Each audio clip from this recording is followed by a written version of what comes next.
Hello, Ed. Sending. I'm sending out there, Ed.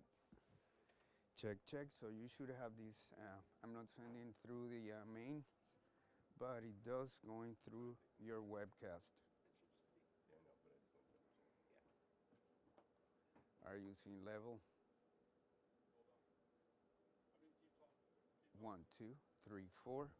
Speaking in normal voice. Uh, this is 1, 2. It's 1, 2, 3, 4, 5, 6, 7, 8. It's very low on my end because you told me to turn it down. Maybe I should. Hold on. 1, 2, 3, 4, 5, 6, 7, 8, 9, 10. Welcome to the conference with Ed. We're checking the audio. It's taking a while. I'm at Unity here on each and every mic, so hopefully you're getting some green lights here. Hi. So I'm one of the presenters. Okay. I have not To loaded my live. slides yet. I have to make a couple of You're changes. getting there, more or less. I'll get it to you. Okay, that's fine. Cool. You're Brian? 1, 2, 3, 4, 5, 6. Oh, I'm starting to see level. Okay, I'm gonna, and it looks really nice here on my accent because everything seems potted in a good spot. Cool.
Good morning, ladies and gentlemen. My name is Phil Gattone. I'm President and CEO of the Epilepsy Foundation, and I would like to welcome you to our third biannual Epilepsy Pipeline Conference, this time, for the first time, hosted by a newly merged Epilepsy Foundation and Epilepsy Therapy Project. And I'm just very, very thrilled to be with you and to welcome you all here today as we begin what will be a thoroughly enjoyable time together. I would like to recognize some individuals and corporations who helped make this special time together possible. I would like to first thank Synovian for their leadership level sponsorship as our new therapy innovator sponsor. Synovian has made a huge impact in our ability to serve and meet our mission. So I want to thank them for their leadership and their support today.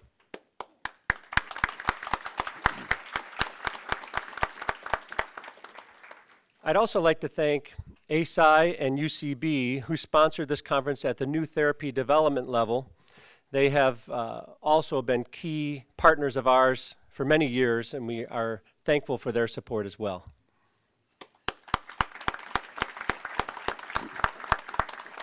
And we have a series of supporters who have really generously given their resources to help this conference remain a success and grow.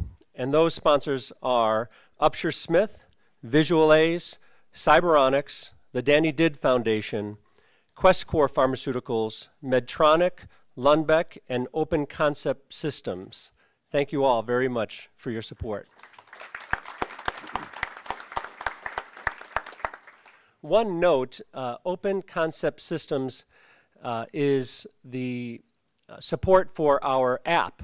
So if you have not downloaded the app, you can do so by going to your app store and just typing in a search, Epilepsy Pipeline.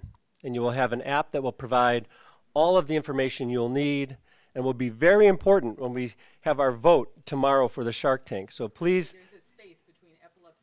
Yes, Epilepsy Space Pipeline, and you will see it, and I think you'll really enjoy that app. I also would like to recognize some of the leaders we have in our audience. We have affiliate Epilepsy Foundation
individuals living with uncontrolled seizures.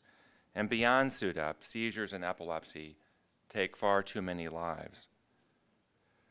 I have the privilege of saying welcome and thank you to all of you who are gathered with us for this exciting two-day showcase of new drugs, devices, and therapeutics, explorations of trends in research and therapy development, of regulatory paths, of financing new therapies, and partnering to bring new therapies to those who need them.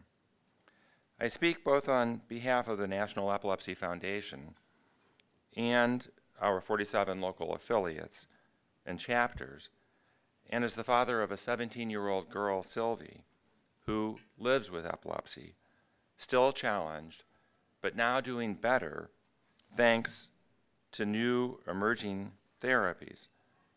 So I want to say thank you to this wonderful community of researchers, academics, NIH and industry participants, investors, and advocates, so many of you who I have come to know and to appreciate and to count as friends over the last dozen years. I want to thank all of you who are with us today and in this battle, but in particular our faculty and our scientific leaders, Jackie French and Roger Porter, for the rich program we have in front of us.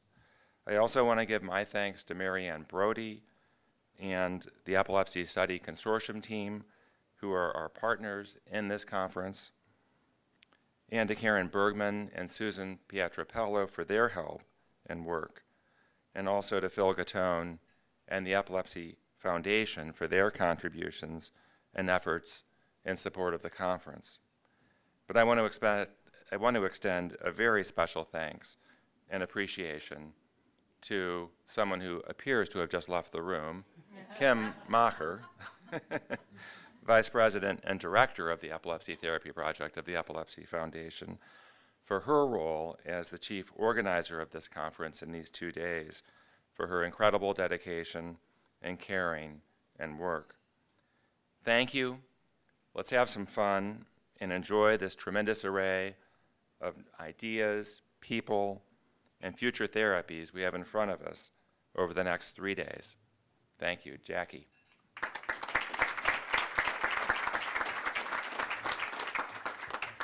Thank you. It's just wonderful to see the room so full and everybody so interested. And as always with these conferences, we have a mixture, and I can look out into the room and I see a mixture of people from academia, people from government, people from former government, people from industry, and of course, people with epilepsy. So this is the audience that should be here, and this is the audience that is here, and we have a full room and we were sold out. And if there's, anything more that can be said, that people want to see new therapies and they want to see these move forward. And I want also to tell all of you that the epilepsy community and the collaboration between all of these groups is now being looked at by other disease areas, saying, this is what we should model ourselves against. These people are doing it right. How can we do it the way they're doing it? And I think that is a fabulous thing to hear from other disease organizations.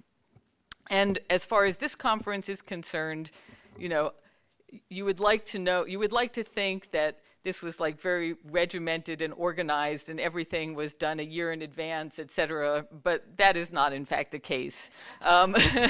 This conference and what you're going to see in front of you grew very organically from the partnership between everybody that Warren was talking about. And, it was sort of like growing organically up until the very last minute. We're kind of laid back people, and we say, oh, here's another interesting thing for us to show. Let's find a little space in the conference and put it in. So that's why you saw the program mutate over time, because we wanted to bring you the latest and the greatest up until the very last minute. And I think we've done that.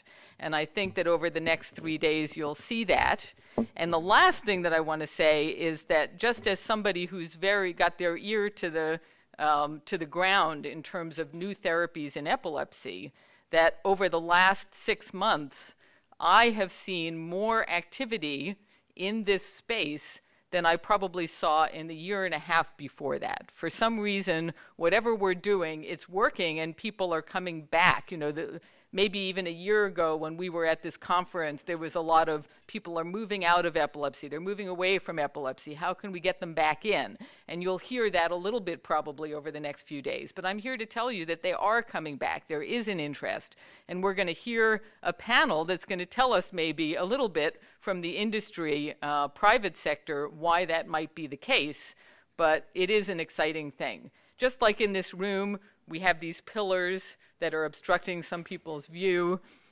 We do have roadblocks ahead of us, but, but because of all of the people that are in this room right now, we're going to overcome those roadblocks and get new therapies to epilepsy.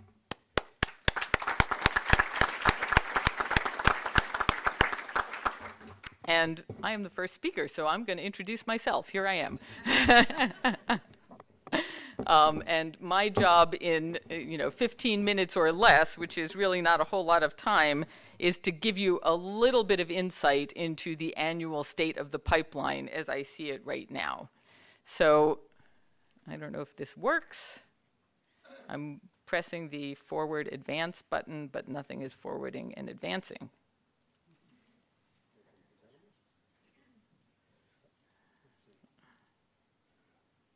Ah. Okay. Is it going to work now, or do you have to stand there? It's okay. No, I mean, you're welcome to stand there. So, where are we going and what do we need? So, what do we have now? You hear this mantra that we have treatment for 2/3 of patients with epilepsy. That is, we can get their seizures controlled 2/3 of the time. But I will remind you that those therapies have to be taken daily, which is an incredible burden for people with epilepsy. Even if they have rare seizures without medication, they still have to take their medication every single day. And some people, even if they miss a single dose, are at risk for a seizure, which is really an enormous burden to carry around. And the other thing we have to remember is up until this point, and I think it's related to the last point, our therapies are all symptomatic, which means we are giving a medicine to suppress seizures, but we have no medications that actually impact on the underlying disease. So therefore, what do we need? We need treatment, certainly, for the therapy resistant, and that is where most of the thought and effort goes towards treatment for the therapy resistant. But we do have many other needs as well. We need treatment for difficult syndromes such as Dravet, Lennox-Gastaut, infantile spasms. These are syndromes where we're not talking about 2/3, 1/3. We're talking about basically 100% treatment resistance or 95% treatment resistance. So certainly we need treatment for those very difficult patients. We would love to have an ability to predict what patients are going to respond to which drugs so that we have personalized therapies. And somebody put it very well, from blockbusters to mini-busters. You know, a drug that would be incredibly useful for a small subset of patients as opposed to a drug that you can give to everyone but doesn't work quite as well. We need improved options for newly diagnosed patients. So I don't want those people to be forgotten about. You know, sometimes when I give a talk, I say, I represent the 66%. And we can't forget about the 66% when we're talking about the 33% that are treatment resistant, because they do not represent a satisfied audience. You know, even though they may not have any seizures, they have that at the expense of sometimes significant impact on quality of life, whether it be changes in mood, irritability, sleepiness, difficulty concentrating, difficulty falling asleep, many, many other things that I hear from my patients. So we definitely need new treatments that don't impact on quality of life. And we need attention to comorbidities. We need drugs that actually address the comorbidities such as depression and cognitive slowing and memory impairment rather than making them worse. And as I mentioned, we have a great need for drugs that actually impact on the epilepsy, either anti-epileptogenic or disease modifying rather than just treating the symptom. So what's going on right now? I found this very interesting pharma report of drugs in the pipeline from 2013 for CNS disease. And here we are, the little bar. This is epilepsy. And obviously, this does not correspond with the incidence and prevalence of the disease in our world. But even more so, take a look at the size of those bars in terms of phase 1, phase 2, and phase 3. And which bar do you think is the skinniest? Phase 2. Phase 2 is the skinniest bar. And that is a problem for me. So we have some drugs that are nearing the clinic, but what's going to be behind them to keep our enthusiasm up and bring new therapies to people? So these next few days, hopefully, we're going to find some drugs that will increase the size of that blue bar. I searched on clinicaltrials.gov because I'm supposed to be talking about the state of the pipeline for all of the studies that are in phase 2 and phase 3 for new chemical entities in epilepsy. And I may have missed one. If so, somebody can raise their hand. But this is what I found. And I was actually shocked that it could fit, not only could fit on one page, but it could fit on one slide with the text not even made small, as we all do to stuff things in to a single slide. So this is what we've got in phase 2 and phase 3 right now. We have to do better. We have to do better. So there are many drugs that are waiting in the wings, and many of them you will hear about over the next couple of days. Unfortunately, some of them on this slide have already met their maker. But of these drugs, I think I come with a clear message, and somebody can stand up and say I'm wrong if you think I'm wrong. With 17 drugs already on the market, much of pharma, when I talk to them, are sending us a clear message. And the message is no business as usual. They cannot afford to spend millions of dollars and years of effort to develop a drug that is only marginally better than the ones that are currently on the market. It just isn't going to fly. Does anybody agree with me here? I know there are a few people who agree with me. So what does that mean? That means we have to figure out a way very early on to find out if a drug actually is better than what's out there now. And that is a tall order. Can we predict a better drug?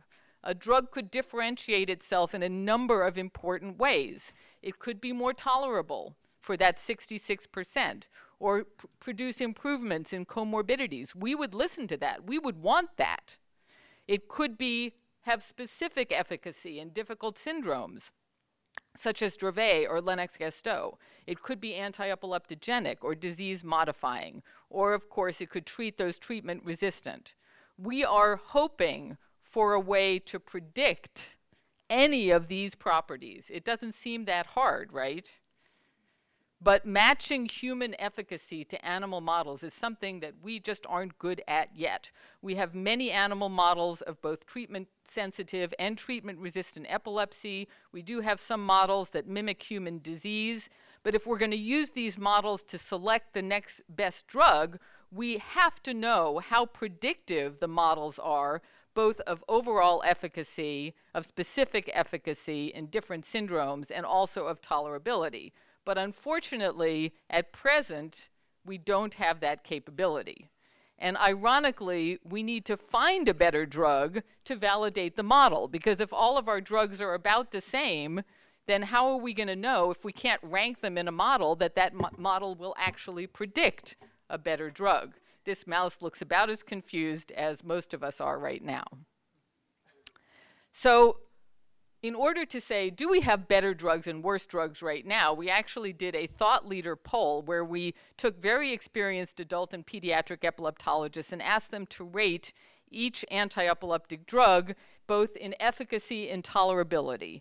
And the original plan was to use that to compare with animal models.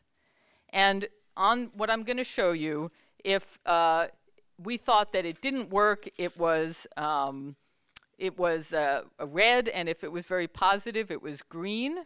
And the interesting thing to me is people did it in different continents, in different states, in different houses, all by themselves, no groupthink, and they just sent their information back into the mothership. And a few people who did this are in the audience right now. And interestingly enough, there was very little variability, and in many cases, the results were unanimous. And these are the results, and I'm not going to belabor them other than to say that the sad fact is that the drug that got the best score was carbamazepine. Carbamazepine that's been around for 25 years. That is kind of sad, and it means that we have not found that drug that's going to differentiate itself yet. And just to show you, like a drug, tiagabine, that in randomized controlled trials seemed like it was a very good drug, in the clinic, the doctors didn't think it was very good at all. And just another point that I want to make to all of you developers out there, that if you look at the row for tonic-atonic seizures, there just was no drug that anybody thought was particularly effective. There's no green there at all. But so if there was a seizure type that you wanted to go for, this is information that might help you understand where the need is. Now we go to perceived adverse effects. Well, unfortunately, the same drug that people thought was the most efficacious, people also thought what had the most adverse effects, which is why carbamazepine is not #1 in terms of the prescribing right now. But I want to focus on another drug for you, and that is lamotrigine. And I want all of you developers to pay close attention. Lamotrigine is the little drug that shouldn't but did, right? So if you look at the animal models, if you look at the original randomized controlled trials, it didn't look that much better than any of the other drugs in randomized controlled trials. And it has a serious adverse event of rash that can actually make you very, very sick. It has lots of drug-drug interactions. So why is this drug so popular? Why do people prescribe this drug with such regularity? And believe me, if there wasn't a slow titration, they would prescribe it even more. And I will tell you that, you know, sounds like the beginning of a joke, but it's not. But 10 epileptologists were on their way to a meeting, and they were sitting in a car, and one said to the other, if you got epilepsy tomorrow, what drug would you put yourself on? And every single person in that car said lamotrigine. Every single person in that car. And I've asked that question repeatedly, and I always get the same answer. So why? There are drugs that are more potent, there are drugs that are easier, that don't have adverse effects. Why lamotrigine? Because of the adverse effects. So how can you predict another lamotrigine? We want another lamotrigine with no side effect, no titration requirements and no serious adverse effects. But unfortunately, we can't predict that. But I'm telling you guys, if you had that, that would be a value added. Value added can come in a lot of different ways.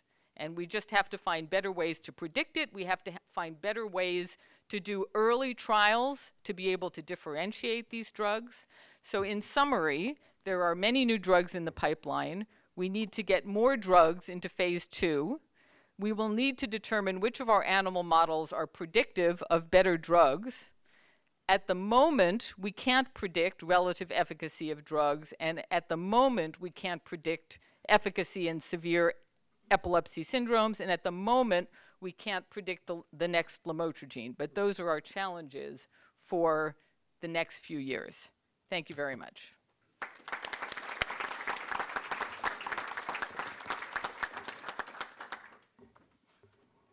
And now it is my great pleasure to introduce my colleague, Bob Fisher from Stanford, who is a professor of neurology, and most of you know him. He has done so much for the epilepsy community. He's former AES president and is probably the most knowledgeable person on the planet about epilepsy devices, which he's going to talk about now. Thank you. Having just said that I'm such an expert on devices, how does this device work? Here you got my talk. Good. So drugs are the mainstay of treatment for seizures and for epilepsy, and surgery is the way to go when it is potentially curative. But when neither of those are possible, then devices are becoming increasingly important, not as a cure, but as a potentially useful palliative therapy. And that is what I will talk about today, therapeutic devices. I live at ground zero of the startup street in the world, Sand Hill Road, and I hold many pieces of paper that may someday be worth something. So these are my conflicts. My main research has been with neurostimulation, and I don't take any support from Medtronic.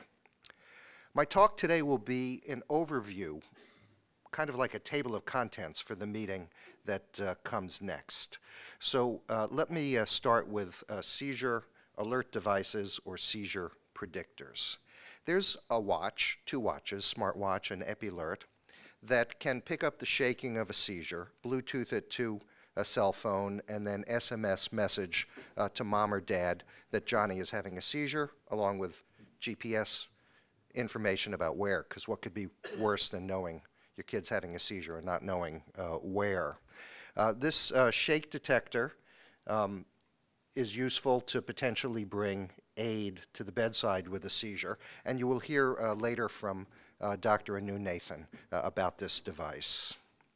Cyberonics is about, I understand, to come out with a chest patch device that can pick up shake, that can detect EKG and other physiological parameters, and you will hear about this device later in the program. Electrodermal response used to be called galvanic skin response. I'm not sure why the name changed. I think maybe it kind of was getting a bad reputation from lie detector testing. This is not a lie detector device, but it does go up with some seizures and therefore becomes another potential monitoring technology.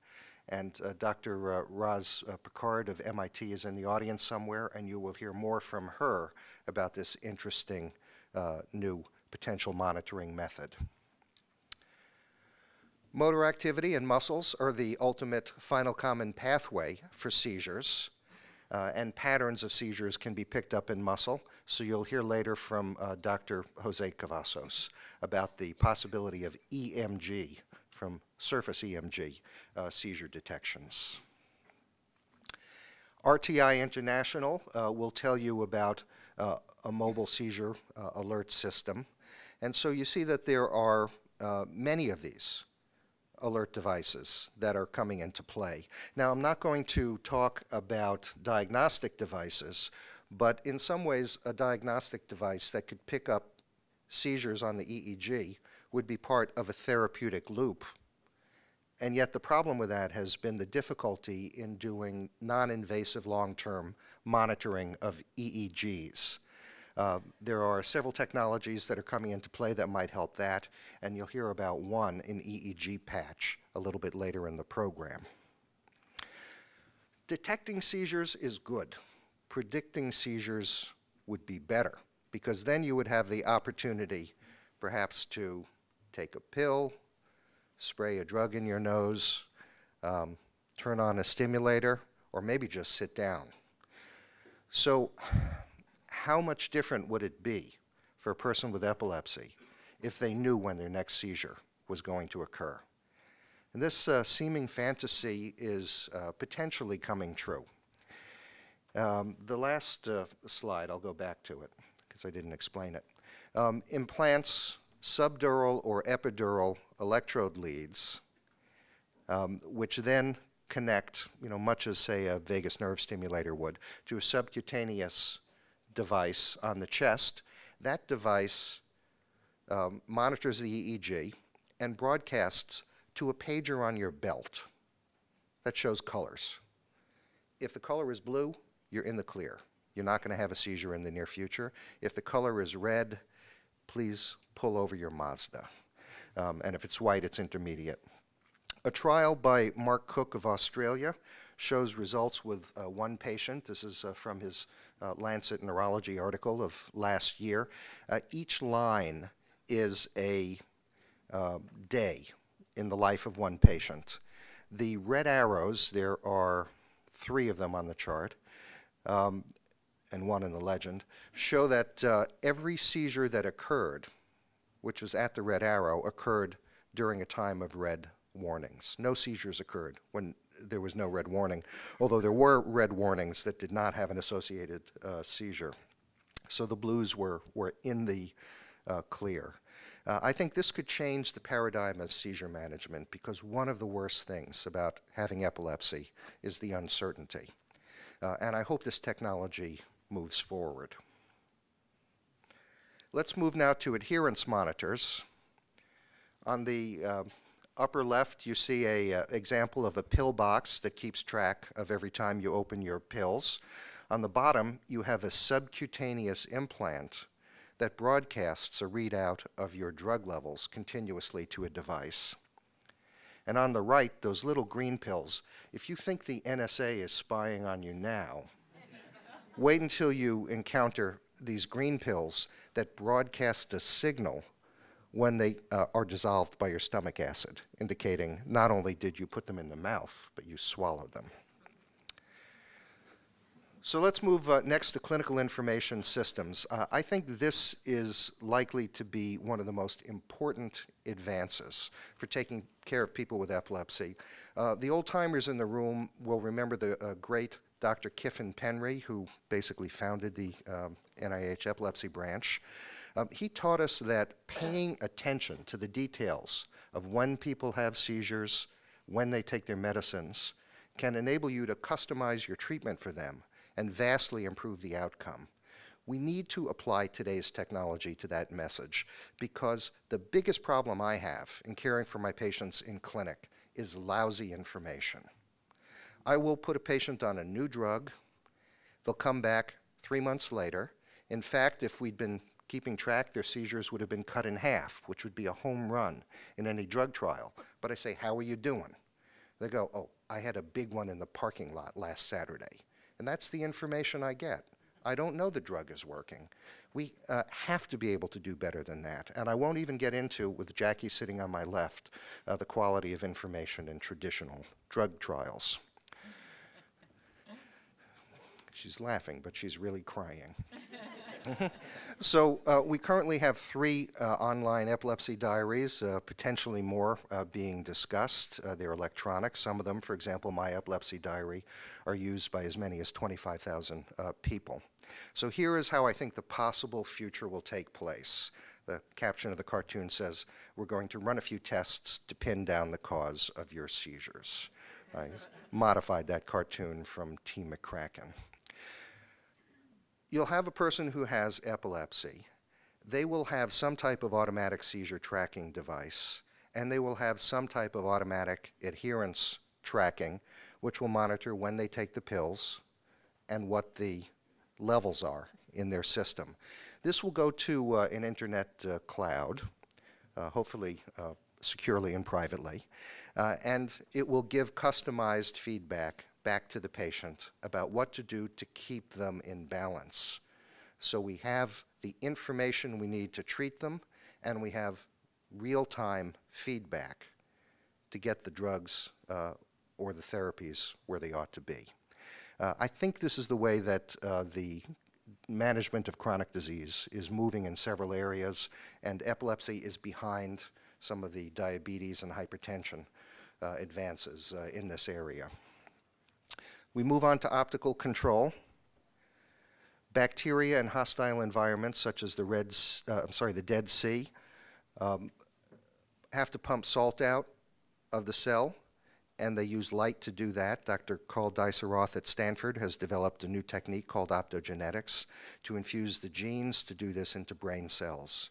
You can make specific populations of brain cells sensitive to different colors of light and instantly turn them on and off with fiber optic light, as you can see with the orange bar inhibiting the cell.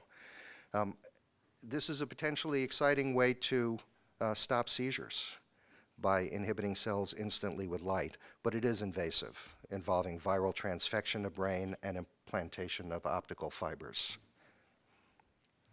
New ways of drug delivery. Here in San Francisco, if it's flammable, we will smoke it.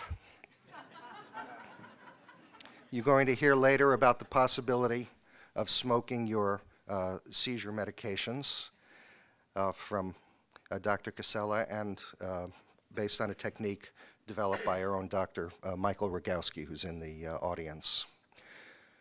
Some years ago, I developed or used an animal model of epilepsy to show that seizures could be automatically detected from the EEG, and a programmable infusion pump could be instructed by the program to deliver a squirt of an anti-epileptic drug, in this case diazepam. Please don't put diazepam in human brain. It was just an experiment. And you can see in the lower right corner how the diazepam shut off the seizure. There are experiments underway to do the groundwork for clinical trials of brain infusions of medications. Again, it's quite invasive, but the advantage is potential achievement of a very high therapeutic ratio at the place you need it, and you also may be able to deliver drugs that otherwise could not pass the blood-brain barrier. The next issue is focal energy delivery. I think the first of this was radiosurgery. This is a CyberKnife machine developed at Stanford. You may gather I'm a Stanford partisan. And that beam swings around the head in a computer-controlled way, painting the radiation dose on the brain according to how you've painted the MRI on the patient ahead of time, and it only delivers the radiation dose in a crossed beam to the area that you want to deliver. So a multi-center prospective trial, the ROSE trial, showed that stereotactic radiosurgery was about as effective as open craniotomy surgery. And it's nice because you don't even have to cut the hair to do this treatment, but the problem is potential long-term effects of radiation. How often my patients have asked me at a time of discussing seizure surgery, "Doctor, can I have this surgery done with a laser?" And for 28 years, I've said no. So now you will hear from Bill Hoffman that the answer has become yes, and you'll learn about this new therapeutic technology. The newest kid on the block is focused ultrasound. This is in advance of being used for epilepsy surgery, but it is possible with new phased arrays of ultrasounds directed to an individual map of a person's brain to get very precise delivery of high-energy ultrasound to certain points in the brain. And although it's not been used for epilepsy surgery, it's been used in patients for tremor and starting to be used in other conditions. And this doesn't have the radiation effects long-term. So you will hear later from Dr. John Stern about focused ultrasound as a very new treatment, potentially for seizures. So we come at the end to neurostimulation. Neurostimulation in general is mildly invasive, I think, but it doesn't require resection of tissue. It's adjustable and it's reversible. Those are its advantages. The original neurostimulation was vagus nerve stimulation. There is a new generation of devices coming out that will deliver a stimulus to the vagus nerve based on detection of ictal tachycardia. There have been trials in Europe and in the US that have just completed, and Dr. Paul Bone and I will be presenting the results of those trials at the next AES meeting. Magnetic and electrical brain stimulation is attractive because it's non-invasive. You just come in and you have a few treatments each day. Half of the trials have shown efficacy in seizures and half have not. And my sense is that this depends upon whether you know where the focus is, whether you can get right over it, whether it's superficial. Dr. Chris DiGiorgio developed trigeminal nerve stimulation as a technique. The definitive trials are not done, but the preliminary trials are promising.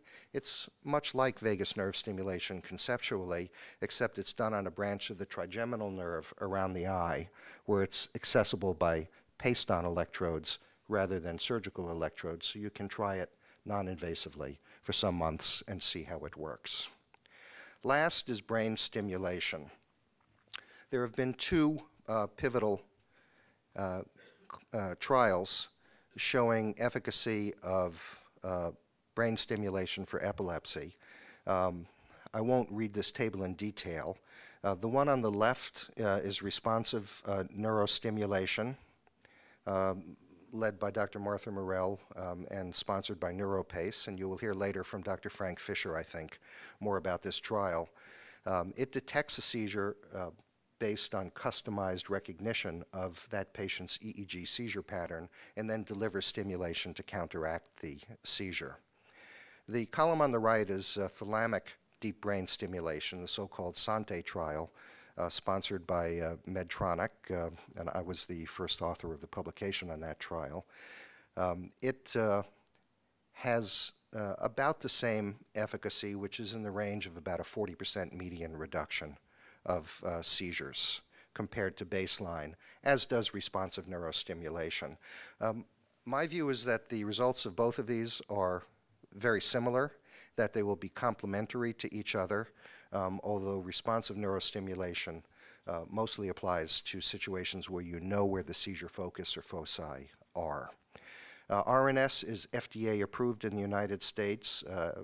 Discussions continue with the FDA on thalamic DBS, but thalamic DBS is approved in over 30 countries internationally.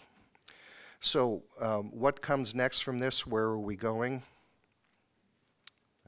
We're going backwards is where we're going. I'll close with this quote attributed to John Galsworthy, Woody Allen, and Yogi Berra at different times. We can predict everything except the future, except I think the future is going to be better. Thank you very much.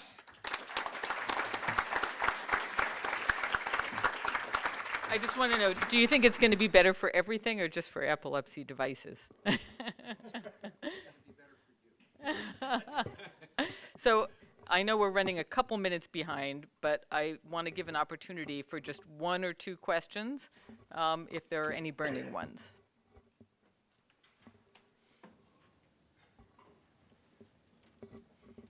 And seeing none, I am going to move forward with the next session. So thank you, guys.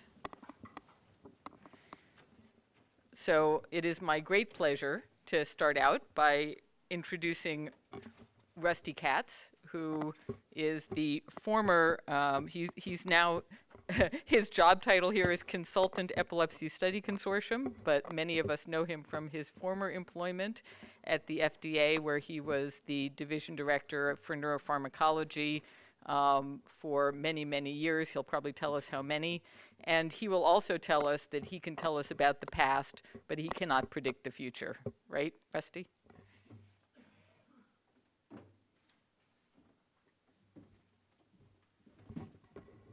Thanks, Jackie. Yeah, let's get that out of the way, right. I can't predict the future. But it's a pleasure to be here. Although it is a little sobering to think that now, after I reach a certain age, every talk I give starts with the word past. So, but actually it's reasonable, at least in this case, because almost everything else in the title of this talk is misleading. I don't work at the FDA anymore, and I can't speak for the FDA anymore. We've already heard eminent people have said that we can't predict the future. I will talk a little bit about the present, only in the sense of initiatives that are being worked on by various people, not me, that hopefully will affect the future. I'll speak a little bit about the past, and also what's misleading about this title is that it says epilepsy trials, and the initiatives I'm going to be speaking about have as their goal the fact that trials won't be necessary anymore for approval in certain restricted conditions. So, with one exception. So, I don't want to lose sight of the fact, and I'll say it at the opening, that what is being anticipated, what is being proposed, will represent, if it's adopted by the FDA, a radical departure from how things have been done in the past. That may be a good thing. And again, I can't predict that the FDA will adopt these, although these initiatives are being done with the knowledge of the FDA and in some cases with the participation of the FDA. So they're well aware of what's happening. But the goal, again, in most cases is to no longer require clinical trials for certain specific settings. So let's just talk about what those initiatives are. And my goal here is to present these initiatives a little bit, I think, about where they are, although I am not directly involved in any of them. I was involved in some of them when I was at the FDA. Not to go into excruciating detail about how these things are evolving, what the results are. I don't know what the results are in most cases, and the work is still ongoing on most, if not all, of these initiatives. But the idea is to just give you a little taste of what's actually happening and what the potential is for how drugs might be approved in certain settings in a very different way from how they've been approved in the past. So that's really the idea. So there are really, I don't know if it's cut off on yours. It looks cut off on the left over here. I don't know why that is.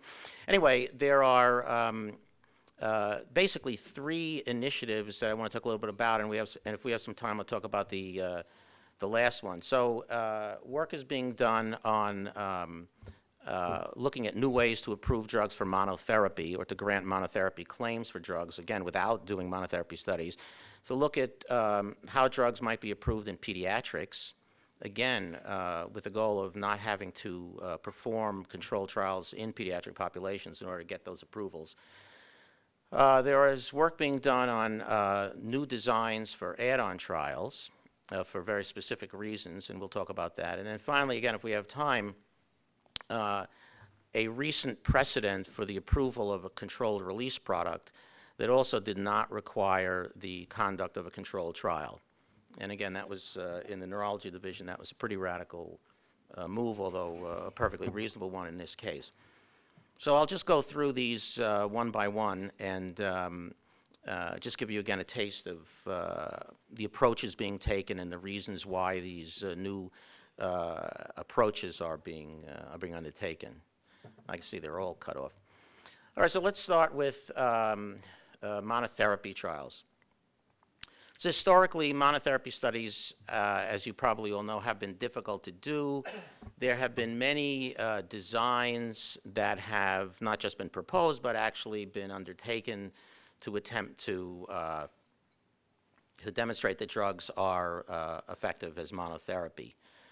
As you know, drugs are, anticonvulsants are routinely approved on the basis of so-called add-on trials where their drug is added on to background antiepileptics or placebo is added on to epileptics, and that's how effectiveness is established.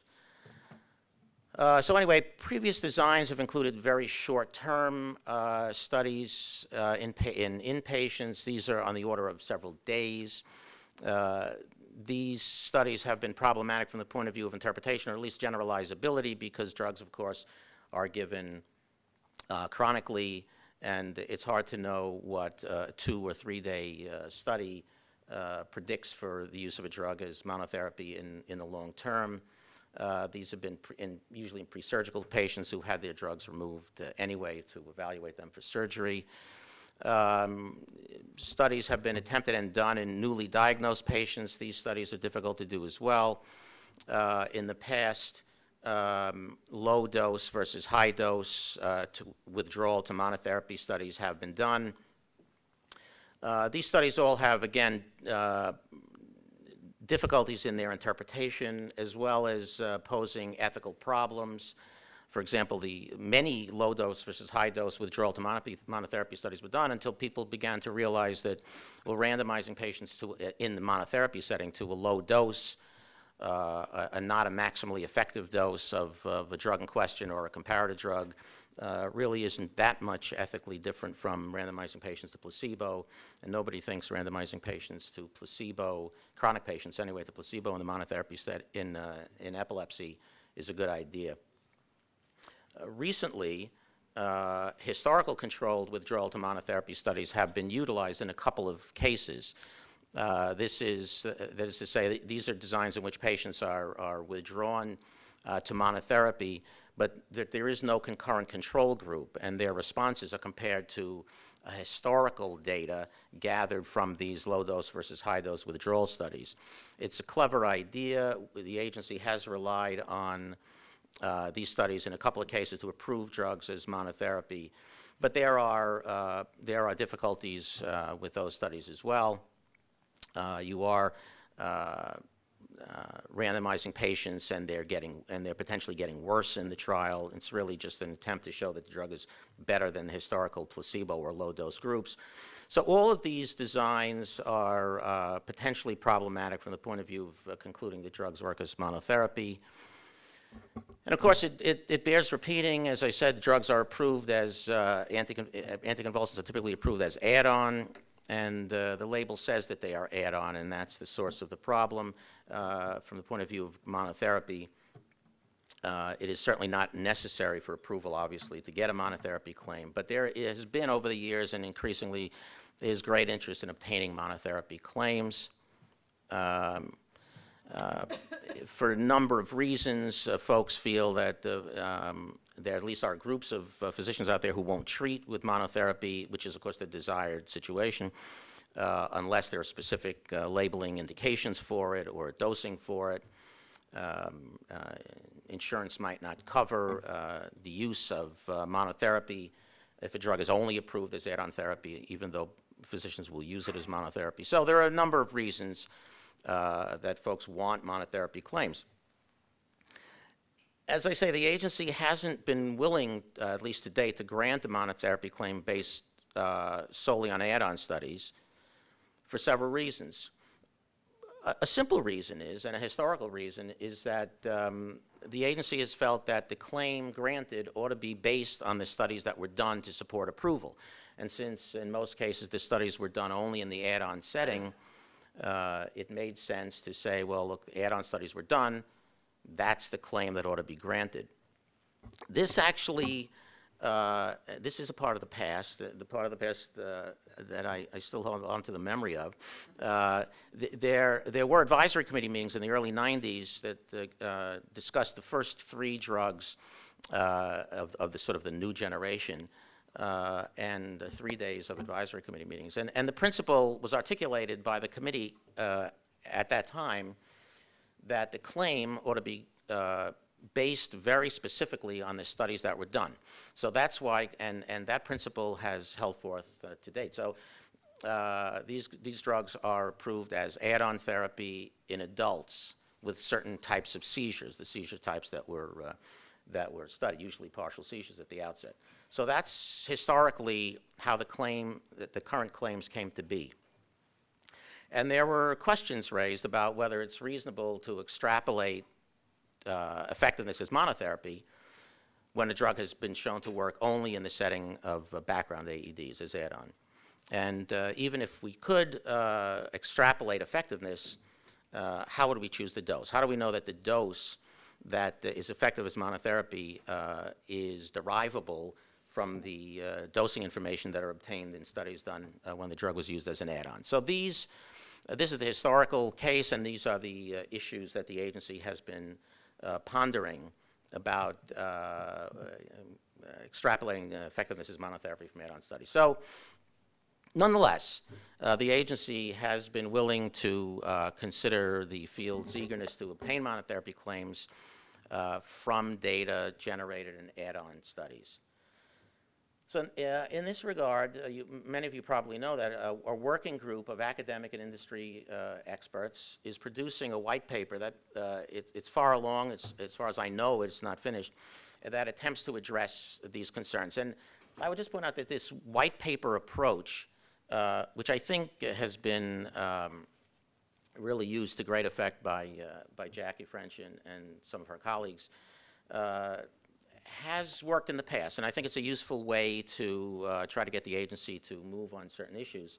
it was this sort of consensus white paper approach that led the agency to agree to this historical control withdrawal to monotherapy design that we talked about before. So it is a useful mechanism, I think, to approach the agency with.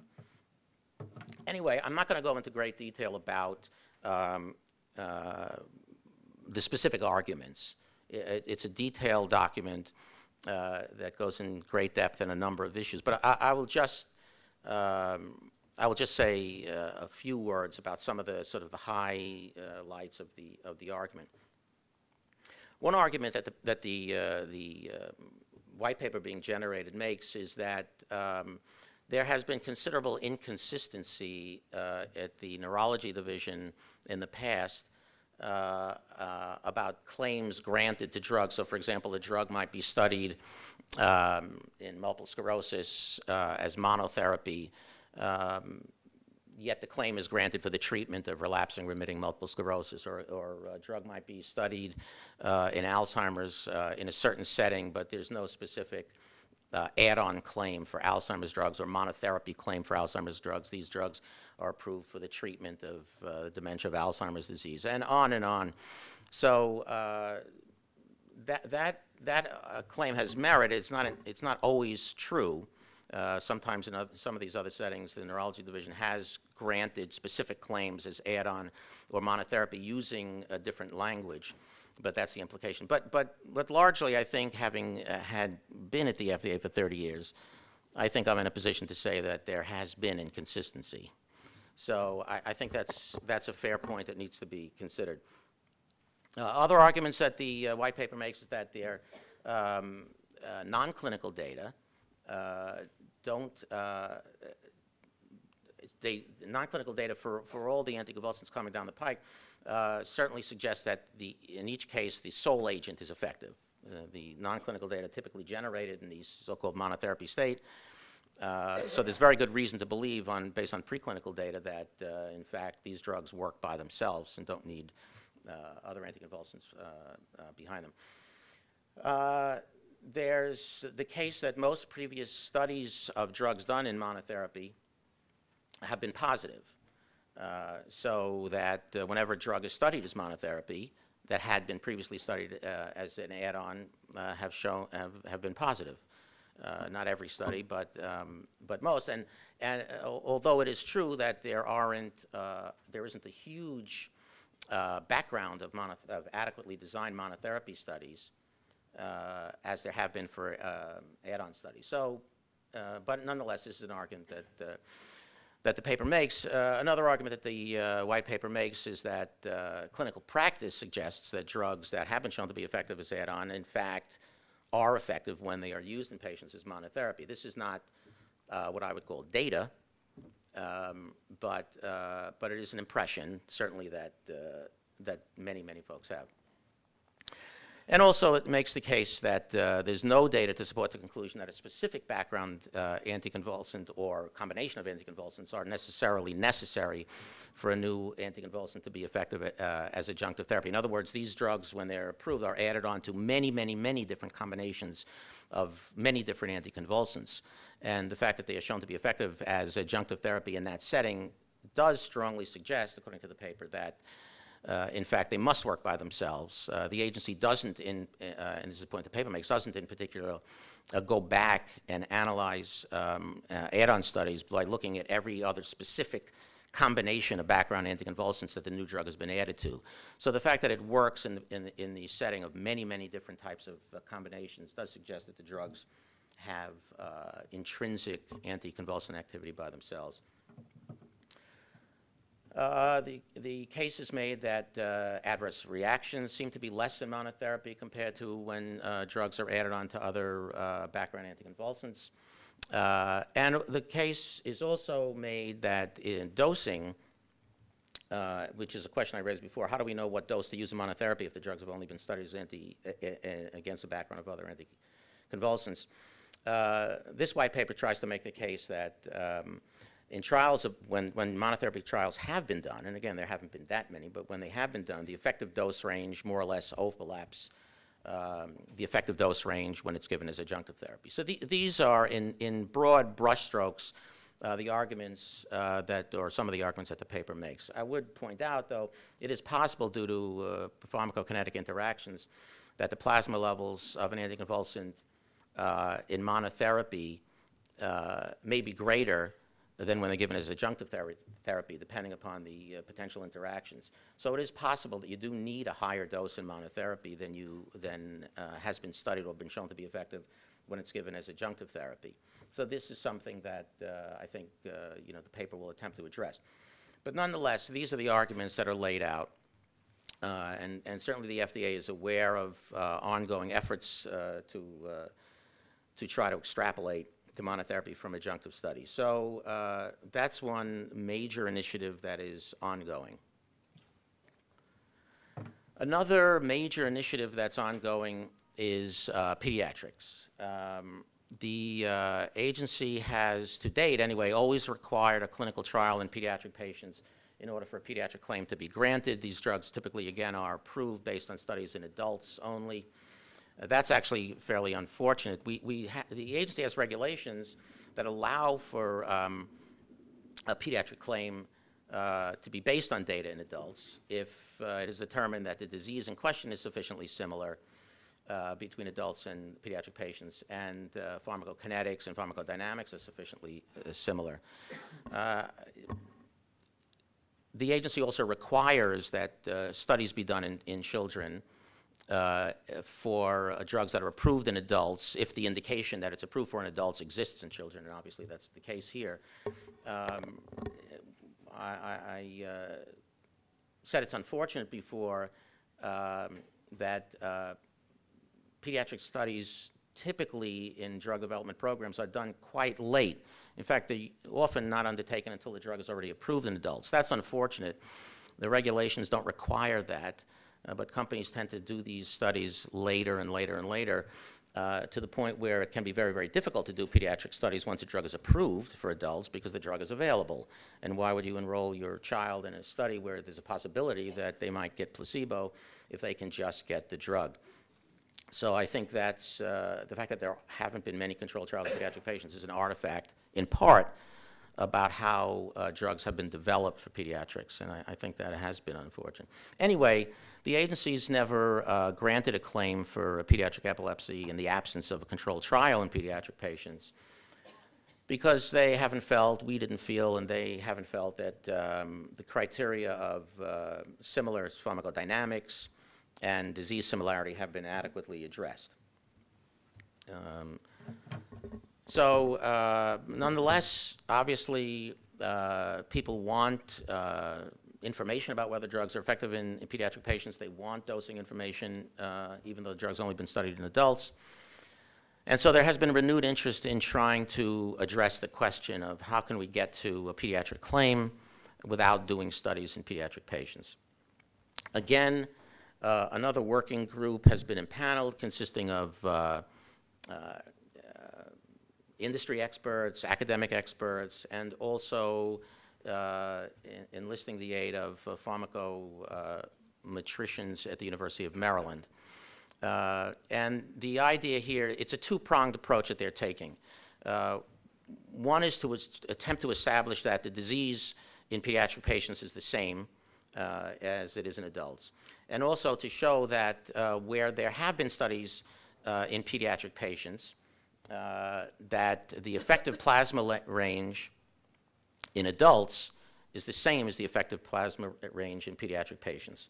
So these are attempts that are being undertaken.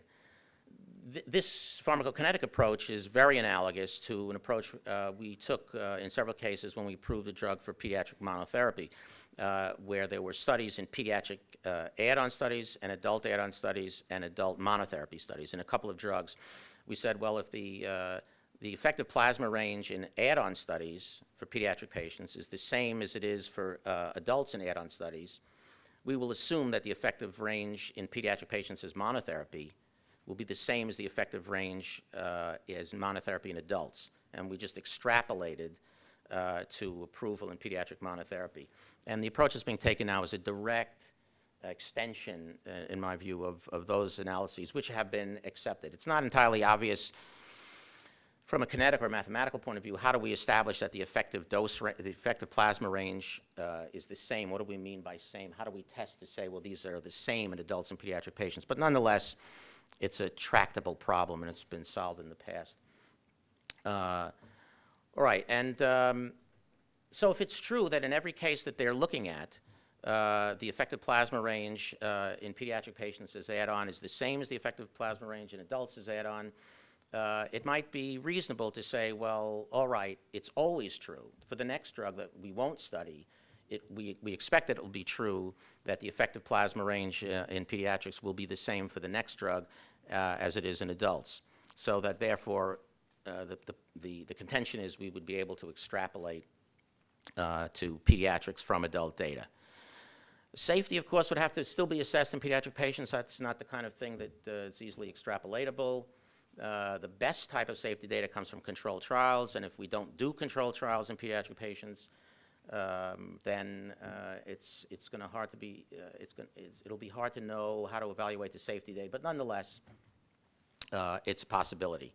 And again, this white paper that is being generated by this group will also address the similarity of the disease in both populations, largely based on analogies from rodent to human. But the paper makes great efforts to establish the similarity of the disease. So that's another initiative. The last initiative I want to talk about is the design of add-on trials. You know, these studies have typically been 3 months duration, maybe a little longer in some cases. It's been considered a perfectly ethical design. They're always done because you're adding placebo on to some people, but against the background of their standard drugs. So that's been considered perfectly ethical. However, you're probably aware of a publication by Rivlin and his colleagues a few years ago, which looked at a meta-analysis of 112 controlled trials. This concluded that the risk of SUDEP was actually markedly less in patients who got the drugs added on to background compared to patients who had placebo added on. So that raised serious questions about the ethicality of even that study design, which has been the standard design in which drugs have been approved since at least the early 90s, if not before. So in the worst case, if this turns out to be true, you could imagine that this would mean the end of placebo-controlled add-on studies, and that, of course, raises the very, well, I'll say scary question of to be replaced by what? If we can't do adequately controlled trials, where do we go from here? In any event, in light of the findings, the agency took this very seriously, and the agency can't act, I don't think, in most cases based on a literature report. So the agency has been undertaking its own analysis of controlled trials. This is a very time-consuming operation, asking companies to submit the data. Of course, the agency has knowledge of trials that aren't necessarily published, which is where Rivlin got his data. So this effort, as I understand it, is getting very close to being finished. And so the agency has been looking at this question to see whether or not it can confirm the findings that Rivlin found. And so that's ongoing. But this, of course, has spurred to the, let's assume for argument's sake, the agency agrees that, yes, in fact, patients on placebo and add-on studies have a higher incidence of SUDEP than the patients who actually were randomized to the active drug. What do we do now? Well, Jackie again and some of her colleagues have been looking at the question of looking at new endpoints with an idea of minimizing the period of time that the patients will be exposed to placebo, not doing away with it, but minimizing it in hopes that that would help address the question of SUDEP. And these approaches are looking at the various variants of, instead of just looking at a 3-month treatment period, looking at, well, what's the time to the nth seizure, the 4th seizure, the 5th seizure once the study starts, in the hopes that this would shorten it. And one thing it's particularly emphasizing is looking at a new outcome, which would be the time that the patient reaches their baseline seizure rate. So if they had 10 seizures per month in baseline, they would look at the time for the patient to reach their 10th seizure, with certain minimum amounts of time and maximum amounts of time in the study. So they are comparing the results of this new outcome with the results of the traditional outcome in previous studies that were done as add-on. I think they're looking at maybe 3 drugs with a total of 12 studies, at least that's the last version I saw. So it's important to compare the old outcomes with the new outcomes to see how they compare, especially if the agency is considering changing to this new design.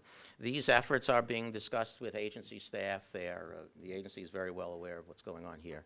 And then I'll have to look at safety data too. If we have 3 months of controlled trial safety data now, how will we interpret the safety data from these much shorter studies? So these are questions that will have to be addressed. Finally, I think I had a half hour, so I don't know if am I Yeah, you take about 2 more minutes. 2 minutes, okay, anyway. Finally, I just want to present this most recent case, a controlled release products, very common. We always made companies do controlled studies of controlled release products because we weren't really sure what the shape of the plasma time concentration curve, whether or not that was important for effectiveness. Companies have suggested, well, let's just compare Cmax and the area under the curve of the controlled compared to the immediate release and say if those are equal, then that should show that the controlled release product is effective. We've never, the agency has never bought that. You can see here, if you think Cmax is important, it doesn't make any pharmacologic sense to me to say, well, yes, Cmax is important pharmacologically, so if we only achieve it once a day with the controlled release, that should be good enough. I don't know what the pharmacologic basis for such an assertion would be. So the agency has never, because these curves look obviously very different, we've said if the curves look different, you have to do a controlled trial. Okay, I'm going to just skip this. But anyway, there is, recently the agency has approved the topiramate control release product, which is given once a day, and it was compared to twice a day. And it didn't just meet the usual, the Cmax is the same in control release and immediate release, and the area under the curve is the same. It met the bioequivalent standards for Cmax, not just at Cmax, but at every time point. So the plasma levels were equivalent at 2 hours, at 3 hours, at 4 hours. I don't know when Cmax was, but throughout the 24-hour dosing interval, except for the first 1 or 2 hours, the plasma levels were always the same, given by the sort of generic equivalent standards. And not only that, the area under the curve was not only the same for 24 hours, but it was the same from hour 0 to 2, hour 0 to 5, hour 0 to 8. Wherever you looked at a partial AOC, they were always the same. So even though these two curves looked different, they looked almost a little like this when you just looked at them. At each time point, the plasma levels were actually the same, and these partial AOCs were also always the same. So the agency considered that perfectly reasonable to establish that these drugs would be therapeutically equivalent. So that's an example where a controlled release product was approved without a controlled trial. And that's a very rare thing. So let me just finish. There are numerous efforts being undertaken to establish new forms of acceptable data in several important areas in epilepsy, in monotherapy, in pediatrics, and shortening studies in add-on designs. The agency is absolutely open to these new approaches. We started them when I was there. They're ongoing. Many of them are coming, I think, very close to being finished, and the agency will presumably rule on them. And the agency actually has been involved in most, if not all, of these efforts. So they're very eager to look at these. Again, as I said at the beginning, we shouldn't lose sight of the fact that this is a radical departure, or would be if it's adopted, a radical departure from how the agency has done business before, which is do a clinical trial, get the empirical result, and grant a claim based on it. Here we're talking about granting claims in cases where no data have been generated in that specific setting. We shouldn't do that lightly. We should also recognize it's a relatively weak epistemological or philosophical position. In other words, we're saying, well, we have some data, and in the data we have, it looks like pediatric dosing is the same as adult dosing, let's say. But we don't have a wealth of data comparing these situations, and we're saying, well, it worked in the past, therefore we concluded will work in the future. That's not a given, and that's a complicated position to take. Nonetheless, it may be very reasonable in these cases, and I'd say just stay tuned. I gather the agency will be making some decisions about this these issues, hopefully in the relatively near future, and they certainly seem to be favorably disposed to doing it. There's a meeting in Stockholm next month where these initiatives will be discussed in a meeting with the EMA, and there will be FDA representation at that meeting. So I hope we will learn more about where these things are headed in a month. I think I'll stop there.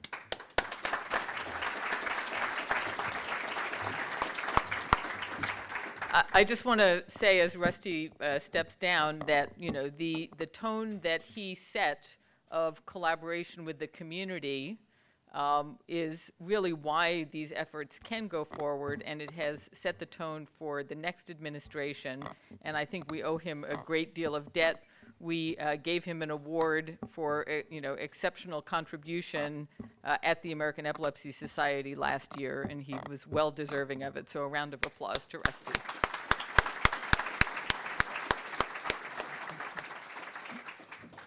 Okay, so we are going to switch gears now, and we're going to talk about.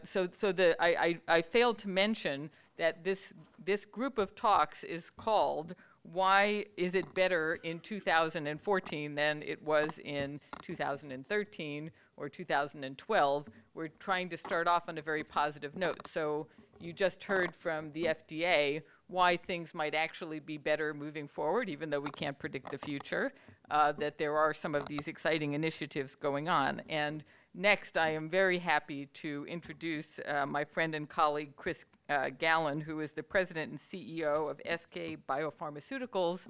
They do have an epilepsy drug in development, and he's going to tell you why people should continue to invest in epilepsy.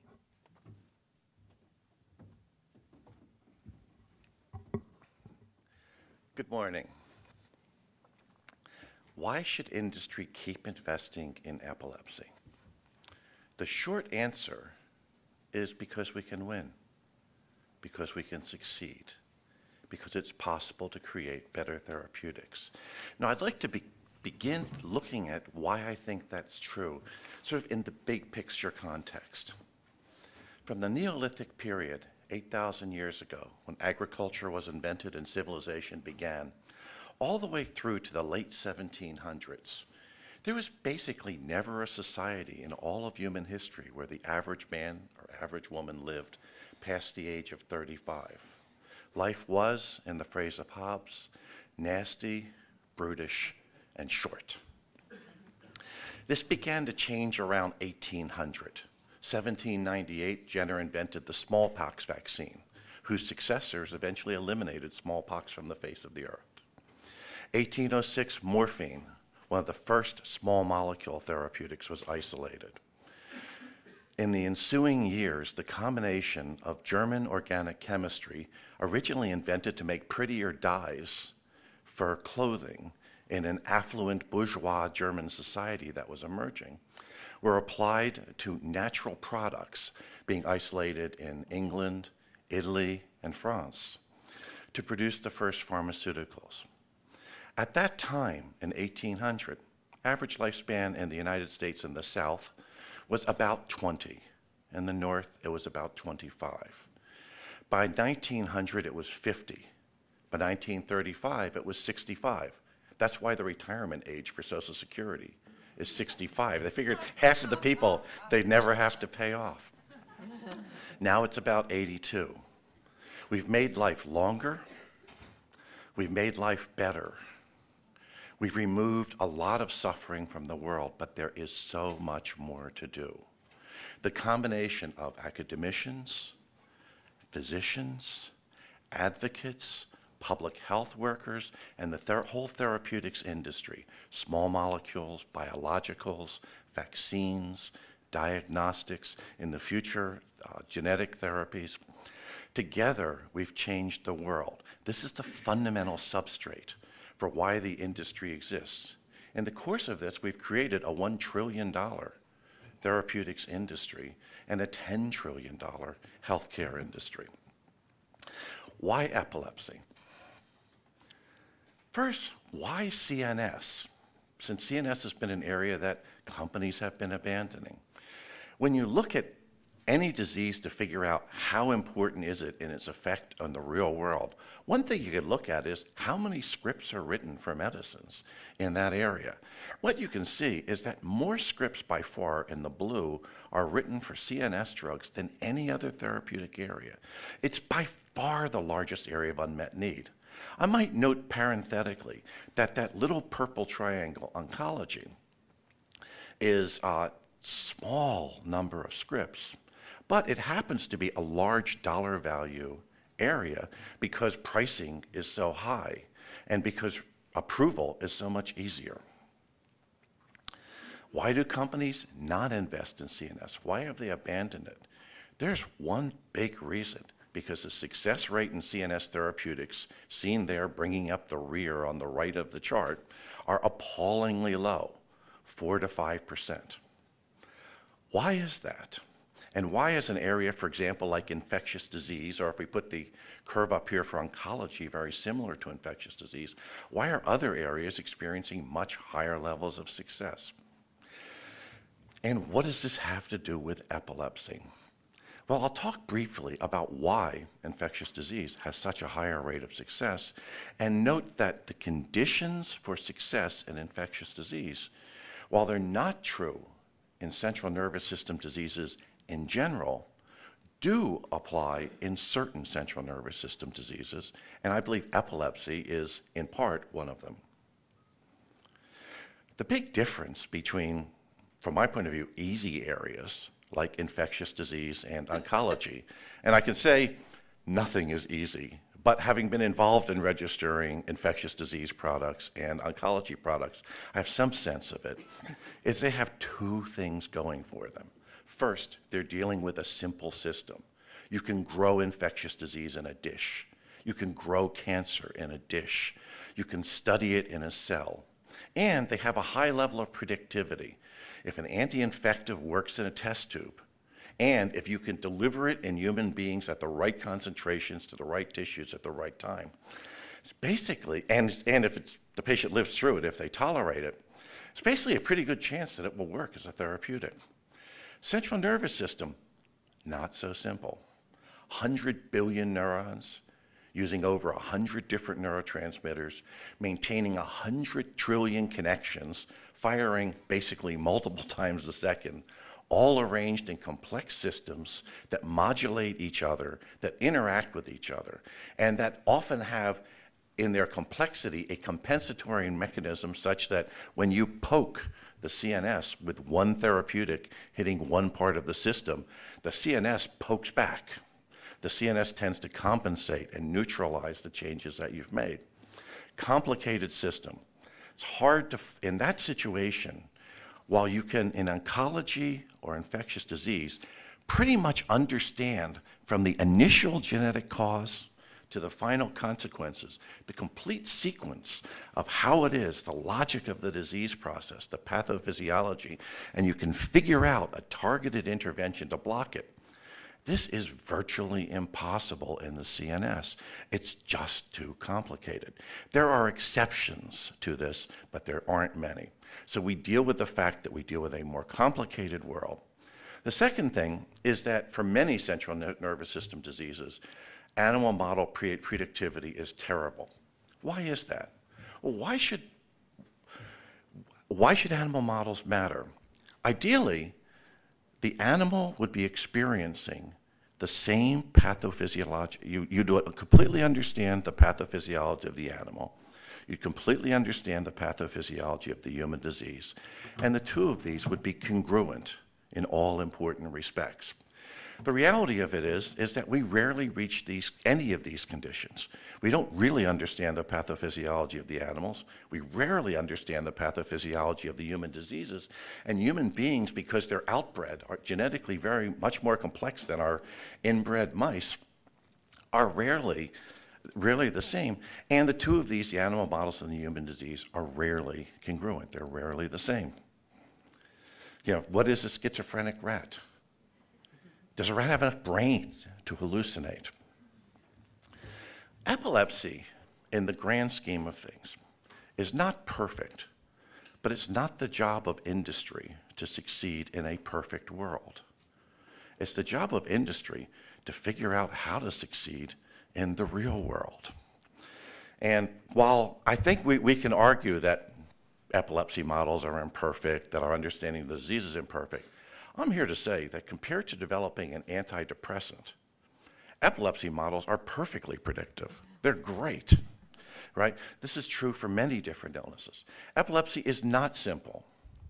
Not only are there many mechanisms involved, but from the excellent work of Jeffrey Nobles characterizing the detailed genetics of epilepsy models, you begin to realize that even in highly inbred animals with identical behavioral syndrome and identical EEG characteristics, you can find several different combinations of the same sets of neurotransmitters that will all produce the same phenotype, the same expression.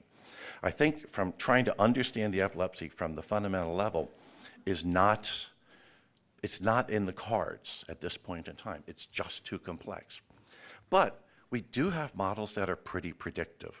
We've devoted a great deal of energy to refining those models, improving those models, and developing a robust array of them. What we found is that many animal models have been developed that look at individual strains of pathophysiology that happen to show up in one or another patient, one or another epilepsy. And when we isolate molecules that are very robust against the range of models, in general, they have a pretty good chance of actually succeeding in human disease. We're not looking for 100%. We would be happy with 30% in terms of success rate, because the current success rates are more like 5% across CNS, although we think higher for epilepsy. What we find as we screen our molecules, looking for molecules that are very robust and very powerful, and we'll give an example of one tomorrow that we think has a lot of potential, is that rarely do they work through one mechanism. Almost every molecule that we find that's really promising, that's really good, hits 2 or 3 mechanisms at least. Perhaps more than that, 2 or 3 that we have been able to discover on the molecules. So what we do is to develop the chemistry to manipulate each of those mechanisms relative to one another in order to optimize the activity of the molecule. And again, you'll see a result tomorrow. So why should we invest in epilepsy?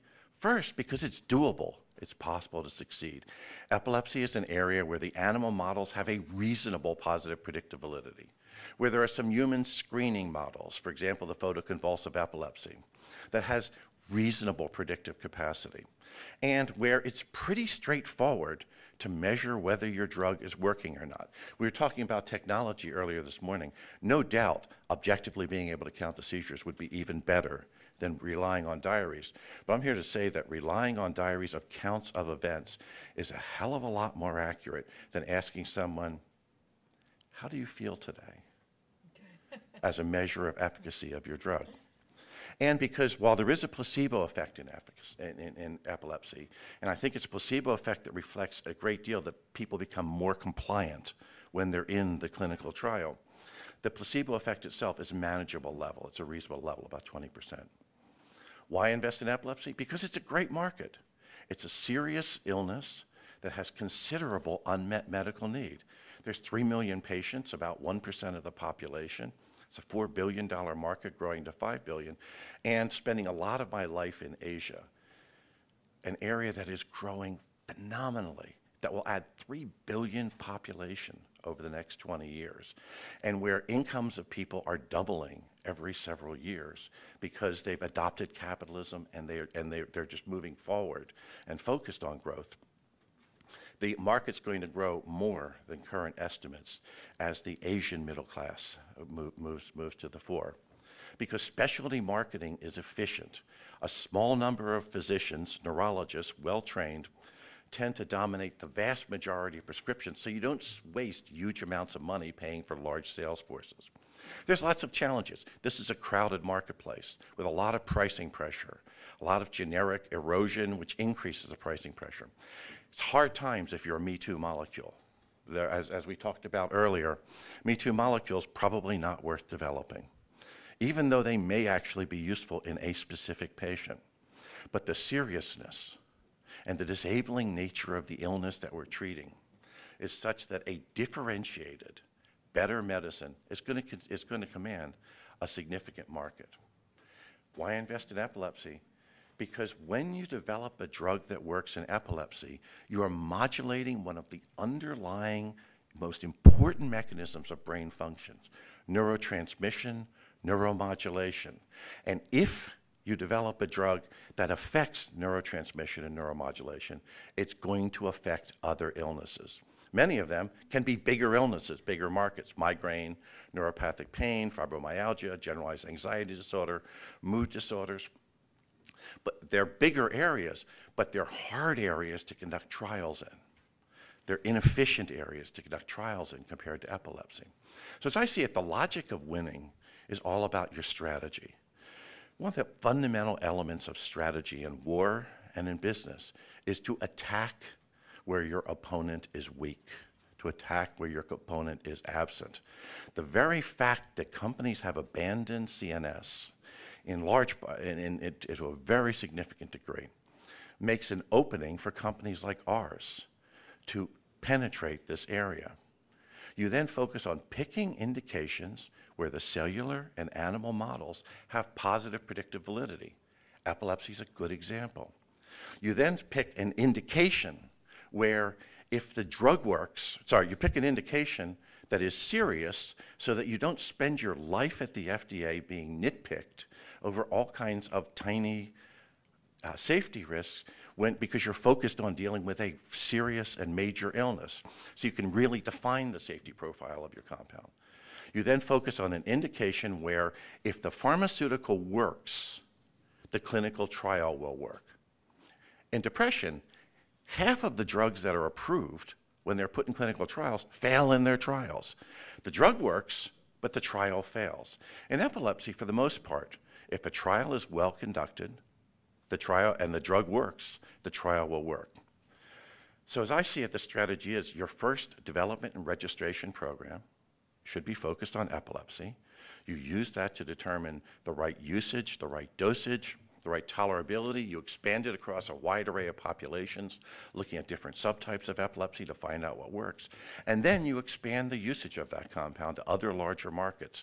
Markets where the animal models may not be so predictive, where the clinical trials are less reliable, but where the market size and the commercial characteristics make it so that once you already have a molecule, you can manufacture it, you have a cash flow, you can then expand into those markets. So why should industry keep investing in epilepsy? Because it's a place where you can win, where you can do good. You can make a difference in the world for patients and do well at the same time for your investors. Thank you.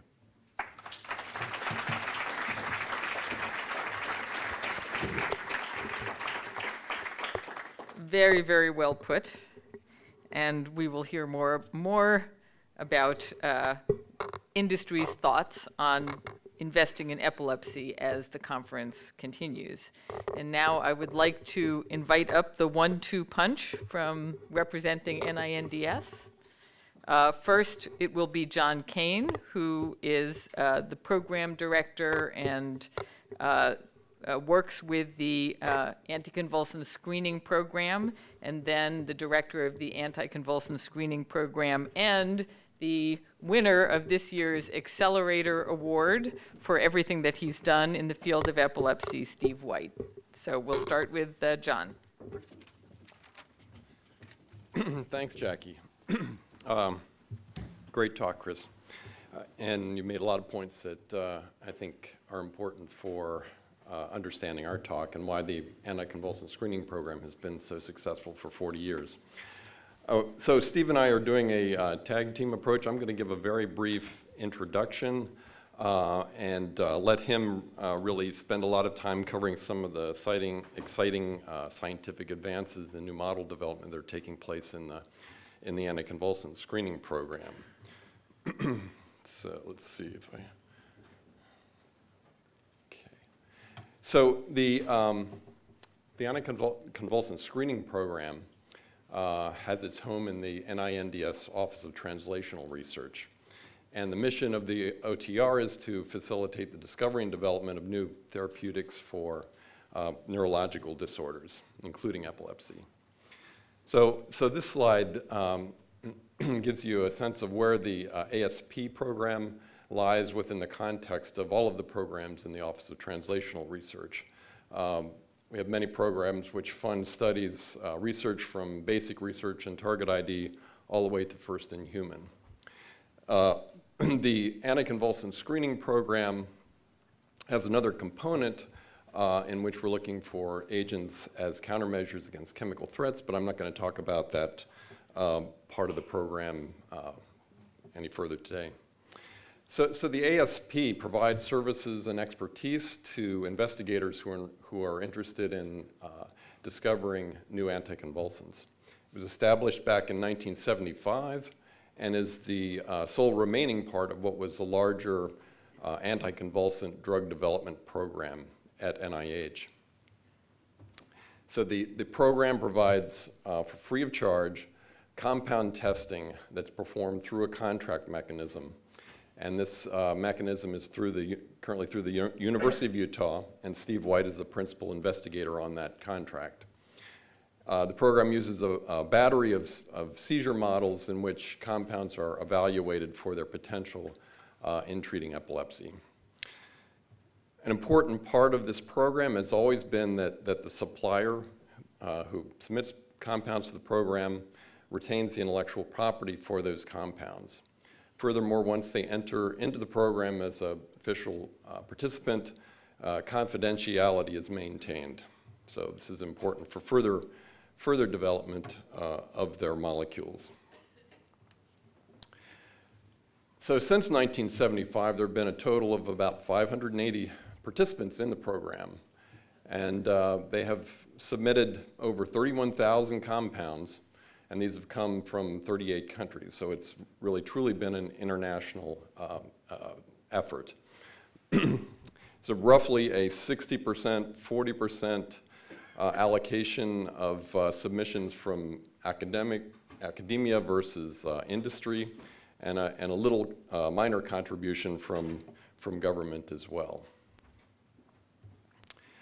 So this slide comes from an article by Wolfgang Loescher and describes the history of anti-seizure drugs. And you can basically see that there are 3 generations of agents. And the vertical dashed line that begins at the year 1975 indicates the start of the anticonvulsant screening program. So if you focus in on that 3rd generation of agents beyond 1975, you can see that the ASP has contributed to the advancement of a number of these compounds, as indicated in red, and those in which we had a major contribution are indicated with the large red arrows.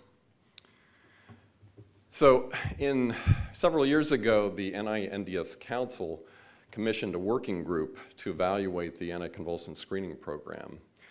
And that report came out in February 2012. It's available on our website if you're interested in looking at it.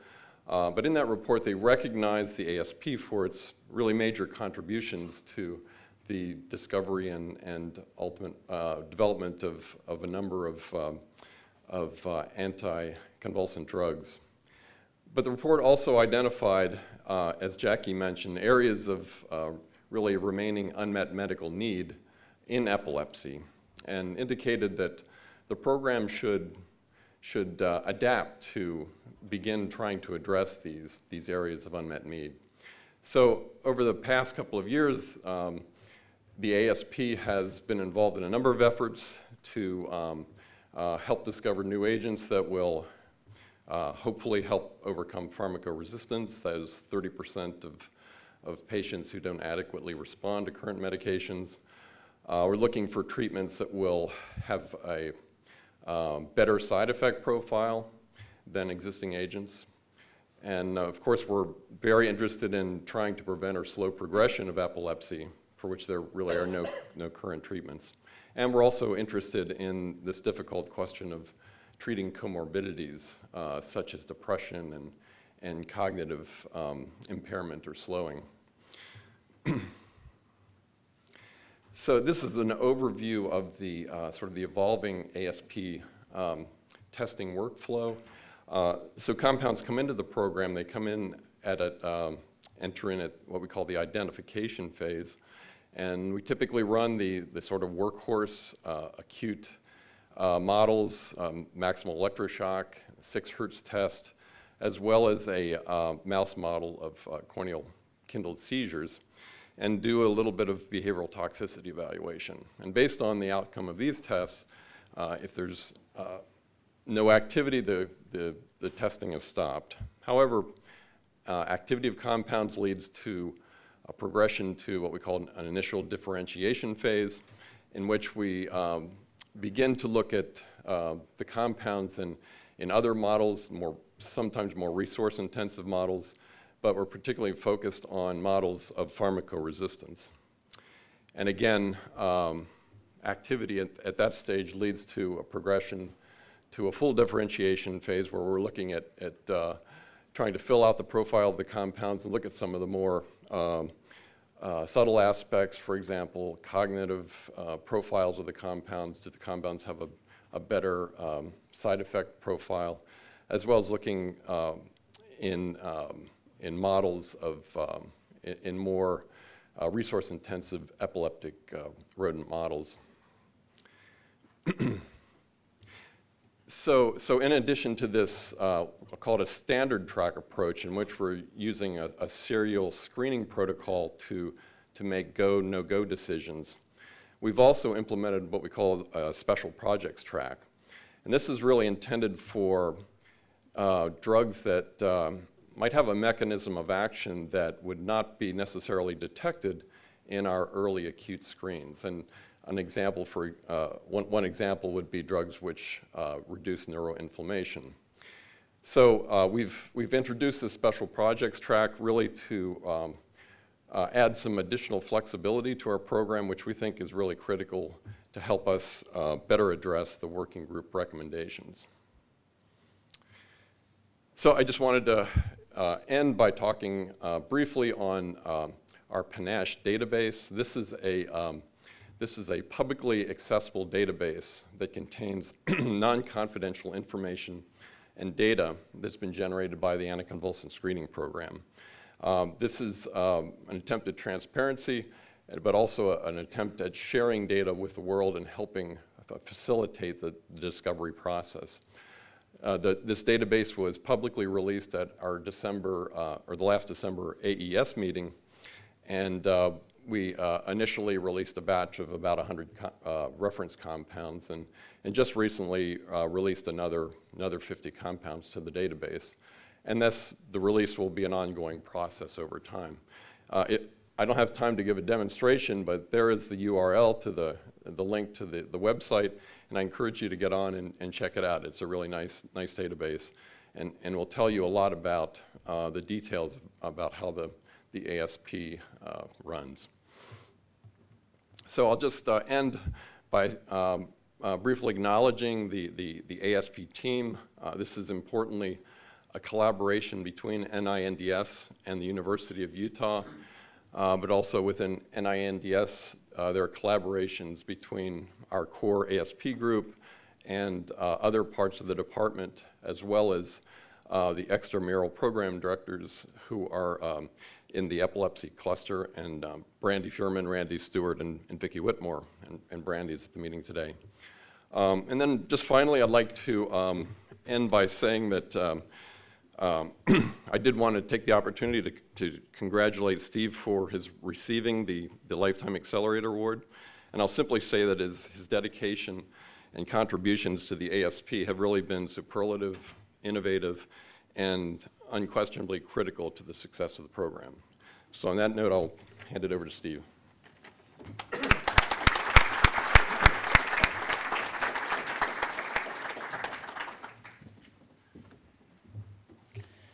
Thank you, John and Jackie, and for the opportunity to tell you a little bit about where we're headed, if you will, and in a large part, it's in response to the working group report that John referenced just a few moments ago. If I could have the first slide.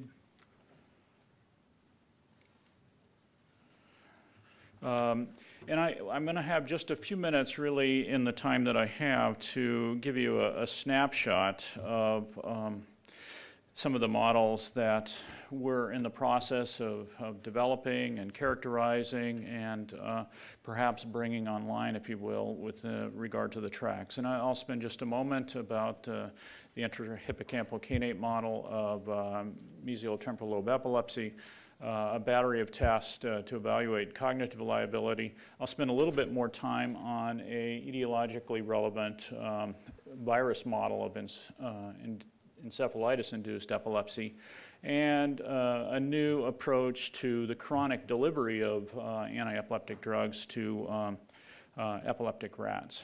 So this is the only slide I'm going to show with regard to the mesial temporal lobe epilepsy mouse. We put out an RFP last year about this time looking for a competitive process which we could award a subcontract through the University of Utah to bring online a different model, a chronic model of mesial temporal lobe epilepsy. That contract was awarded to Synapcell about October this time last year. And they induce epilepsy in a mouse with intrahippocampal kainate. And after about 21 days, these mice develop spontaneous epileptiform discharges. And the outcome measure there is the effect of a drug on these discharges. And it has a degree of pharmacoresistance. Some drugs work and others don't. We have received the results back from our first round of submitted compounds, and indeed we've been able to confirm through that blinded process some of the data that's shown here, in which we see activity with some of the standard drugs, but it may take high doses to get it, as opposed to some of the other drugs that have been shown to be effective in this model. We are expecting our results from a second round of testing next week, actually. So we're excited about this partnership and where it might take us with the further differentiation of compounds. As John mentioned, in the differentiation phase of the program, we are now taking some of the most promising compounds and looking for the liability for cognitive impairment using really a multi-model approach in which a compound might be tested for its effects on long-term potentiation in a slice model, hippocampal slice model, its effects in vivo on Morris water maze performance, and also its effects in vivo on novel object or place recognition. And what we've learned from this so far, looking at some of the 9 of the standard anti-epileptic drugs or anti-seizure drugs on the market, is that no single test is likely to identify the full potential for cognitive liability. And so we're taking this sort of multi-prong approach, really trying to get a sense of, what the overall effect might be. And perhaps maybe next year we'll be able to show you some of that data as we pursue that. So just a moment or two about the Tyler's murine encephalomyelitis model, and we've done a lot of work. My colleague Karen Wilcox and I and Bob Fujinami, who actually originally made the serendipitous observation that C57 black mice, when injected with Tyler's murine encephalitis virus, produced or started to have spontaneous handling-induced seizures at about 3 days post-inoculation. And these acute symptomatic seizures resolved by day 8 post-inoculation. They're associated with a very large rise in TNF-alpha and IL-6, 2 cytokines, so it's in response to an inflammatory storm, if you will. There's a long-term reduction in seizure threshold, and then after about 2 or 3 months of a latent period, the animals, about 50% of the animals that show these very acute seizures go on to develop epilepsy. And they also show an increased rate of kindling acquisition. And more recently, a student working with Karen Wilcox, Anthony Umpierre, has shown that there is a cognitive decline and anxiety-like phenotype associated with Tyler's virus. And these behavioral changes are certainly associated with some histopathology and changes in the synaptic physiology of the brain that's listed on this slide. So this is the mouse, and I'll show you just very briefly a seizure. This is a typical seizure that we see beginning at about 3 days. He'll stand up here in a moment. You'll see some sort of focal-like seizure activity where one paw, there's the right paw, will have some clonus, and then that will transfer over and become generalized to the left paw. And this would be a typical stage 5 Racine seizure. And that is one of the outcome measures that we're looking at. So just very quickly, if you look at the top right bar there, you can see the number of animals or number of seizures per animal. It's peaking at about 4 days post-inoculation. By 8 days, this is gone.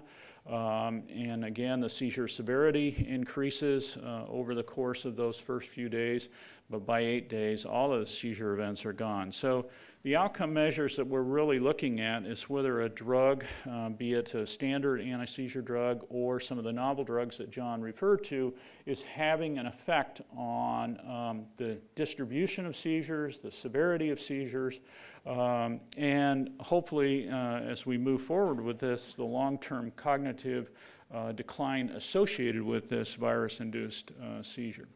So I want to show you just a snapshot, if you will, of the kind of data that we are collecting from this model with, and showing you 2 drugs, valproic acid, carbamazepine. We treated the animals twice daily with 200 milligrams per kilo of carbamazepine or valproic acid, 20 milligrams per kilo of carbamazepine, and these are doses that are pretty therapeutically equivalent to their maximal electroshock ED50. And then we assess handling-induced seizures twice a day. And the injection is on day 0. We follow them out for 6 to 8 days. And I'm not going to show you the disease severity at 15 days post-inoculation for the sake of time. But what you can see is if we look at the total seizure burden or the average seizure burden in the vehicle versus carbamazepine, it's basically the same. There around 22, and then with valproic acid has a marked effect on that seizure burden. And then similarly, if you look at the total number of stage 4 or 5 seizures during this course of evaluation, 7 days, valproic acid looks very good in relationship to carbamazepine. So we are seeing this differentiation profile as it relates to here. And then if you go on and you look at the proportion of animals who seize, about 57% of the vehicle animals had a seizure during this symptomatic phase. What you also can hopefully see, appreciate in that middle bar with carbamazepine, much more higher frequency, 85%, went on to have a seizure, and valproic acid was the same as vehicle. If you look at the odds ratio down on the bottom of this, what you can also see is that the odds of having a severe stage 5 seizure was much greater, if you will, in the carbamazepine treated group. So if they were going to have a seizure, they're going to have a severe seizure compared to the vehicle. Whereas valproic acid, they may have had a seizure at the same frequency, but the severity or the intensity of that seizure was much less relative to the vehicle. And that's shown here. When you look at the distribution of seizure types, you can see that in both vehicle and carbamazepine, the green there, about 80%, 85% in the vehicle, 80% in the carbamazepine, of those seizures were stage 5 seizures, as opposed to the valproic acid treated group. 88% of those were what we call freezing. You're handling them and they're basically they're freezing. We don't know if that's really a non-convulsive seizure at this point. We'd have to do EEG to determine that. So in Tyler's virus, as I said, it's associated with many behavioral phenotypes. It's also associated with cognitive decline and an anxiety-like phenotype. The preliminary pharmacology suggests that some of the phenotypic alterations can be modified by minocycline, an anti-inflammatory. I haven't shown you that, and valproic acid, but it has the potential as a model for assessing the prospective disease-modifying therapies of some of the novel drugs, and that's in direct response to the working group report.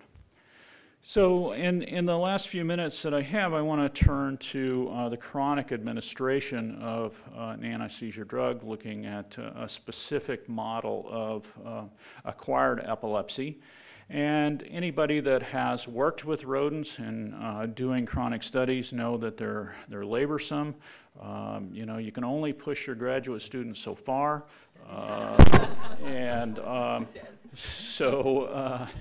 So one of my graduate students, shown here in the lower right, Kyle Thompson, is a bioengineering student, and I've been trying to teach pharmacology and biology to Kyle, and Kyle's been trying to teach engineering to me. So I'm not sure. I think I'll succeed in that quest. And so Kyle developed or designed a system in which it's a computer-controlled automated system in which drug-laden pellets could be dispensed to chronically epileptic or epileptic animals in a fashion that ultimately what we want to do is do this according to the PK of the drug. And he basically, we bought an automated feeder system, and he tore it apart and said, I can make this better. We know that he has an infrared sensor across that little tube shown there on the far left, in which we know how many pellets are delivered, and the system will continue to do that. So the experiment is that an EEG electrode is implanted. The animals are given 1 week to recover. Then they're given the low dose kainate treatment according to Hilliard and Dudek many years ago, and they develop status, or an acute status. They're then 1 week, they're allowed to recover. We start monitoring them, and the diet begins to be delivered through this automated feeder. We wait until we see that first convulsive seizure, and then the animal is blindly enrolled into a study, and that study can go on for 6 to 12 weeks until it completes. The animals are monitored 24/7 with video EEG, and the previous 24 hours of video EEG is reviewed daily to identify their first convulsive seizure, and then that newly diagnosed epileptic rat is enrolled into the study. And the outcome measures that we're routinely studying is time to the nth seizure, the seizure frequency and severity, and the average seizure burden. And I want to show you one proof of concept study, an adherence study. And here we can control when the animal gets their drug and in the food. And the drug in this case is 75 milligrams per kilo delivered orally 4 times a day of carbamazepine. And so you add that up, that's 300 milligrams per kilo daily, and that's a relatively high dose compared to what is used for maximal electroshock. Shown here are the results from 2 animals in each of 3 experimental groups. The top 2 come from the non-adherent or the 0 medicated. The middle 2 come from a group in which 50% of their meals were medicated, and the third group, the bottom 2 animals shown here, is 2 animals that received carbamazepine with every meal. And I think the black dots there indicate the unmedicated meal. The red dots, red crosses, indicate the medicated meal. The blue circles represent every time a seizure was observed, both behaviorally and electrographically. And what you can see is all of 6 of these animals were lined at the time of enrollment, and they were monitored for 42 days after that. So epilepsy develops after status differently in every animal. We had an animal there that took almost 20 days before we started seeing the first seizure, and that's the animal second from the bottom. It had a cluster of seizures before. The top animal, let's just take him. It only took about 5 days after status epilepticus before he started to show spontaneous seizures. You can see, based on the clusters of seizures across there, that was a pretty severe epilepsy for that animal. And you can see also that in those middle two animals, where they were getting their drug and food randomly, 50% of the time, that it's giving you very poor seizure control, much like you might predict in a non-adherent patient population. What everybody wants to be is that bottom animal, 100% seizure control over the course of 42 animals. But you can see the animal right above him, who got the same treatment, had multiple seizures over the course of that 42 days with a reasonably high dose of carbamazepine. So this is the data that's summarized from that experiment, a total of n equal 9 in the control group, 0% adherence, n equal 10, and the 50%, n equal 11 in the 100% animals. You can clearly see that 100% treatment every meal had a significant effect relative to the other two groups. You can also see from the bar graph on the right there that the seizure severity was lower in the 100% group. And if you look at the survival plot, time to the third convulsive seizure, the animals that were in the 100% treatment group stayed in the study much longer, well beyond those animals that were in the 0 or the 50% group. So to summarize then, this approach to chronic dosing can be used according to the PK, hopefully in the future. You can begin to think about a PK/PD study in a newly diagnosed epileptic rat. You can also take animals that have had chronic epilepsy for weeks to months and begin to look at the effect of a drug. So the other point that I should have made, and I can come back to this, is you can rapidly identify the responder and the non-responder. And despite the fact, if we come back to this study, the animals in the red bar, the 100% group, despite the fact that we had one animal, we only had one animal that was fully controlled. So even at this high dose of carbamazepine, these animals could be considered therapy resistant to carbamazepine. So you can go into a study looking at the effect of your new drug on these non-responding population. We're beginning to do crossover studies and add-on studies with a second drug in metabolically induced epileptic rats. You know, as it stands right now, most of the studies that we do acutely, when we do add-on studies, they're in non-induced animals, so you don't have a sense of what that interaction might be. And then long-term, you can begin to treat the animals immediately after status and treat them chronically and begin to ask the question whether your drug has any impact on disease modification in this particular model. So ultimately, the model, we hope, can help to or serve to differentiate promising investigational drugs.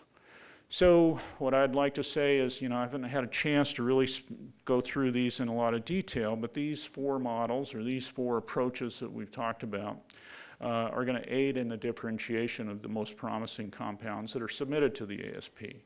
I think the automated feeder, thanks to Kyle's incredible amount of work in developing and writing the code that controls all of this, delivering the food, is going to be an important add-on for the stress-free delivery of drugs. And I mean, that is really important because every time you handle those animals, you're inducing stress, which can affect seizure threshold. And these models and approaches are directly addressing the recommendations of the working group report and expanding the testing armamentarium of the ASP. So again, just to acknowledge the many people involved in this project, my colleagues at the University of Utah, who, without their effort over the almost 40 years now, none of the things, none of the changes that have taken place wouldn't be possible. And of course, the dedicated commitment and support through the contract mechanism by the NINDS. And with that, I'd like to thank you very much for your attention. Thank you.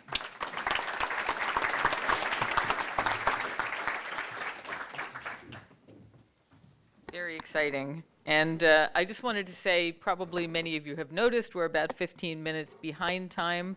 We started a little late this morning. So what we're going to do is we'll shorten the break to 10 minutes, and then we'll take the rest of the 10 minutes from the lunch break, which is relatively long for that reason. So that will be the plan. So the last speaker of the morning session before the break is Roger Porter, who is the Chief Scientific Officer for the Epilepsy Foundation, the co-director of this meeting, and has put an enormous amount of work into it, and is going to talk to us about the accomplishments and challenges for epilepsy therapy. Thank you very much, Jackie. It's very difficult to follow such a neat scientific discussion that Steve White just gave us. And so I'm not going to do that. I'm going to jump to the high level and talk for just 10 minutes about where we are in the science of finding new therapies for patients with epilepsy as the Epilepsy Foundation, now jointly the Epilepsy Therapy Project and the Epilepsy Foundation, now called the Epilepsy Foundation for the last 18 months, has moved forward. I need to figure out next. Let's see. Next. Should be just this arrow. Oh, maybe I didn't have it up high enough. So here are the things I'm going to talk about, and it's going to be very rapid because there's a lot to talk about. We could talk about this for hours, but we obviously don't have the time. So we're going to discuss first the challenges, the ideas, the lab, the people, and then we're going to talk about each of these other things. And so you'll see this slide each time that I'm changing subject. One of the things that we really need to think about for our drug therapies is the valley of death. This is best described in the Michael J. Fox video, if you ever go on the Parkinson's website. And they describe how they fund things and they keep this valley of death from happening. I'm going to discuss this later on when I present one of the drugs later on. But they do the job right. The issue is complex and varies from product to product. Drugs and devices are different. We're very good, actually, at supporting devices near the end of their cycle because of the way this process works. We can't do that for drugs. It's $50 to $100 million in phase 3. That's completely out of our range. What we can do is address the valley of death, okay? The point from screening to an IND, okay? It's $1.5 million. That's what the valley of death is, and that's where we need to be. And our new therapy grants address the issue in principle. We just need a little bit more resources. By the way, we have, in fact, been very active, and this is just the last couple of years, on the Epilepsy Foundation letters of intents received, those that were accepted by our committees, and those that were funded. We're currently in the cycle. We have some very exciting grants that have just come through, and we're very proud of this track record, which has always been a joint effort, actually, between the Epilepsy Therapy Project and the Epilepsy Foundation. In fact, if you look at the pipeline on epilepsy.com, you'll see that of the 123 projects, some of which are relatively dormant, but most of which are still active, 60 of these were supported by the Epilepsy Foundation or ETP together. So we are making an impact, okay? There's no question we're making an impact. Are we taking enough risks? Well, that's a separate question, and I'd like to discuss that in great detail, but let me just say that big-time voluntary organizations that spend $70 million a year, like Leukemia Lymphoma Society, spend at least 20 or 30% of their money on extraordinarily high-risk studies, looking for that one chance that something might really be a breakthrough. So how do we compare to Michael J. Fox and others?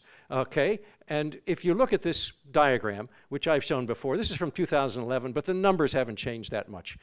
You can see that Parkinson's disease, largely Michael J. Fox, spends about $60 million a year. Muscular dystrophy, about a little over $40 million a year. Multiple sclerosis, $40 million. Epilepsy at $5 million. These are the voluntaries. So we have some work to do, okay? We have some work to do. It doesn't mean that we can't catch up. As a matter of fact, if you look at Michael J. Fox 10 years ago, they're right where we are now. So it didn't happen overnight, but we have a lot of work to do to be really effective as a voluntary.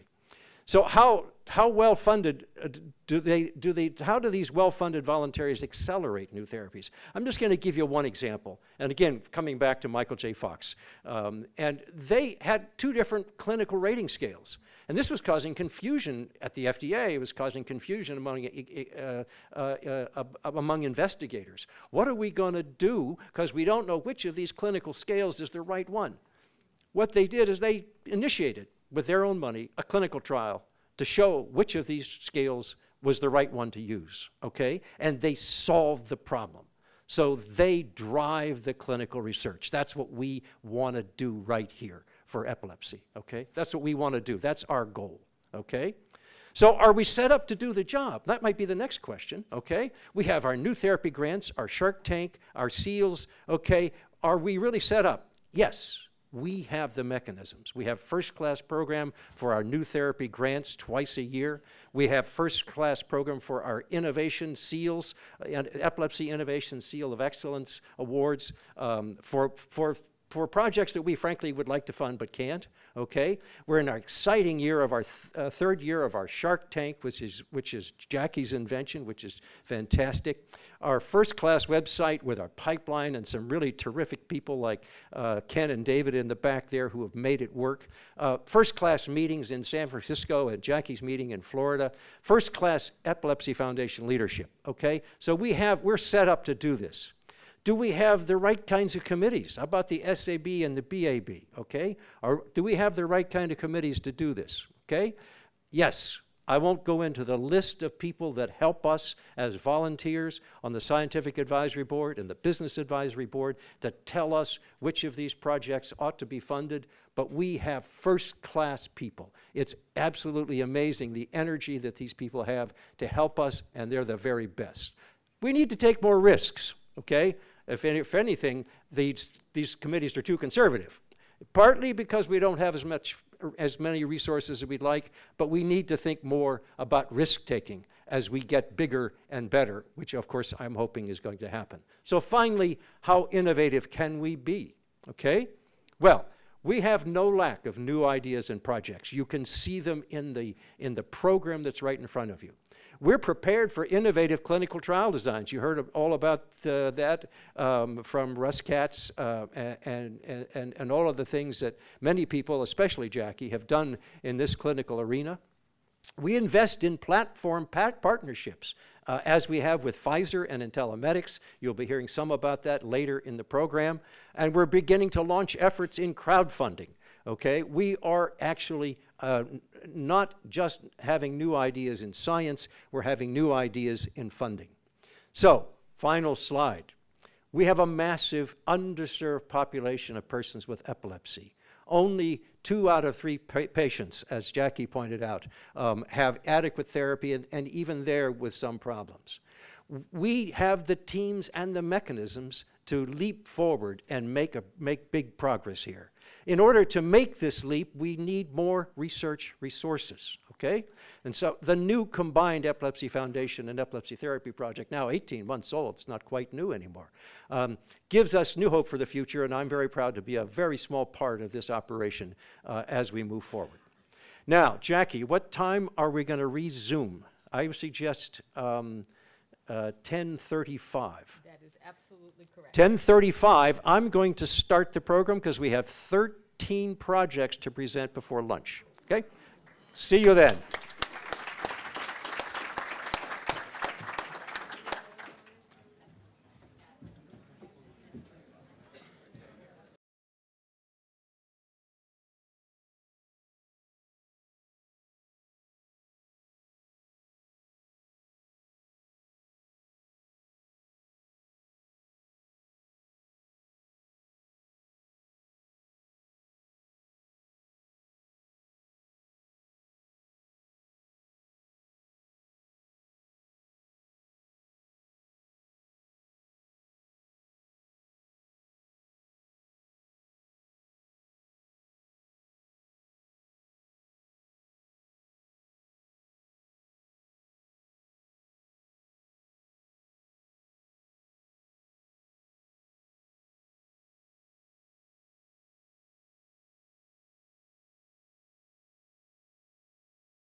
Ken, are we ready to go?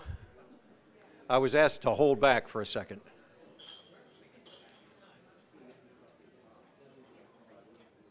We ready to go? Okay, we are going to start, even though many people are still out networking, which is great. We have some housekeeping issues. First of all, I want to welcome back our live stream viewers, those people who are looking at us on the internet, which is kind of amazing to me. We encourage you on the internet to comment on the YouTube or epilepsy.com page. So we encourage you to comment on the YouTube or epilepsy.com page. And also, you may use the hashtag 2014 pipeline on social media. Now, I have to tell you, I'm not sure I know what that means, but I'm sure that there are lots of 25-year-olds out there who know exactly what that means, okay? So the hashtag is 2014 pipeline, okay? Now, some other housekeeping things, which I'll mention later again, is that lunch, okay, is served in atrium room 3 and 4, which is one floor up, and it's easy to find. The posters are behind the bar. So if you find the bar, look behind that, you'll find the poster session. All right, we must get started, and I will begin with my good friend Jeffrey Skolnick from Intellimetics, who's going to tell us about the platform of computational in silico screening in the zebrafish. Remember, please, everyone, 6 slides, 6 minutes. Otherwise, lunch will be at 3 o'clock. 6 slides, 6 minutes. We have 13 presentations. Jeff, where are you?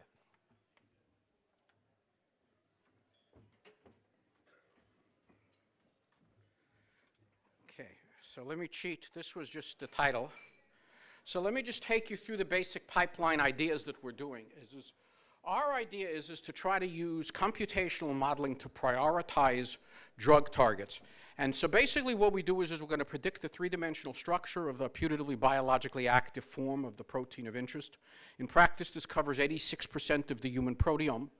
We then attempt to find small molecule ligand binding pockets that are in that protein that may or may not be present in other proteins. And basically the idea is, as copying is good, you can actually copy ligands, and I'll show you a concrete example where this apparently works. Amongst the other things we can do from the computational predictions, and these are predictions, not a substitute for experiment, is to actually predict side effects with a reasonable correlation with known side effects when you pretend you don't have them, as well as toxicity. So what you basically wind up with is, in principle, you could screen 20 million compounds if you want, but the success rates, at least for small molecule binding, and as you see it for physiological response, vary somewhere between 10 and 50% for a handful of molecules, 2 to 4, 10. So you don't actually, even though we have a high throughput platform, you don't have to screen a lot. Now, of course, an in silico prediction is just that. It's a molecular cartoon. It doesn't necessarily mean anything. And even if you got the binding right, it wouldn't necessarily mean that you had the physiological function. So what we do is we use both zebrafish and iPSCs to confirm the activity. We then, if this were to work in a fish, and a fish is not a person, we do a mouse is not a person. And since we're interested in repurposing FDA-approved drugs, we can have a clinical trial. Now, there's a couple of ways you can do it. You can either go through the fish and the animal models, or if the toxicity profiles are sufficiently benign and the contemporary treatments are sufficiently inadequate, you can actually jump to the clinical trials. And I'll show you some preliminary results which are very promising. So this is the predicted 3-dimensional structure of the SCN1A ion channel, which is implicated in Dravet syndrome, as well as a bunch of other neurological epilepsies. And if you want to look at new modes of action, what you don't want to do is necessarily look at the binding. This is actually over here. This is the ion channel. There's 4 voltage sensing domains. The zebrafish mutant is actually in one of these voltage sensing domains buried in the core, so it's actually a weak seizure phenotype because of that. One of the things we found, interestingly enough, is there's actually a whole bunch of novel ligand binding sites, one of which actually is predicted to bind progesterone. And this was stolen from another molecule, mineralocorticoid receptor. And that's very nice. It turns out that the number of small molecule ligand binding sites is about 500. And so you can copy and paste and find interesting potential leads quite easily. That's very nice. So what we do is we look in a zebrafish, and again, I don't have the time with 6 slides in 6 minutes. We looked at the response to light, which is basically you introduce pulses, you introduce effectively a seizure in the fish. There's a series of pulses introduced. The response in the darkness to the light is down at 1. And what you see is actually, you can look at the unnormalized. You actually have to normalize for the solvent response. So in the case of progesterone at 45 minutes and 2 hours, it has a statistically significant response with a p-value of 4 × 10⁻⁴. Another molecule which came up of the 2 that we tested that were novel, that are putatively binding to this binding site, is mifepristone. You would have never guessed this beast. This is this fellow down here. It is also reducing the response of the light to the fish. So insofar as you can, and if you actually look at the response of known AEDs to models of Dravet and actually Dravet patients, this is consistent with the response to the other drugs. It's a little bit better than some and a little bit worse than others, but it's certainly in the ballpark, and it's a novel mode of action. This is just showing you, amongst the other things, you can actually look at calcium imaging. These are chemically induced seizures. And one of the things which should become dramatically apparent is not all seizures are created equal. The 4AP seizures are more like localized thunderstorms. The bicuculin-induced seizures are actually kind of like a global thunderstorm across the sky. And so what this suggests is, and this is one of the ways we're assessing various types of drugs, is you want to use different types of seizure patterns, and different mutations will introduce different kinds of seizures, and therefore different types of drugs may be more appropriate. And this is part of our pipeline. I pray that this thing stops and lets me go ahead. Another thing we did, just kind of showing you some very preliminary results, is we looked at chronic fatigue syndrome, which it turns out that this whole nest of diseases are not unrelated. We did entrap1, which is a mitochondrial chaperone. A key mutation was involved in the ATPase binding site. We predicted a novel drug, which is completely out of the, with very small benign side effects. They've been actually feeding it to 2 patients and supposed to continue the trials. And quote, the patients are up and about and energetic. Now, this is the statistics at 2 and very anecdotal but preliminary. But this shows you that by looking at FDA-approved drugs whose toxicity profiles are benign, you can actually skip to the finish line pretty quickly because at least you know it's not going to kill the patient. Whether it's actually going to do anything is a separate question. In this case, there are suggestions that it's going to do something, and now we're going to be engaged with a partner in a much larger clinical trial. Again, this was purely from a computational model. There was no way you would predict this at random. And so the trials and challenges for the future, we basically are, while the Diddy mutant is interesting, it's actually a weak phenotype of seizures because of where the mutation is located. We're actually building personalized zebrafish. There's various types of Dravet. If you actually look at the 3D structure, there's at least 6 different kinds of Dravet depending on whether it occurs in the ion channel or in the voltage sensing domains, and some actually have a gain of function, some a loss of function depending upon what it does. And so you actually want to use personalized fish, or at least classes of representative fish, to test it. We're looking at calcium imaging, as I showed you. Is it a global thunderstorm or a localized perturbation? We're looking at personalized fish results with iPSCs, trying to correlate. Fish are easy to build. iPSCs are harder to build, but potentially much more powerful. What's the correlation, if any, between the various models? What can you conclude?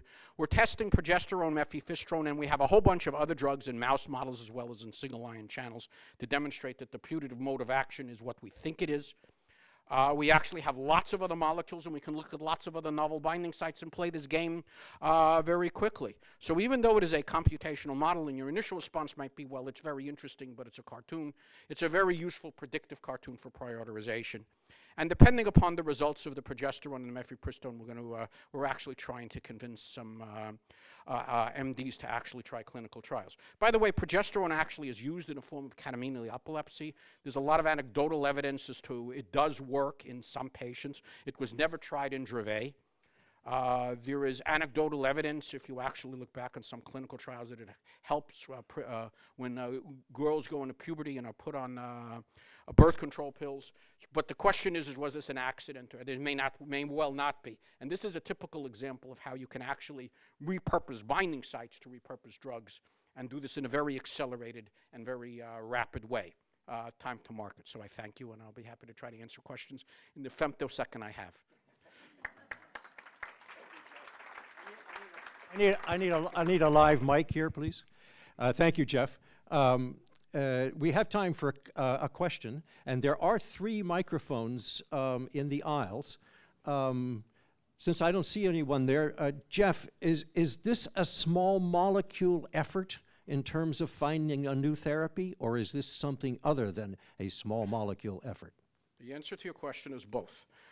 It is a small molecule effort to try to find a new therapy. We're trying to find novel classes of drugs that don't have the toxicity and side effects of existing AEDs. So what we're looking at are novel binding pockets, which at least have a chance. We have no way of predicting this in advance, whether the side effects are benign. Well, actually, we can suggest whether the side effects will be or not. But this is more generally trying to, understand the etiology of the disease, so that's on my academic hat, as well as ways of treating it. And this is basically designed to be an extremely accelerated effort.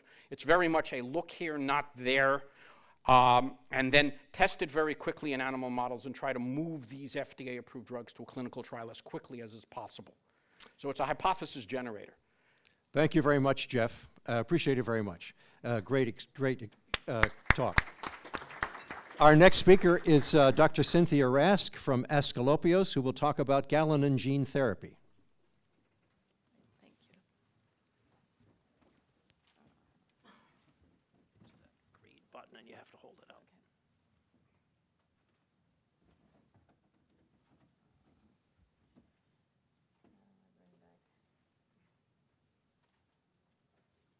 We have Dr. Rask's slides. It seems to be going back. Are you pushing the green button? Yes. We don't. Let's see. Here we go. Okay. Here we go. Here we go. So I'm going to talk about Galanin delivery, targeted delivery by gene therapy, actually. And this is not yet in the clinic, but it's part of a platform technology that's being developed by Asclepios Biopharmaceuticals, or AskBio, as it's often known. It's a small, privately held company with a technology that's supporting nucleic acid delivery for therapeutic development in multiple therapeutic areas. It's been around since 2003 and has, as I said, has a whole platform program, and I'll talk about some of the other programs that are actually in development currently, in clinical development.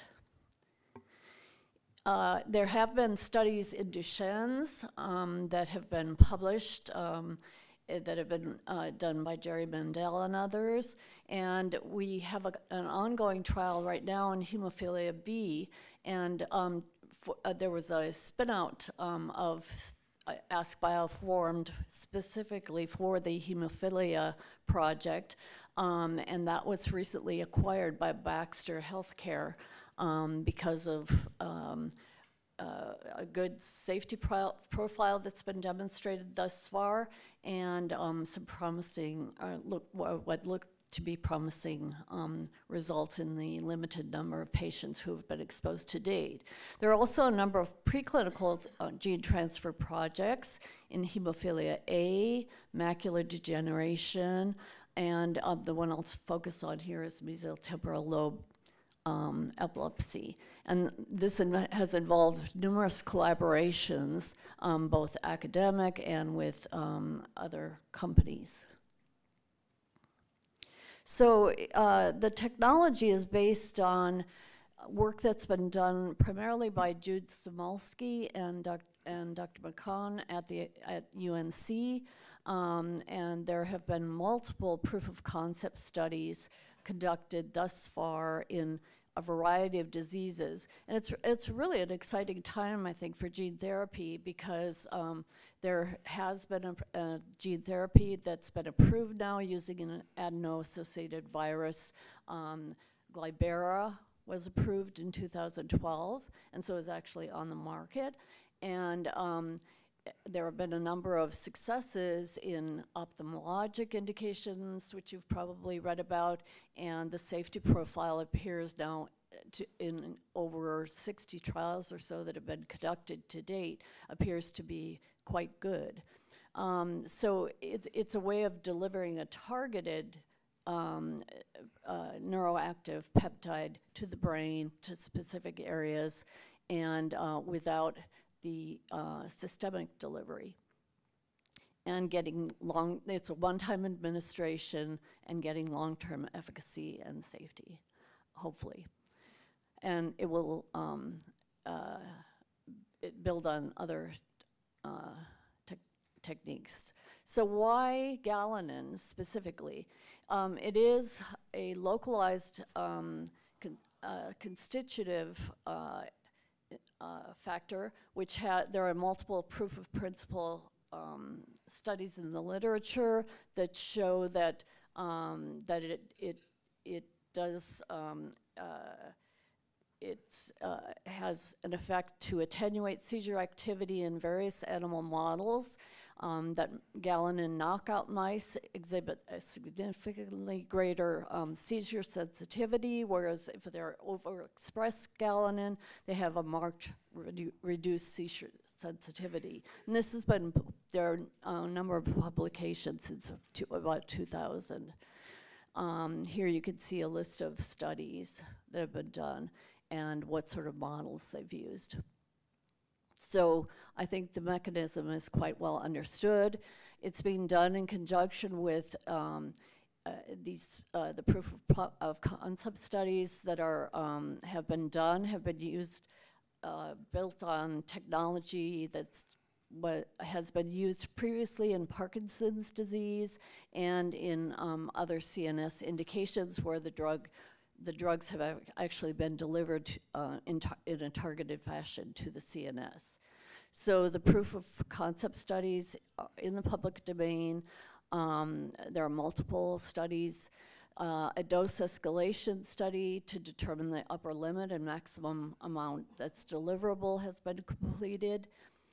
Evaluation of worst case scenario, that is where you target the temporal lobe, but the drug actually, the protein actually goes into the ventricles, has been completed. And behavioral studies, again, to look at the possibility of what happens if the target is not reached. And some of the drug goes to a different target, an unintended target. And that's been completed.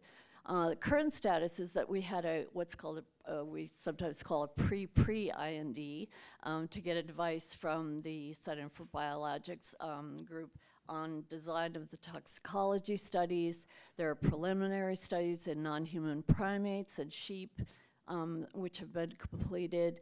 The delivery system has been done in collaboration with a Medtronic device, which has been in clinical trials. So the studies in these large animal models have already been done. However, they are quite expensive to do, and we're estimating that it will cost another $5 to $6 million to do the definitive dosing studies in rodents and non-human primates, and for toxicology and biodistribution studies to get to an IND. So that's the next step. Thank you. Thank you very much. Any questions from the audience for Dr. Rask? This is a chance for the audience to participate. We have a couple of minutes. Steve? I was just curious if you could comment on the preclinical efficacy results that you've observed. Yes. Well, these have been done in knockout models where the galanin gene is missing, and so delivery of galanin actually reduces or eliminates seizures in those models. Thank you. In a dose-response fashion. I presume that you don't have quite in hand the $6 million needed to finish these studies. So we'll call you as partially in the valley of death here. Yeah. Yes. Okay. Partially. Thank you very much. Hopefully not completely. Thank you very much, Dr. Rask. Terrific.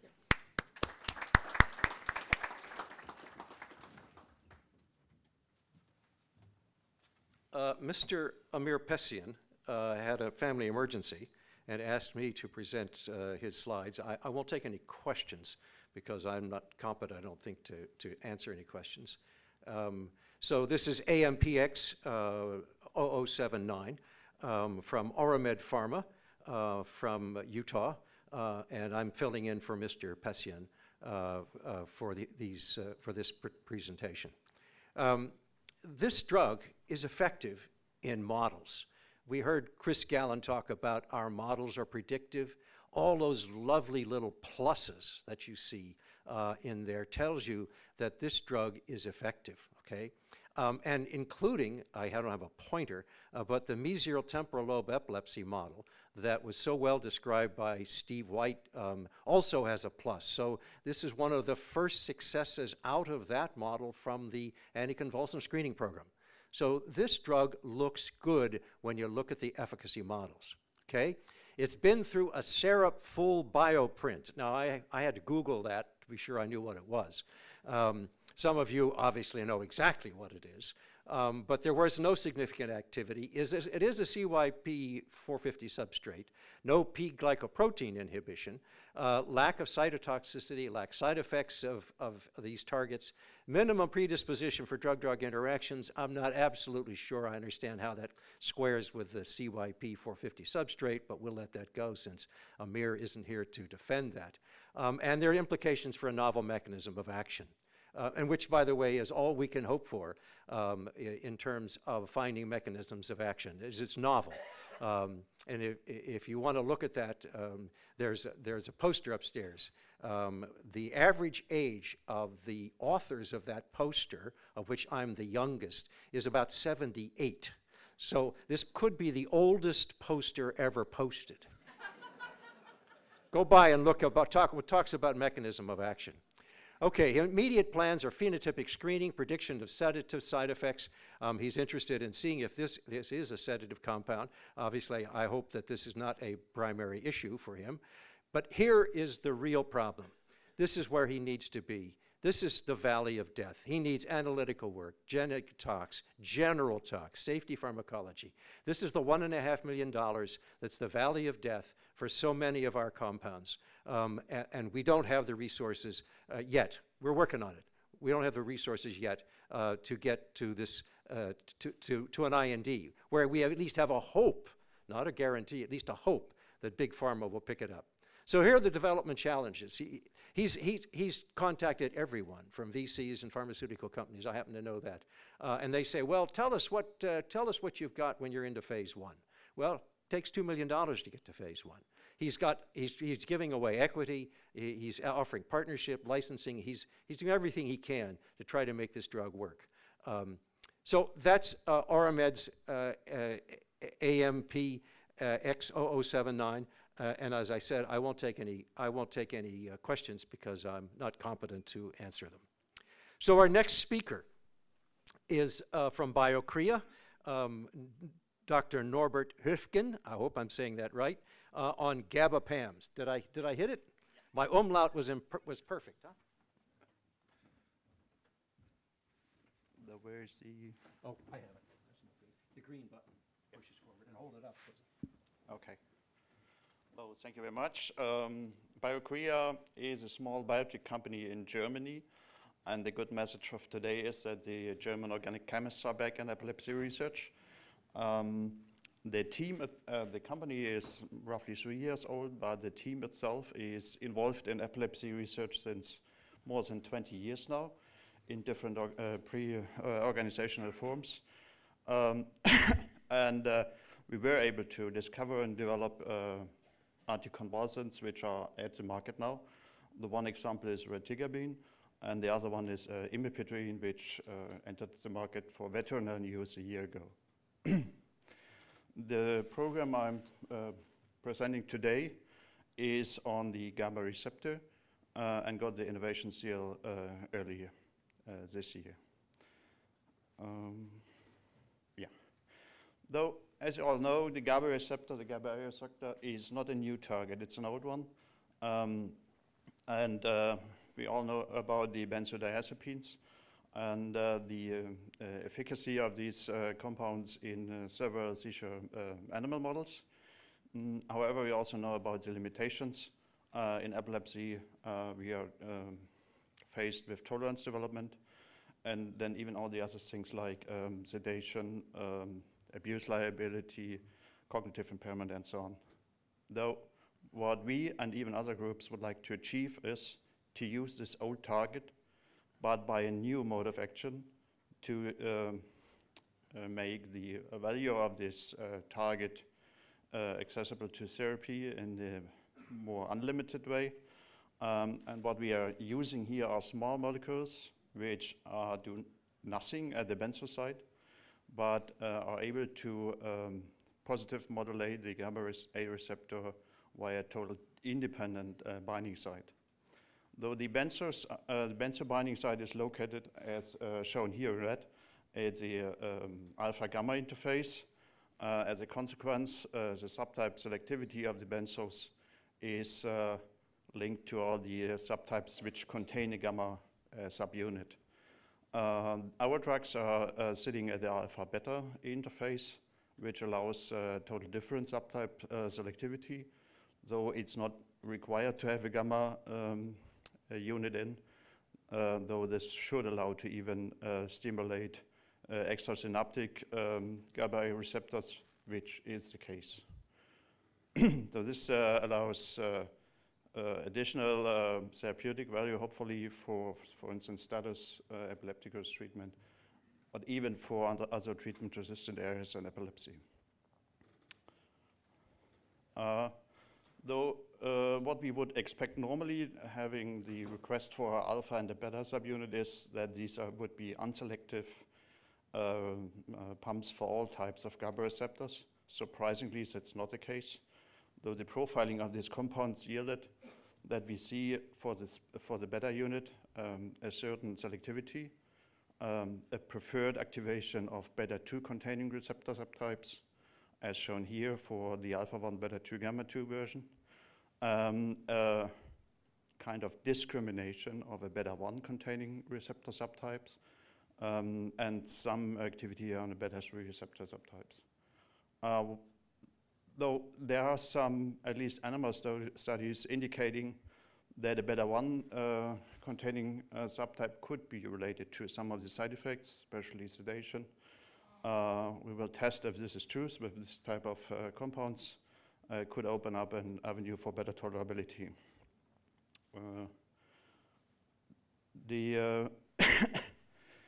The question is what clinical picture you could expect from this type of subtype selectivity. Going back roughly 20 years now from now, we found some clinical validation already for this type of selectivity, which is linked to loreclizole, an old drug which was in clinical development in the 90s with successful proof of concept studies. And this drug already at this time was profiled to have no tolerance development in clinical studies up to a year, no abuse liability, no withdrawal problems, was well tolerated, though maybe this was a front runner of our compounds we are progressing now, also it had been stopped later on due to developability issues.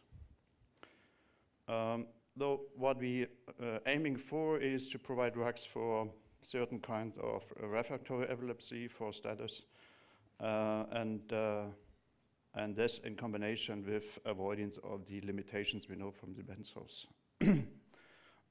From the developability profile, even we feel confident that combination therapy is an excellent field for this kind of drugs.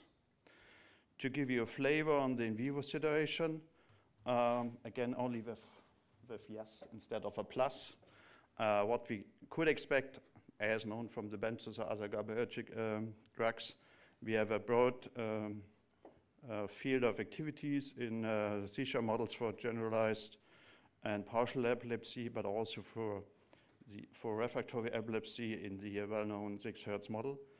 The remarkable thing for the 6 Hz model is that using the different versions, 32 milliamps or 44 milliamps, we have no dose shift. The active doses are comparable in both versions, which is not very common for other anti-epileptic drugs. And with an example on the right-hand side, you even can see that the tolerability is okay in this relatively hard model. This is compared with rotor-rod experiment, and it is not at the end. So in this case, we initially tested up to 100 mg per kg, where we did not see any sign of side effects on the rotor-rod.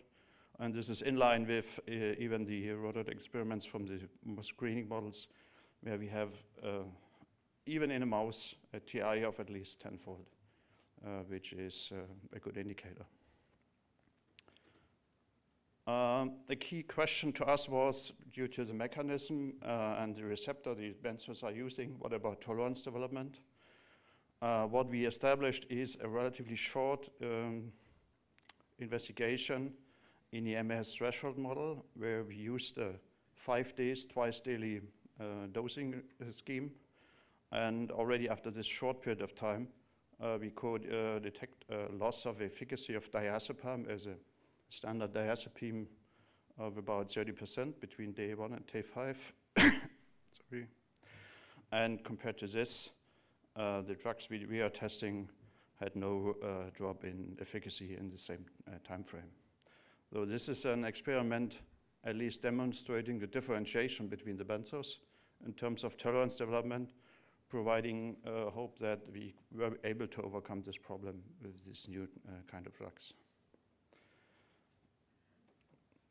Though in the summary is, on one hand, the mechanistic difference to the benzos and the opportunities for the broader therapeutic opportunities in the areas where the benzos are active, but even in additional areas.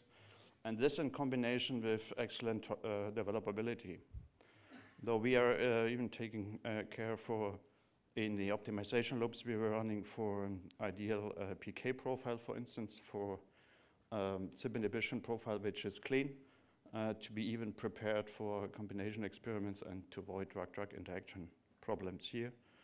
And especially the combination of the lack of tolerance and the activity, the extrasynaptic subtypes of the receptor, to us makes sense to test the compounds, what we not did so far in status models, to find out the therapeutic value, especially in this direction. And as all small companies, we are looking for partnerships. Then to keep speed for the further development would need good collaborations here. Thank you. Thank you very much, Dr. Rifkin. Dr. Rogowski has a question. It's very interesting that this compound has a low tolerance liability, and I'm wondering how you explain that. Is it possible that it could be, for example, a partial agonist at the GABA-A receptor? Because it seems like partial agonists may have less abuse, less tolerance and issues. Yeah, according to our data, this is not a partial agonist. It's not, okay. I know all the studies from the benzo time and the search for partial benzo agonists to avoid a little bit the side effect profile. This is a total different story. Thank you very much. At the moment, you don't have an explanation for the difference in tolerance between the discussions for the reasons for the tolerance tolerant of the benzos are linked to two things. I guess one is the special binding site got restructuring, that this could have an impact on the tolerance development, and especially for the status that even the extrasynaptic receptors are not activated by the benzos, but are still alive in this situation. And only if you could activate this type, you would have a chance to have efficacy in the status. This is hypothesis. Mike, we have to move on, but... I have another question? Quick question?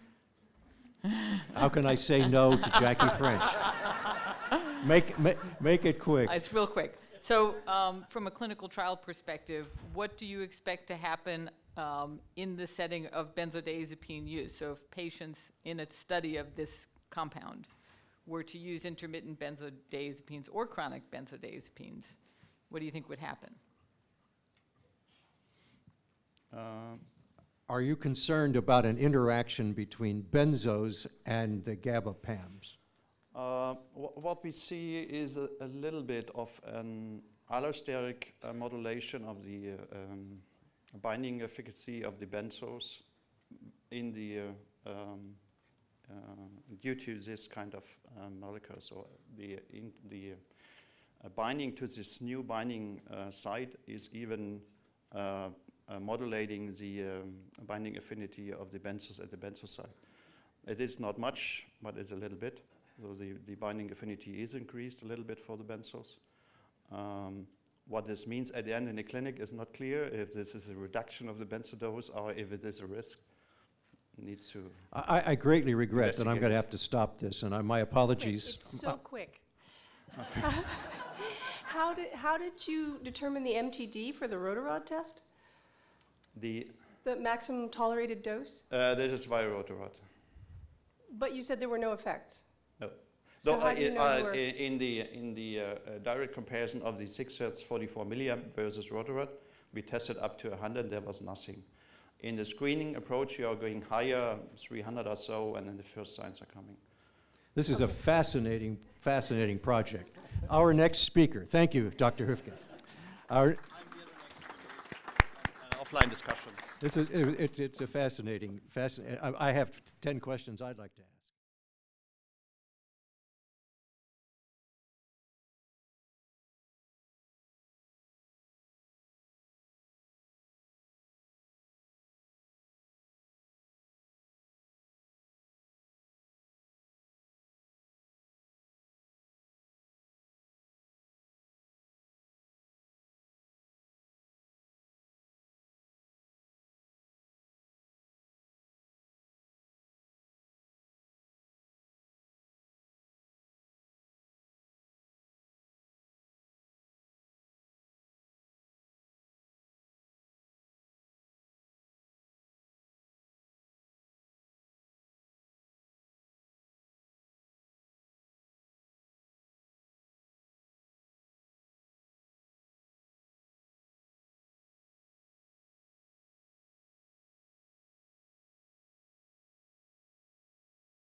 you off the hook today. Instead of asking you, well, no, I'll ask you anyhow. Tell us about abuse of propofol. I mean, everybody's concerned.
Much, Mike. Appreciate it.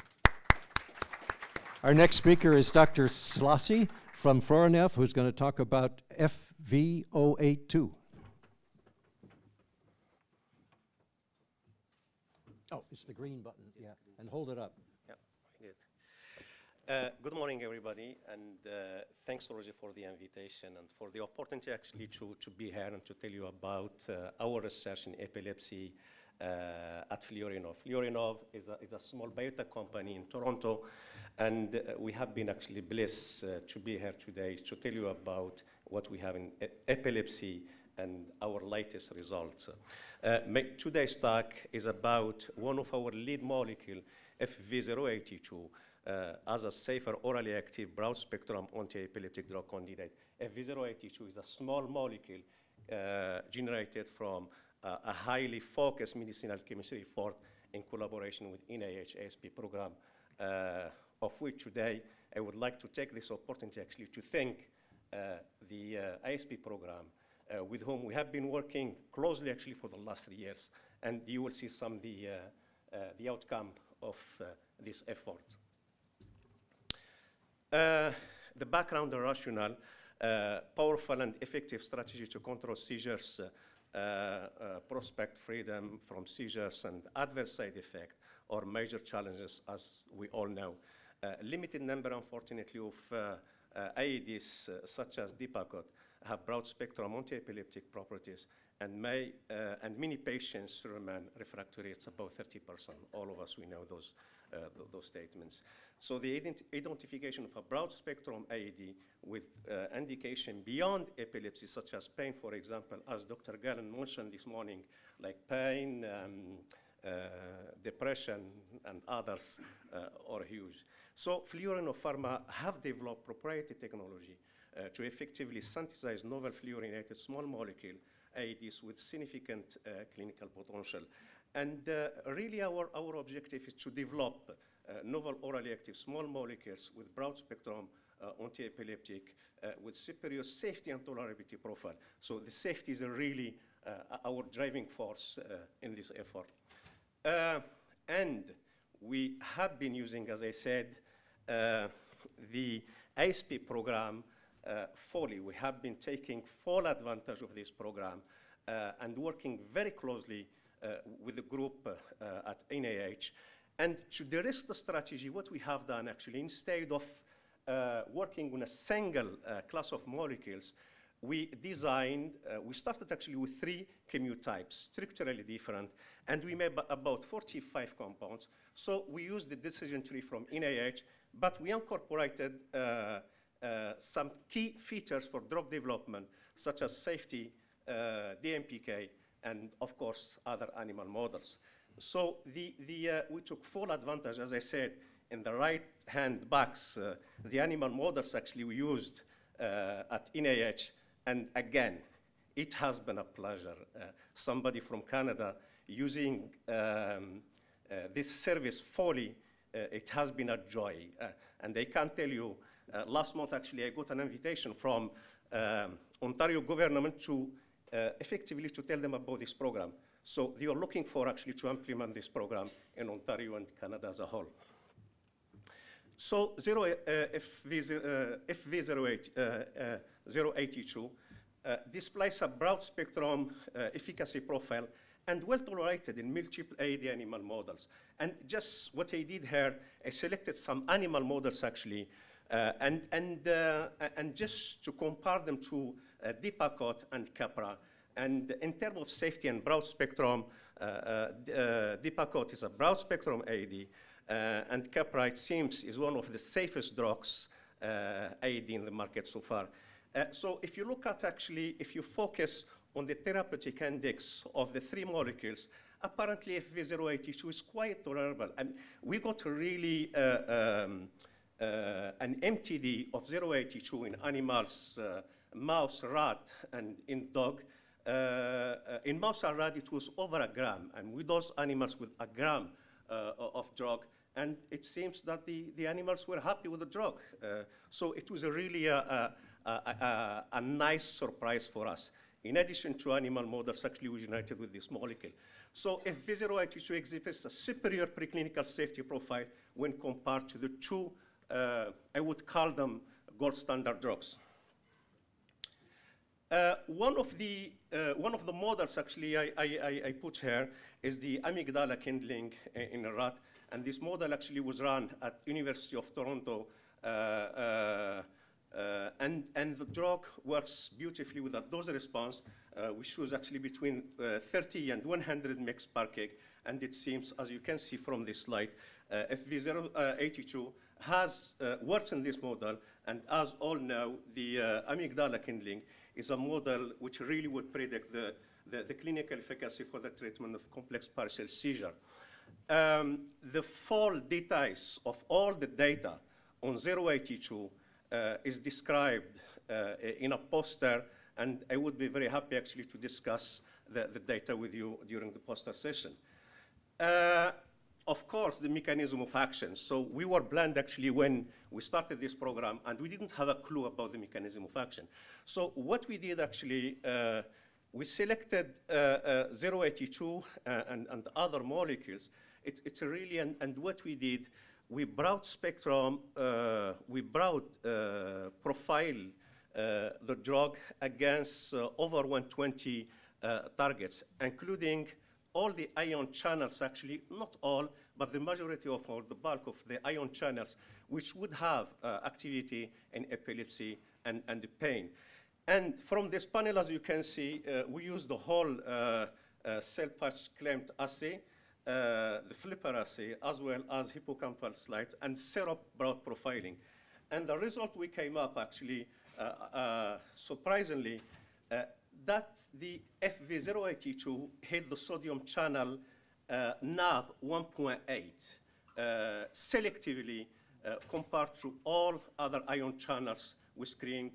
And we screened probably about over 16 ion channels from calcium, sodium, potassium, and chlorine ion channels. From the syrup profiling, FV082 hit some androgen receptor agonist radioligand, as well as the monoamine oxidase B. And we are following on those two to determine the functional activity of those two to see how actually those two targets involve in the efficacy of FV082. Also, 082 actually went through the acute toxicity we started first with 5 days, and really it was a great surprise to see that FV082, it was well tolerated. This is 5 days in a rat, and as you can see, the drug is well tolerated and only mild clinical signs reported. No issues in terms of liver function, enzymes, ALT, AST, and ALP, and body weight gain, rotorod, and other neurological signs similar to vehicle, and no change in organ tissue such as heart and others, and no increase in liver mass at doses of 200 and 100, pardon, at 200 mg per kg. In the basis of this data, presently actually we are running an oral daily tox in rat and dog, and I just got an email today. We're on day 10, pardon, orally dosing with FV082, 200 and 400 mg, and it seems in rat, and it seems the drug is well tolerated. So we are really very pleased with the safety of this drug so far. Of course, Dr. Gallen, as he said, the value of AEDs, or the commercial value, I should say, actually, it's beyond epilepsy. And we have such as neuropathic pain, inflammation, and also cancer pain. And this is what we are doing actually in Toronto with OICR, our colleagues in cancer group. So what we did actually, we generated some data, and again, this data came from NIH, which is really, as I said, it has been a joy to receive the data like this, and great data. So the molecule was tested in 2 pain models, the mouse formalin mouse, and as you can see, the molecule works beautifully compared to gabapentin, as well as in neuropathic pain, such as the mechanical allodynia rat model. And again, compared to gabapentin, it's at least as good, even better than gabapentin in those models. In summary, FV082 is a new anti-epileptic drug, chemically unrelated to any AED known so far, with excellent safety profile, at least so far in mouse, rat, and dog. Inhibited voltage-gated sodium channel NaV1.8 and interacted with IR and monoamine oxidase B. And the PK is just fantastic across species, from mouse, rat, and dog. The oral bioavailability it's close to 80%. The half-life across species, it's about 3 hours. No drug-drug interaction up to 500 micromolar. So it seems the safety, it's confirmed actually with drug-drug interaction as well. In animal seizures model, FV082 possesses broad spectrum profile and demonstrate efficacy, as I said, in models of neuropathic pain. Most importantly, what we have done actually in this case, in this molecule, we developed a manufacturing process chemistry, and already we scale up this drug, and we made about over 1 kilogram, and as we speak is going through NDA enabling. And of course, the AP, which is one of the most fittest actually for the industry, already we have a US patent application filed last year. In terms of management advisor, I think we have some... I think we're going to have to call it to close, okay? Good. And I'll be very happy to answer any questions. But we have 2 posters, and we'll be happy actually to discuss the data with you during the poster session. Thank you very much, Dr. Selassie. I'm sorry, we won't be able to have any questions on this particular talk. I regret we were just running too late here. Our next speaker is Dr. Harold Cohn, who's going to talk about extended neuroamides. In case you don't know who Dr. Cohn is, he invented lacosamide. It's a $2 billion drug, and now he has a follow-on he'd like to tell you about. Thank you, Roger, for the kind introduction. I'd like to begin by telling you about the compound that comprise the Neurogate technology. We call them extended neuroamides, or ENA for short. And the ENA were devised from 2 classes of neurological agents, functionalized amino acids and alpha aminoamides. My lab developed the functionalized amino acids, Roger had mentioned, and lacosamide as the prototype. The alpha aminoamides came out of Italy, and sulfinamide and rafinamide are 2 prime examples. Sulfinamide in phase 3 trials for Parkinson's disorders, and rafinamide in clinical trials for lower back pain. Both lacosamide, sulfinamide, and rafinamide all potent anticonvulsants as tested at the ASP. So we recognize in these two classes of compound they had a common structural core shown in the box, and we felt that we can concisely bring in pharmacophores from both classes of agents into a common structural motif by embracing that part in the box, and so we devised the ENAs. We've looked at more than 50 compounds in this class of compounds. We have evaluated the compound at the ASP and also have done self-physiology studies through most of the compounds. I'm going to talk to you a little bit about 130, but we also briefly tell you about 168, but we have several other compounds that we're very much interested in. It's a green one. Yeah. Okay. So let me tell you about 130. So, and as we've been seeing throughout today's morning talk, we bring in data from the ASP. It's an incredible outfit for us. We've interacted with them for more years than I'm going to tell you. But nonetheless, I show you here data for 9 different seizure tests run at the ASP. You see here in the maximal electroshock test, the compound is effective. And what we, just briefly, you want to strive for low ED50, a more effective compound, and you try to get a high PI value, which is the neurotoxicity TD50 divided by the ED50. And what you see is in the maximal electroshock test, 130 is effective in both mouse and rats, and by IP and oral. We also see it as effective in the 6 hertz at 32 milliamp, which is where Keppra was found to be very effective. We see it also effective in the corneal Kindle mouse model and the hippocampal Kindle model. These are sensitive models for partial onset seizures. And the tests in rats are 2 tests that have been advanced for pharmacoresistance in epilepsy, and you see the compound very effective there as well. To give you some idea of how effective 130 is, what I've done to take the data from the previous slide where appropriate, and I converted the ED50, the milligram per kilogram, to micromole per kilogram, so we can compare different compounds on a per molecule, on a per molecule basis, so I've accounted for the molecular weights. And I've compared 130 with lacosamide, levetiracetam, lamotrigine, topiramate, carbamazepine, and phenytoin. And you see that, again, the lower the value, the better, that 130 outperformed all these compounds in all the tests shown here. We are particularly interested in the hippocampal Kindle seizure model, and you see that in 130 is more than 14 times more effective than any of the other ASCs on the list here. So the question is, how do these ENAs operate? Both cellular physiology studies and receptor binding assays indicate that the major pathway for these compounds is the sodium channel. And in the CNS and the PNS, that what governs membrane excitability is the fraction of the channels that are in the closed or resting state that can be fired upon stimulation. And you can stop that, you can control neurohyperexcitability by inactivating the channel.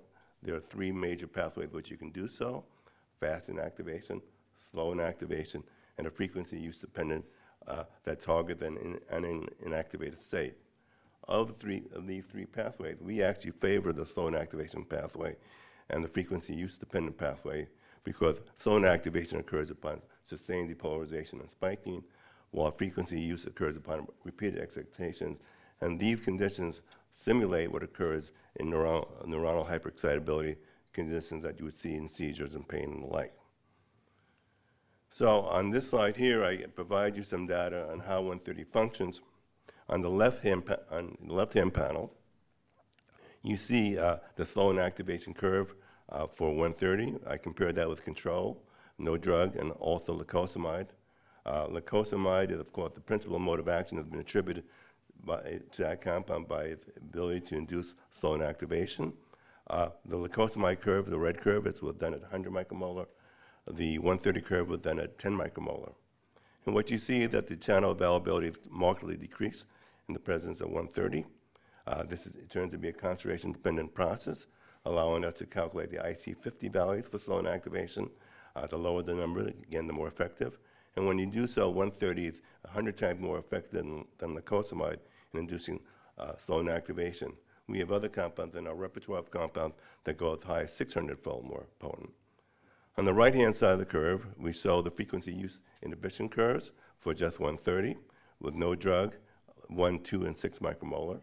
And again, you see, as with repeated pulses, you see more and more of the channel inactivated. suggesting that the compound actual either to target or to enhance an inactivated state upon repeated firing. And so, and it's been very important from my perspective, is to show you that that 130 is working at very low micromolar concentrations. And we believe that these are the therapeutic concentrations the drug would be effective. So we think these ENAs have two competitive advantages. One is they powerfully induce slow inactivation, and second is that they have a frequency use inhibition, again at therapeutic concentrations. So this summarizes a little bit about the ENAs and tells you a little bit more. First of all, the ENAs, like 130 and 168, have excellent activities in the seizure models with minimal neurotoxicity. We've examined the ENA at a number of receptor binding studies at targets known to adversely impact drug development, and we see no interaction. We see no hERG channel activity up to 30 micromolar and no CYP450 inhibition. In PK studies in rats, we have excellent drug-like properties with bioavailability that exceed 80%. They have low clearance rates and relatively high Tmax and T1 half values, and they're brain penetrant. We think that they have lower development risks because they're designed from for compounds that have been tested in man. And the compounds act as the functional inhibitors by targeting slow inactivation frequency use inhibition.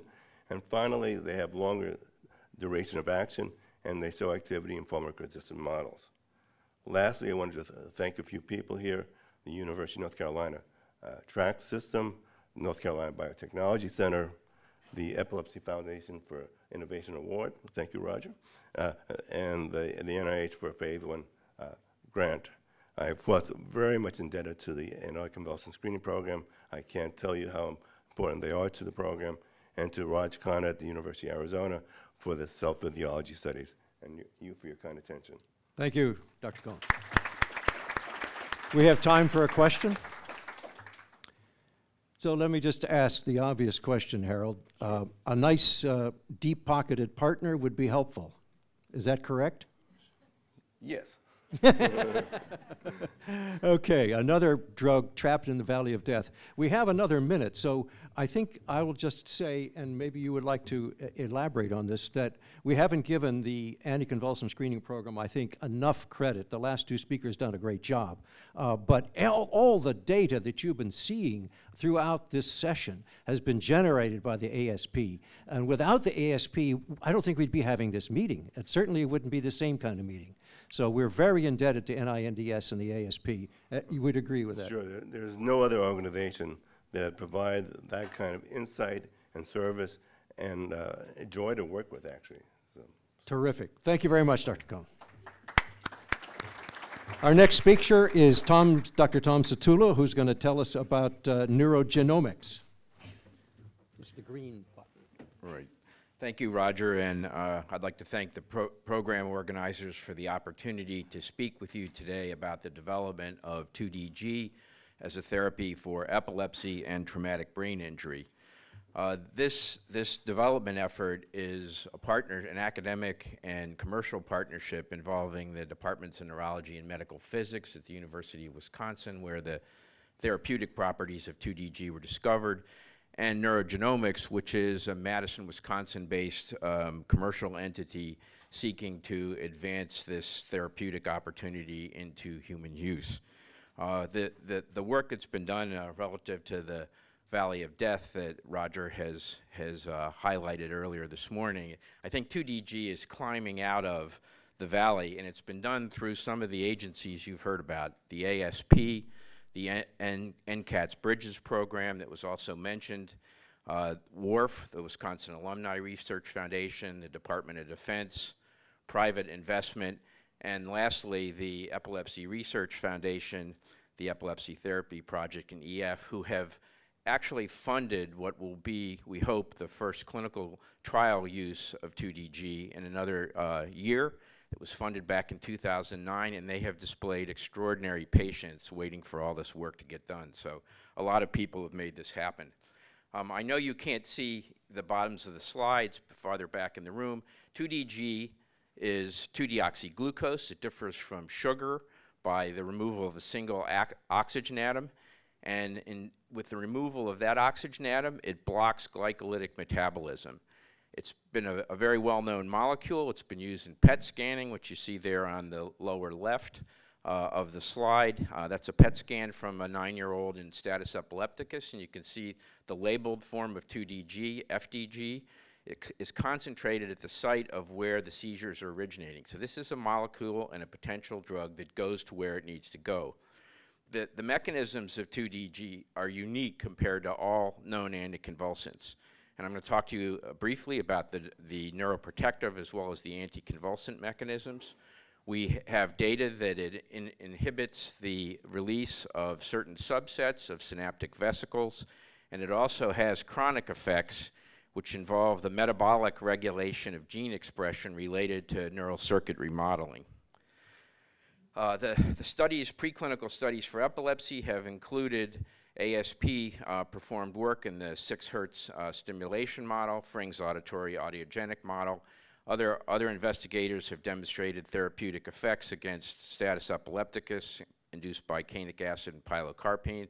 And our lab worked initially on the effects of 2DG in the kindling model, which is a chronic model of epilepsy progression, and it produces twofold slowing of the rate of circuit remodeling in epilepsy. This is a bar graph showing a 2DG treated animal during the course of kindling in gray with the normal rate. And you can see it takes about twice as long for the progress of the epileptogenic process to occur with olfactory bulb kindling, and similarly twofold slowing with perforant path kindling. So this pattern of effect in this model is, by definition, a disease-modifying effect against the progressive effects of repeated seizures. And in addition, as mentioned, it has the acute anticonvulsant activity in the acute models. These are unlike any other known epileptic medications at this point, and therefore a novel opportunity. So one of the really interesting things about 2DG is you see again the PET scan on the left side there of the 9-year-old girl in status epilepticus. 2DG goes to where glucose is being used in the brain. And sites of pathology, both acute and chronic, are frequently accompanied by excess energy metabolism. So glucose is needed to drive a lot of those processes. 2DG goes to where the action is. On the right-hand slide there is a rat brain in which perforant path afferents to the hippocampus are being stimulated at 1 Hertz, and you can see they're labeled 2DG going into the hippocampus. So this unique property of 2DG as an agent depends on what's known as activity-dependent neurovascular coupling. It's a very complex, tightly organized physiological process of delivery of oxygen and nutrients to neural circuits on the basis of neural activity. This is a fundamental property, and 2DG basically exploits that property therapeutically. So what are the implications of these findings for clinical application? We believe it will be useful for epileptic conditions in acute settings like status and clusters of seizures. Because it is delivered to the brain as a function of seizure and energy demand, you can give it, and we have evidence for this in rats, that if it's given after a seizure occurs, it has the same therapeutic effect relative to the next seizure as if it was given preferentially. So this may be an after-seizure medication. And it, I think, offers, for reasons you see on the 2 slides there, the scans and the glucose utilization images, potentially novel methods of delivery in combination with stimulation and device therapies that you heard about earlier this morning. So I'm going to move now to the neuroprotective aspects of 2DG and traumatic brain injury. This is work funded by the Department of Defense, and the model we have used is to induce traumatic brain injury in one of 2 different sites in the brain, a temporal and a frontally located site in the rat brain, and give 2DG at a dose of 250 milligrams per kilogram per day for 2 weeks, starting at the time of the injury. And we have used in vivo and ex vivo imaging in rodents at 1 week, 1 month, and 6 months to look at the effects of 2DG as a structural neuroprotective agent. Because of time, I'm not going to go into detail here. This is an MR scan, serial MR scans in vivo from rats that have had brain injury. The white, this is a T2 image, so white means there's less brain substance there, and you can see in these there's a tendency for the increase of the white there in the lateral ventricle volume to indicating diminished overall brain structure and size. When this is quantitated in animals treated with 2DG during that 2-week period, the rate of secondary progression of the injury is reduced. So the initial injury is not reduced by 2DG, but the progression over a period of a month of the structural damage is reduced. And that's seen statistically significantly from the 1 week to 1 month interval, and the trend is there at 1 week to 6 months as well. This is another, again, in the interest of time, not going to go into detail. The 2DG also reduces overall lesion volume looked at 6 months after injury. Using diffusion tensor imaging, which is a relatively new but now rather well introduced imaging modality to look at microstructural organization in tissue. There's also been evidence of 2DG's effects on delayed development of abnormalities in mean diffusion. This is the same paradigm as indicated on the schematic at the top of the slide. 2DG treatment reduces the progression of mean diffusion abnormalities. Finally, I'm just going to summarize this last slide quickly. These structural neuroprotective agents are accompanied by functional therapeutic effects on long-term outcome after head injury in a fear conditioning paradigm, which I won't go into detail here. Basically, 2DG reduces fear learning at 1 month after injury in rodents, and at 6 months after injury, it enhances the retention of spatial memory that would otherwise be lost. So this is a structural and functional neuroprotective effect in rodent TBI. And my last slide here summarizes where 2DG is in the pipeline. There are 2 use patents for epilepsy, an Australian patent for epilepsy, pending patents in Canada and Europe. There's an issued patent for structural and functional neuroprotection in TBI. The animal toxicology has been favorable to this point. At higher doses, 2DG produces cardiac toxicity, which is not surprising based on the reliance of the heart on glycolytic metabolism. That is reversible, and the no overt adverse event level is about twice what the doses that will likely be used for neurological effects. The GMP production through NIH Bridges program is completed. Toxicity studies initially in rodents and dogs are completed, and we're expecting to be starting the GLP tox study shortly.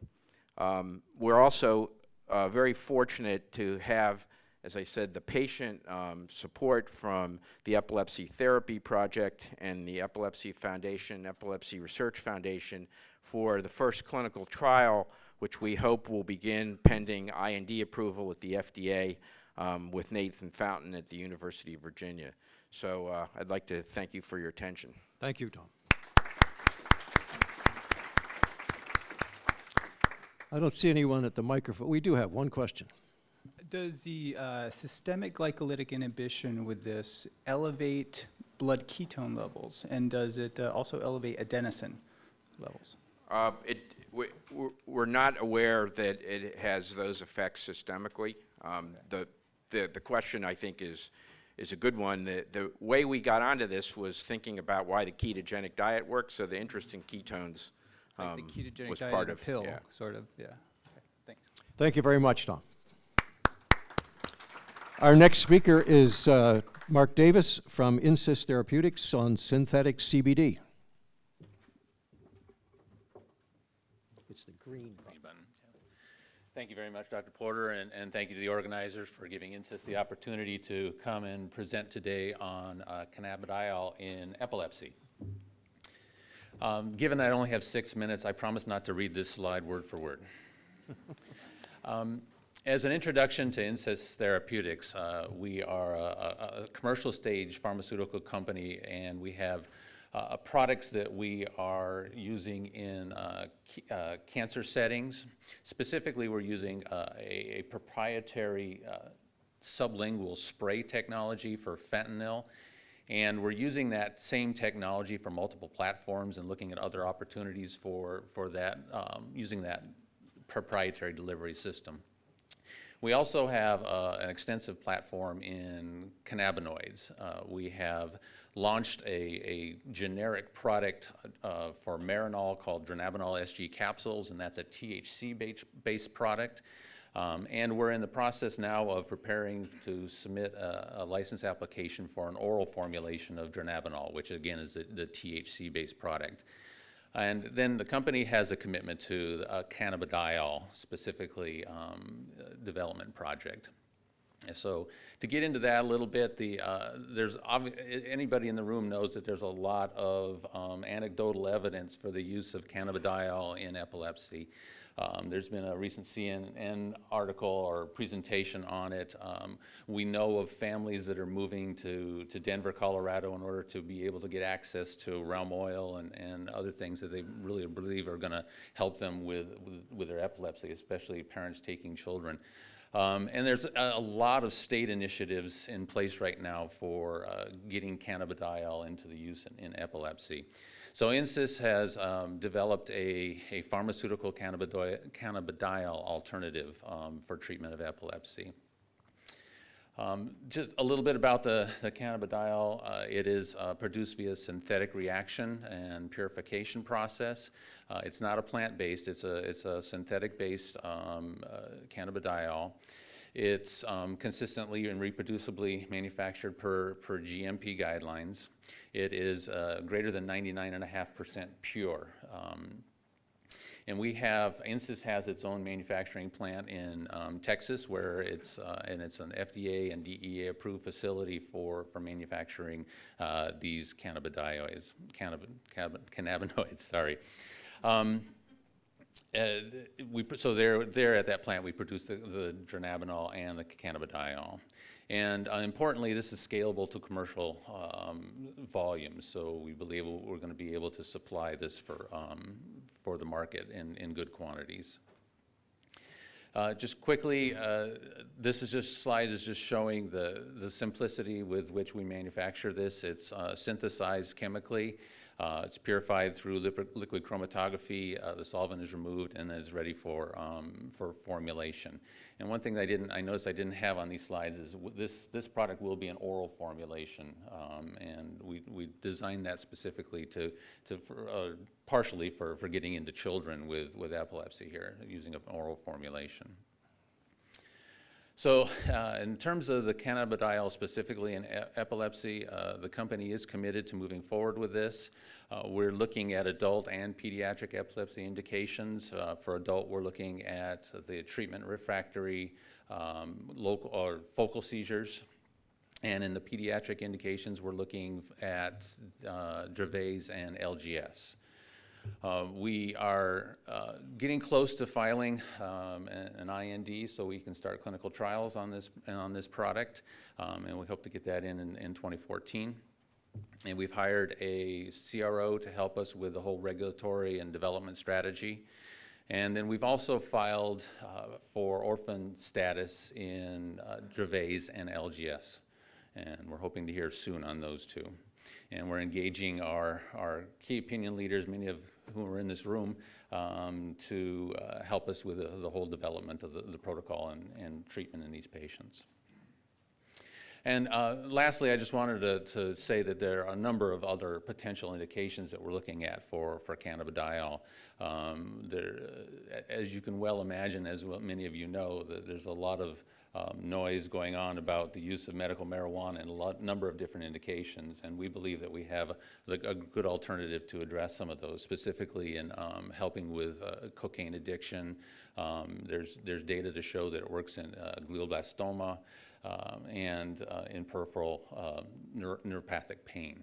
So we are working with leading universities in these and starting to get some, again, traction to get trials underway as quickly as possible. And we're looking at even additional indications beyond these. So we have an exhibit set up upstairs if you'd like to come by our booth if you have any questions on the product. And that's Thank you very much. Thank you. We have some time for questions. Can you say a word about the IP situation of cannabidiol versus U.S. versus Europe? No. It's a good question. I don't really know the details on the IP situation. Let me ask you a question that since you don't can't answer that one. Something occurs to me. Are you going to have to do phase 1 with CBD, or are you going to be able to figure out a way to get around that? We really want to understand the pharmacokinetics of this product. There's a lot of data in the literature on the use of cannabidiol and of THC and other products like that. So we're depending on that as a guidance point, as a starting point. But we need to understand what our own pharmacokinetics are with this particular formulation in an oral solution. Do you want to know anything about the bioavailability of CBD? It's low, but we are finding doses, or we're going to dose to make sure that we cover for the lower oral bioavailability. That would imply greater variability too. Is that it could, but we'll see that. We'll be looking for that in our clinical trials. Yeah. Okay. Thank you very much. Okay, thank you. Our next speaker is Dr. Steve White, who's already spoken today. He's going to tell us about galanin receptor 2-based therapy and neuroadjuvant. Steve? Thank you, Roger. So I want to, we've already had a very nice introduction as to the reason behind galanin as a potential neurotherapeutic from Dr. Rask. And, you know, this galanin, as we heard earlier from Dr. Gallen, is one of that 100+ compounds that is a modulator of neuronal function. And what I want to do today is tell you a little bit about A10-2 is a metabolically stable blood-brain barrier permeable galanin receptor 2 preferring neuropeptide. And A10-2 is a lead compound that has come out of a series of 100+ synthesized neuropeptides from Dr. Greg Boulai's lab. And shown here is the receptor binding affinity for both galanin receptor 1. You can see has a Ki of 494 versus galanin receptor 2 is a Ki of 32, giving A10-2 a 15-fold affinity for GALR2 over GALR1. The anticonvulsant profile of NAX A10-2 is shown here, and you've heard a lot about the 6 Hertz seizure model. You can see that it's effective, very, very potent in this model, both the 32 milliamp and the 44 milliamp relative to levetiracetam and carbamazepine. It's also active in the audiogenic seizure mouse, the corneal kindled mouse. It is very much like levetiracetam in respect to being inactive in the mouse MES test and the mouse pentyline tetrazole seizure model. Again, what is really unique about this and really exciting about it is it's a novel target in which we really don't have any human proof of concept at this point about its overall role in seizures, and particularly therapy-resistant seizures. So the goal of neuroadjuvants really is to get this program through the IND enabling talks and get it into proof of concept studies in human patients, and then move forward from there. As I've just said, it's mechanistically novel, active in several preclinical models, metabolically stable. In serum assays, it has a half-life of about 9 hours and about 25% serum. It's inactive in the Hurg assay up to 30 micromolar. No effect on plasma glucose levels at therapeutic doses. This is important because GALR1 receptor is actually on the pancreatic beta cells, beta islet cells, and GALR1 activation in the pancreas actually does elevate plasma glucose, and we've demonstrated that there's a good therapeutic index with regard to that as a possible adverse effect. It has a favorable CYP induction inhibition profile, And what I'm not going to show you today is it is also a potent analgesic in several of the rodent pain models, including formalin, sciatic nerve, chronic pain. A10-2 has a favorable pharmacokinetic profile following IV administration to mice. It has a half-life at varying doses, 4 different doses, up to 1.5 milligrams per kilo, IV of around 1.2 hours. You can see that data here. And when you look at the relationship of the pharmacokinetics, or the plasma levels, I'm sorry, to its efficacy in the 32 milliamp 6 hertz test, you can see that there's a very nice linear relationship between plasma concentrations of A10-2 and percent of animals protected in a top graph there. And shown below in the bottom graph is the percent of animals that are impaired in the rotarod following IV administration again. So the overall therapeutic index is estimated to be about 3 in this particular test. So our preclinical development activities are to finish conducting the broad receptor screening studies, which were started last fall, and those are ongoing. Dose range toxicology studies and pharmacokinetic studies in the rat are planned for the third quarter. Our pharmacokinetic studies in non-human primate, we hope to get started in the third quarter of this year, and then having a pre-IND meeting by the first quarter of 2015. So the intellectual property of A10-2 and some of the other neuropeptides is protected by two patents, international patent application issued in May of last year, and a U.S. application. So I'd like to acknowledge a number of different people. Greg Boulai is a professor at the University of Utah in medicinal chemistry. He was really the brains behind this project and what he's done in conceiving a way to take a normally very metabolically unstable peptide or neuropeptide such as galanin and actually change that so that it, number one, can get absorbed, number two, it can cross the blood-brain barrier, and number three, shows activity. And a number of folks there listed in his laboratory. By way of full disclosure, Karen White there is indeed a relationship. She is my daughter, and she worked with Greg during her early on in his lab as a summer student and neuroadjuvants.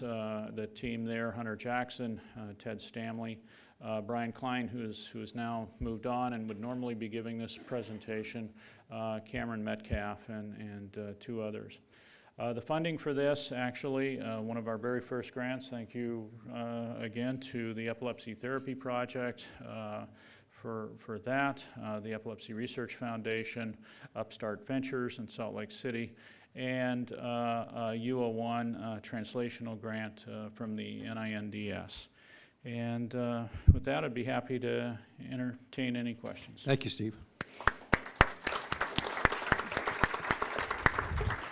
Mike, you have a question? Yeah, really interesting data and great progress, Steve. How do you imagine this product is actually going to be used? It's, I guess, a parenteral product, so how would you use that?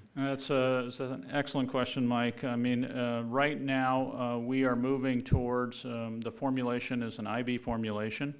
And we have, as you saw, very good PK, linear PK following IV. Our goal is really to get through the IND enabling tox studies, to get in proof of concept with an IV formulation, to get some clinical data in an effort that, yes, we are looking for partnership and support, that there might be, you know, an interest in this and to then begin to think about other delivery routes.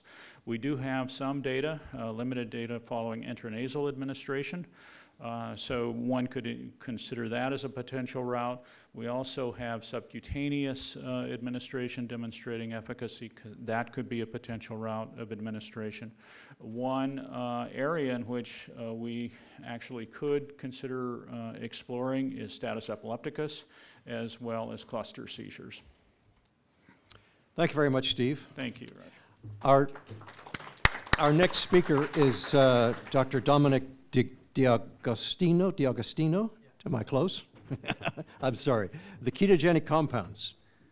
Yes. That's the green button on there. Okay. It's great to be here, and I appreciate the invitation to present today. I'd like to give a special acknowledgement or thanks to the Department of Defense and the Office of Navy Research for funding this work. And in particular, it aids the Navy SEAL divers that are at risk for CNS oxygen toxicity seizures. I'd also like to give a special thanks to the Charlie Foundation. The Charlie Foundation really inspired me to pursue this area of research in metabolic therapies. In particular, the ketogenic diet for the metabolic management of seizures. So the ketogenic diet is a high-fat, low-carbohydrate, very restricted diet that essentially generates ketones through fatty acid oxidation in the liver. Now, ketones represent a water-soluble form of energy that can cross the blood-brain barrier, and it provides an alternative fuel to aid in brain metabolism. So on the ketogenic diet, the brain shifts from a glucose-based metabolism to a fatty acid and primarily ketone-based metabolism. Ketones can change fundamentally brain energy metabolism in a way that controls seizures through mechanisms we're just starting to understand now. So what's important is that the ketogenic diet, to maintain a level of therapeutic ketosis, the carbohydrate restriction needs to deplete liver glycogen stores, and you need to maintain a suppression of insulin to drive hepatic ketogenesis. This is difficult to sustain. Our lab has developed and tested a number of ketone supplements in the form of ketone mineral salts and also synthetic esters. A single administration of a ketone ester can rapidly and sustain blood levels of ketones above and beyond what can be achieved with prolonged fasting or the ketogenic diet. We can elevate blood levels of acetoacetate, which has an important role in seizure control, and beta-hydroxybutyrate. So the elevation of ketone levels can be sustained for a single administration of a ketogenic agent in the form of a mineral salt preparation or an ester, causes a rapid ketosis in the time frame of about 30 minutes. And interestingly, it can also decrease glucose levels. And it elevates, we've been able to achieve preparations that can elevate all three ketone bodies, beta-hydroxybutyrate, acetoacetate, and through the decarboxylation of acetoacetate, breath acetone levels are elevated. So there's also, with a single administration, a sustained increase that is dose-dependent in the blood levels of ketones for over 8 hours.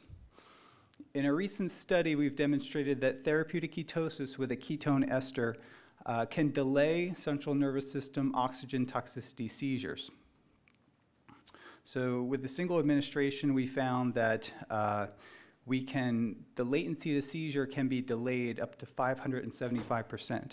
So this is above and beyond what we've been able to achieve, or anyone's been able to achieve, with any anti-epileptic drug or any experimental anticonvulsant drug. We currently, we have ongoing testing in at least 4 different seizure models. And we're also soon to start a glucose transporter type 1 deficiency syndrome mouse model. So the original application for this technology was for special ops diving. In particular, the Navy SEALs, they use a closed circuit rebreather, and a limitation of their dive operations is CNS oxygen toxicity. So therapeutic ketosis, we found, increases physiological resistance under these extreme environments. Hyperoxia, and we're also looking at hypoxia. And work funded by DARPA and work in our laboratory has shown that in animal models and in humans, there's a significant increase in physical performance and cognitive performance. I don't have time to show you the data today, but these experiments are ongoing. So the main thrust of our research now is looking at the anti-seizure mechanism of these exogenous ketones. And I can't go through all of it, but what we have shown conclusively is that there's a big elevation in serum and hippocampal ketone levels, including beta-hydroxybutyrate, acetoacetate, and acetone. There's a large 5 to 10-fold increase in adenosine levels, which has been shown with the ketogenic diet. There's a large increase in the GABA to glutamate ratio. And there's also a 2 to 5-fold increase in all the TCA cyclointermediates, consistent with an increase in brain energy metabolism. We've also seen consistently that elevating ketones has an anti-glycolytic effect, and there's a decrease in blood glucose, in insulin, there's a suppression of oxygen-free radicals, and a general suppression in oxidative stress through a direct and also through an epigenetic mechanism. So in summary, we've shown that ketone supplementation can produce fasting levels of ketosis without the dietary restriction of carbohydrates or calories. Therapeutic ketosis with a ketone supplementation delays seizures, tonic-clonic seizures from oxygen toxicity, and a number of other seizure models we're studying now. There are multiple, with metabolism, you have multiple anti-seizure mechanisms that are contributing to this, and we're starting to dissect the mechanisms now.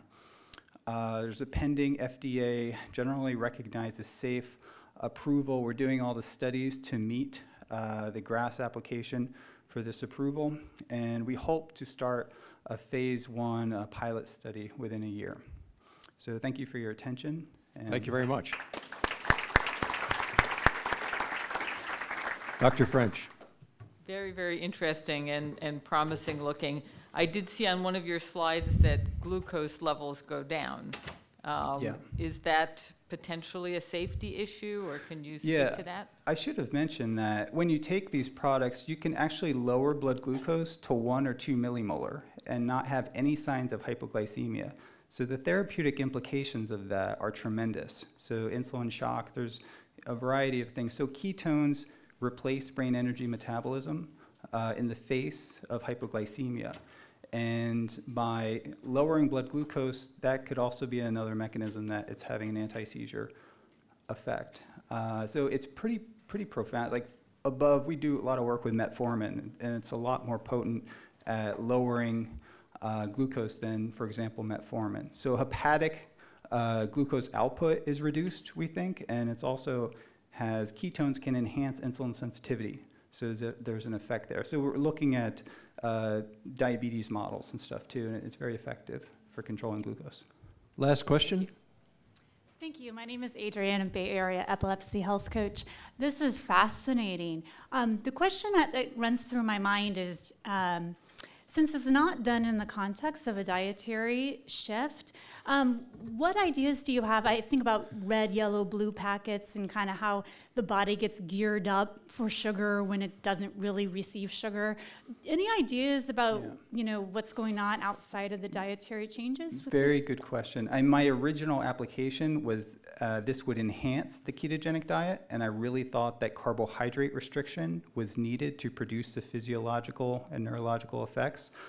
Now, the ketogenic, most of my research is actually still with the ketogenic diet, and this is more for a military application, but what I think personally is that a large amount of the substance really needs to be administered for 1 gram per kilogram range to really get that starvation level ketosis.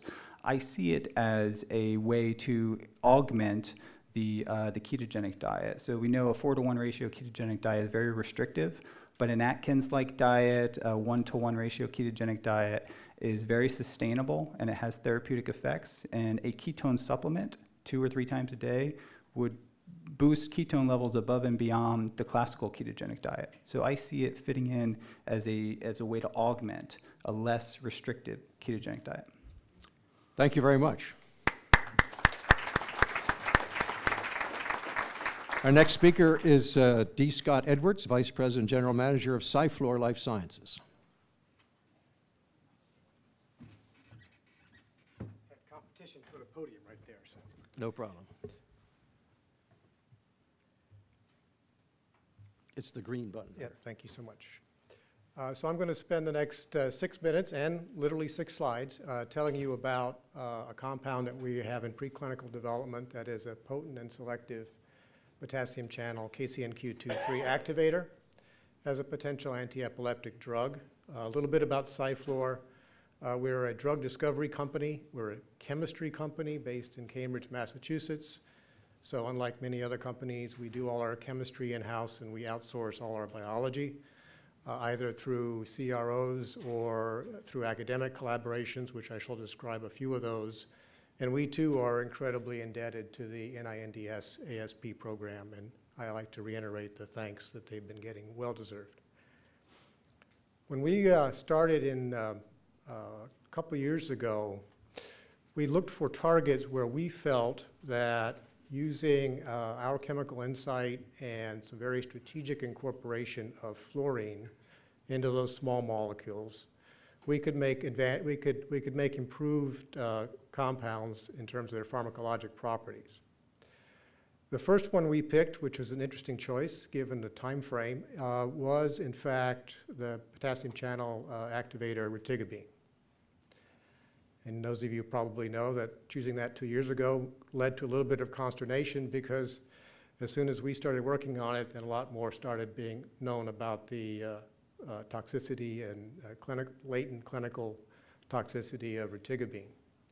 When we started, we were really focused on looking at what was in the package label at the time, which were the potential for urinary retention, QT prolongation, and just thought if we could design a molecule based upon what's known about the SAR, how it binds to the potassium channel as a positive allosteric modulator, we might be able to modulate the molecule and improve those properties. And then all the significant boxed warning and other restrictions on use came in. However, we did go ahead and make a small set of compounds shown on the lower right of this first slide, where you see just making 4 compounds. We actually identified out of that SF034 or SF34, which has some very interesting in vitro properties. If you look at it in terms of its activity as a potassium channel, it's about 10 times more potent in terms of KCNQ2-3. It's probably best just to look at the table on the right-hand side, upper right, where I've kind of captured the take-home message from all the graphs on the upper left, which is comparing SF34 to retigabine and contemporaneously in these models. The potency is about 10 times higher. The selectivity for 2,3 versus potassium channel 4 is improved, and the selectivity for 2,3 versus ERG is H-ERG is significantly improved as well. The reason for 4, as opposed to looking at other subtypes of this potassium channel, that work is ongoing, is because of the suggestion, at least in the literature based on rat data, that some of the urinary retention issues with retigabine could be linked to that particular potassium channel. So having better selectivity for 2,3 versus 4 could be an advantage. Data at the bottom is an example of the type of data we generate through our academic collaborations. We're working with the group at University of Connecticut, Professor Tsingunis, looking at electrophysiology and pyramidal neurons. The 2 lower left graphs in black are from control mice. The 2 lower right graphs with the red curves are from a potassium channel KCNQ2 conditional knockout mouse model, showing that you do see an effect of both ours as our compound and retigabine in the control, and much, much less of an effect when you knock out the channel as expected.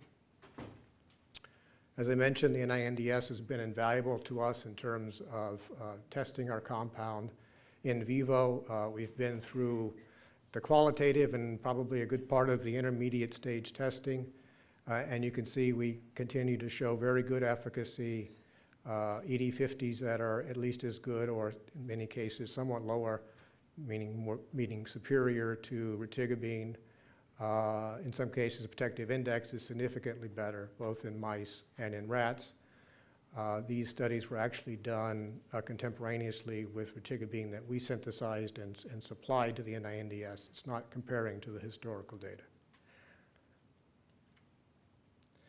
The compound has advanced in our labs with some additional preclinical testing, the types of things that you would normally do to advance something to an IND, looking at some preliminary ADME and PK, looking at clearance. In general, it's very comparable in rodents to retigabine. Looking at in vitro ADME and protein binding for mouse and human, comparing it to retigabine. In general, it looks very much the same. No significant CYP inhibition for 3 of the major CYP isozymes of concern.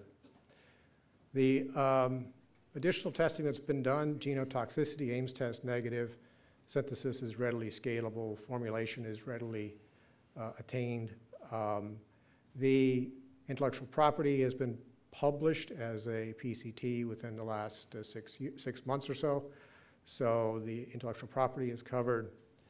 And then last and not least is sometimes when you think about the chemistry that you've done and the types of changes you've made to a molecule and the way in which we modified a particular ring on the right-hand ring on retigabine by incorporating a fluorine, we knew that that would also potentially affect the electronics of that ring. And we had a chemical theory as to why retigabine itself undergoes this discoloration, even as an API and certainly in solution. And very simple, in essence, a high school experiment where you compare our compound versus retigabine in solution in the presence of UV light, and you can see that, in fact, that theory at least was borne out in terms of preventing this blue discoloration. Now, the relevance of that to the clinically manifest blue dermal discoloration is still an open question, but it's still an example of being able to at least find an additional potential advantage for our molecule versus the approved drug. Like I said, 6 slides. So answering the questions that were presented to us in terms of where we are in our preclinical development and future plans. We believe that making a compound with a very specific fluorine substitution pattern results in increased potency and selectivity for KCNQ2-3. We also have this finding that's much less susceptible to blue discoloration. It is proprietary. It's a new chemical entity. We have an expanding preclinical data set thanks to the NINDS, and would be approximately 12 months from being able to submit an IND. For us, obviously, the key development challenge is really understanding the implications of the findings with retigabine in terms of the toxicity that have resulted to the recent severe label restrictions. If that's mechanism-based, which we don't believe it is, but we don't know, we don't have insight into that, that's a significant bar. If it's not, then maybe improved potassium channel activators have potential utility. And therefore, we're exploring what's the best path in terms of development or partnering. And that's gated not only by getting more visibility into the toxicity of retigabine, but also by some very interesting biology that's come out in some other areas, other therapeutic areas, where having a potassium channel activator could play a role. There's recent data where retigabine is being used being planned to being used by Mass General as a treatment in ALS patients, basically translating from in vitro stem cell motor neuron testing directly to the clinic. There's a collaboration we have with a group at the University of Pittsburgh that's exploring retigabine in animal models of tinnitus, because the hyperactivity of the acoustic nerve actually correlates with the development of tinnitus. And there's also obviously an increased interest in potassium channel activators, particularly around the very rare encephalopathies that have been actually termed within the last 2 years, KCNQ2 encephalopathy. So while there's considerable questions around retigabine and the mechanism of this toxicity, there's still, we believe, some potential use of developing developing improved KCNQ2 channel activators, and we believe SF0034 is potentially one of those. Thank you very much. Thank you. So I spent 15 years of my life developing retigabine only to see it stub its toe. The efforts to manipulate felbamate into a non-toxic drug and come out with a new drug failed because Big Pharma isn't really willing to take the chance. I agree that you have a great hypothesis about the coloring and you have some great data, but you admit that this is hypothetical when it comes to the human, and we're really not sure of the mechanism. Do you think Big Pharma is going to be willing to take the multi-million-dollar chance of putting this drug in the clinic, especially when it takes so darn long to find the discoloration? Obviously, it's a very good question, and part of that is gated not only by the amount of investment and time it would take, but also potentially by some of these other indications that may actually pull it forward because there's more interest in some of those indications. So while originally we set out to look at it as an AED, it could be that we're able to advance it because of interest in some of these other earlier stage but more pharma interest indications. Last question. Perform a metabolite ID, and how does this compare to retigabine? It's ongoing. Thank you. Okay, thank you very much. Our last speaker of this morning is Dr. Jeffrey Jonas from Sage Therapeutics, following which I will have some, well, since he's taking his time getting up here, let me give you the housekeeping announcements. I won't penalize you for the time that I'm taking here. Immediately after his talk, the lunch is served in the atrium 3 and 4, which is one level up, okay? And also, please visit our posters and exhibitors, which is behind the bar, okay? So that's easy to find. Even for me, it's easy to find them. We will begin very promptly at 2:10 with Dr. Friedman organizing the first part of the afternoon session. So lunch in Atrium 3 and 4, please visit our exhibitors. They're supporting us, and we would like to have you come by and say hello to our exhibitors and our posters. So without further ado, Dr. Jonas. Well, thank you. Thank you all, and thank you for giving me the coveted slot before lunch. So I want to thank you all for being here today, and if my stomach starts grumbling, then I'll be at Atrium 3 sooner. I want to personally acknowledge all of my SAGE coworkers who are here today. Also, one of my college classmates and a key contributor to SAGE, Mike Rogowski, who is here, so he's here to answer any questions. So thanks, Mike. But anyway, thank you all for coming today. I'm going to make the transition today from the preclinical to the clinical. When we started and this conference was begun, we actually were focused on the preclinical area, but we have some exciting, what we think, preliminary clinical data that I'm going to share with you today as I go through what SAGE is doing. So SAGE is focused in the area of status epilepticus, and we have a series of compounds either in the clinic or near to the clinic that we have in development. Our lead compound and all of our compounds are positive allosteric modulators of GABA. They all work at the alpha-1 and the alpha-4 extrasynaptic site, which we think mechanistically differentiates our molecules from other molecules currently available. Sage 547 is an intravenous adjuvant therapy under development for superrefractory status epilepticus. And those are the data that I'll share with you towards the end of this talk. I want to spend a little time, though, talking about some of the other molecules we have in development, and those are 689 and 217. Both of these molecules are fully differentiated new chemical entities that are now in IND-enabling toxicology that will be in the clinic either towards the end of this year or in the beginning of next year. Both are somewhat more active at the alpha-1 and alpha-4 site than 547, but they are also differentiated in other ways. 689 has been designed to be used only acutely over the course of a day, and intravenous. 217 is an orally available positive allosteric modulator. It's in animals suggests that we'll be able to use this once daily as an oral agent in humans. 217 is likely to be moved forward into orphan genetic epilepsies, and we're doing some preclinical data now for that, which I won't share with you today. 689 will be positioned as a treatment for second-line status epilepticus. Most of you are familiar with this type of algorithm, what status looks like and how it's treated. The placement of these drugs, as I'll describe in a minute, 547 is adjuvant intravenous therapy for suprarefractory status epilepticus. We intend 689 to be an adjuvant therapy for patients as they enter the emergency room in status to be used as an adjuvant in conjunction with second-line anti-epileptic agents. You'll see some of the numbers here, and just as a simple challenge, when you start looking at a disease or disorder where there's no approved therapy, actual demographic data, and as we say in the trade, commercial data is sparse. So over the last year, we've conducted a number of studies with PPOs in the US to establish these numbers, and we're pretty confident that these numbers will stand the test of time, that there are about 35,000 patients per year who will be admitted into the ICU with refractory status epilepticus. There are a lot of challenges to doing clinical trials, and most of you are aware of them, especially when you have a disorder where there's no standardized approach to therapy. Every site has a little bit of their own kitchen chemistry, with all due respect to all the thought leaders who might be in the audience. Everyone has a little different way that they treat this disorder.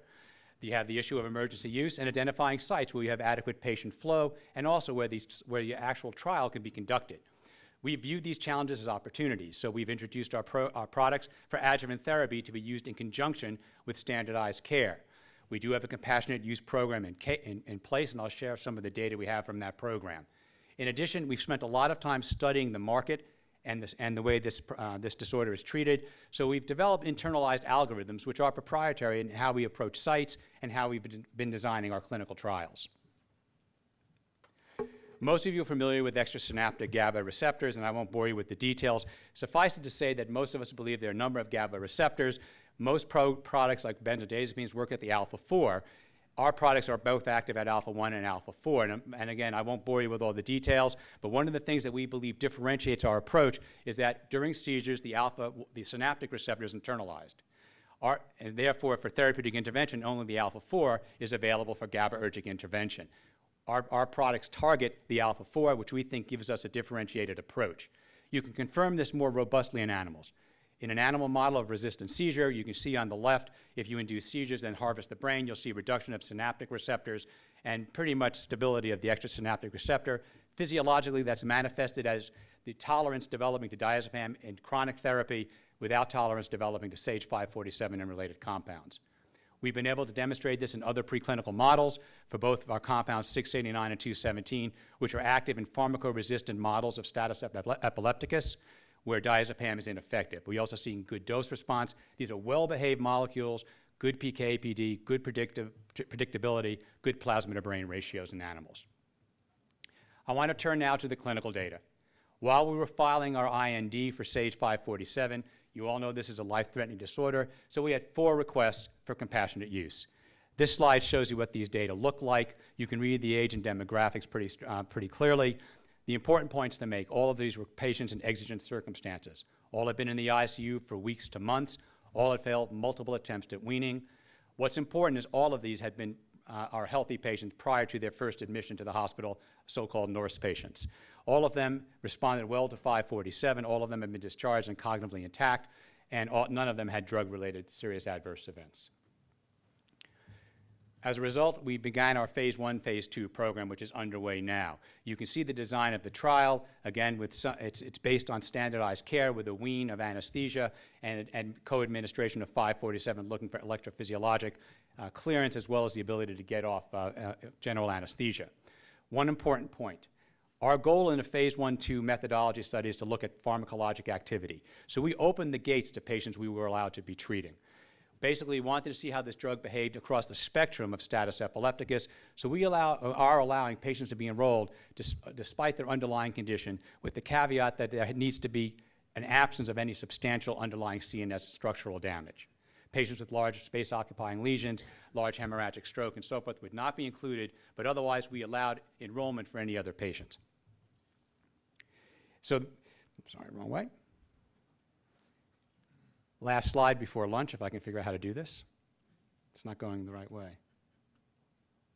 Someone help me. Thank you. Whoever did that, thank you. I may have to hit the bar sooner than I expected.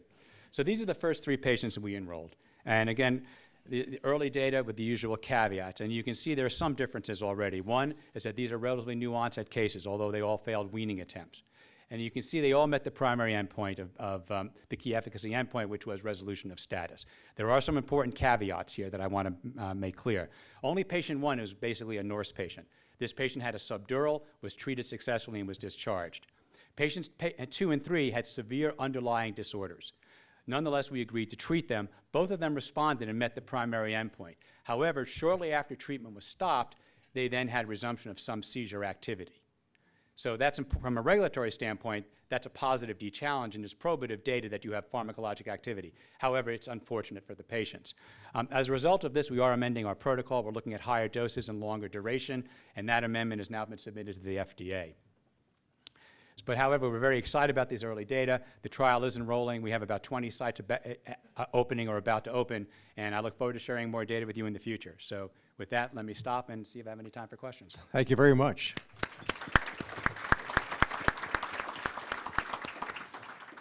So what's the FDA going to, this is a tough area to study. What's the FDA going to require of you to get this drug on the market? Let's assume that things go well. What are they going to require for you to get this on the market? You know, of course, I know exactly what the FDA will say. No, I think this is being designed as an intervention trial, and we've approached the agency with that in mind. So we believe we can attain approval with an acute endpoint at this point as an intervention, much as you see with antipyretics or, for example, pressor agents, despite the underlying etiology. So we think that will be a suitable label, and indeed, that's how we've been approaching it. Are you going to need more than one trial? A lot of that will depend on what the nature of the activity All right, is. that's enough. Okay. Okay. So we'll see everyone at 2:10, back here at 2:10. Thank you. You know the answer to that. Good presentation. Thank you. Good presentation. Thanks so much. Good to see you again. How are you? When did you start doing this? Last time I talked to you, I think you were running R&D.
Before we get started with this afternoon's program, I just want to take a few minutes.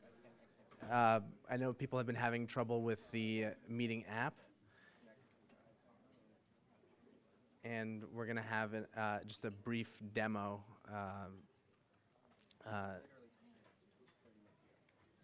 In a minute.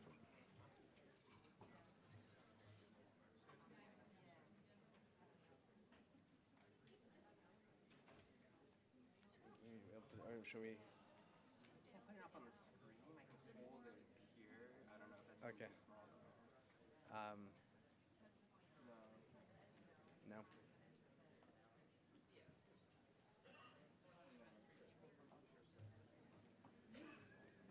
Should we get started with the program? Maybe do this.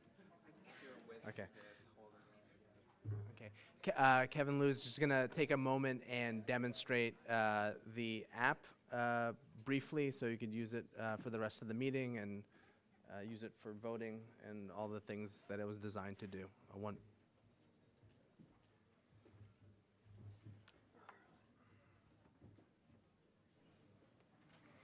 Hello?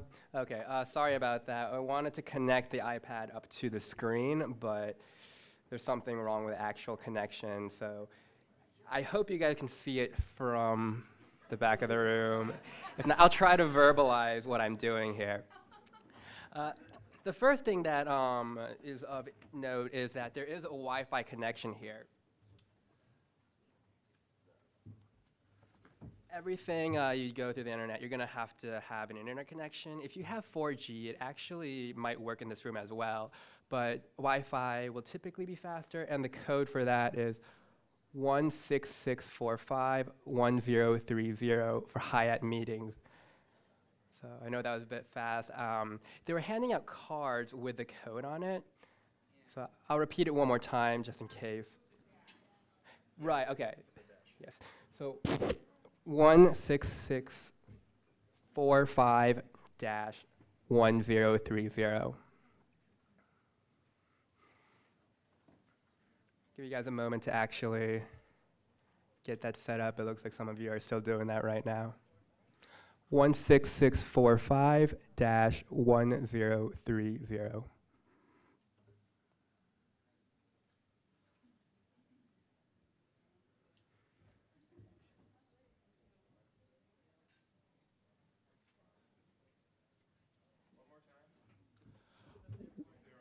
Yeah.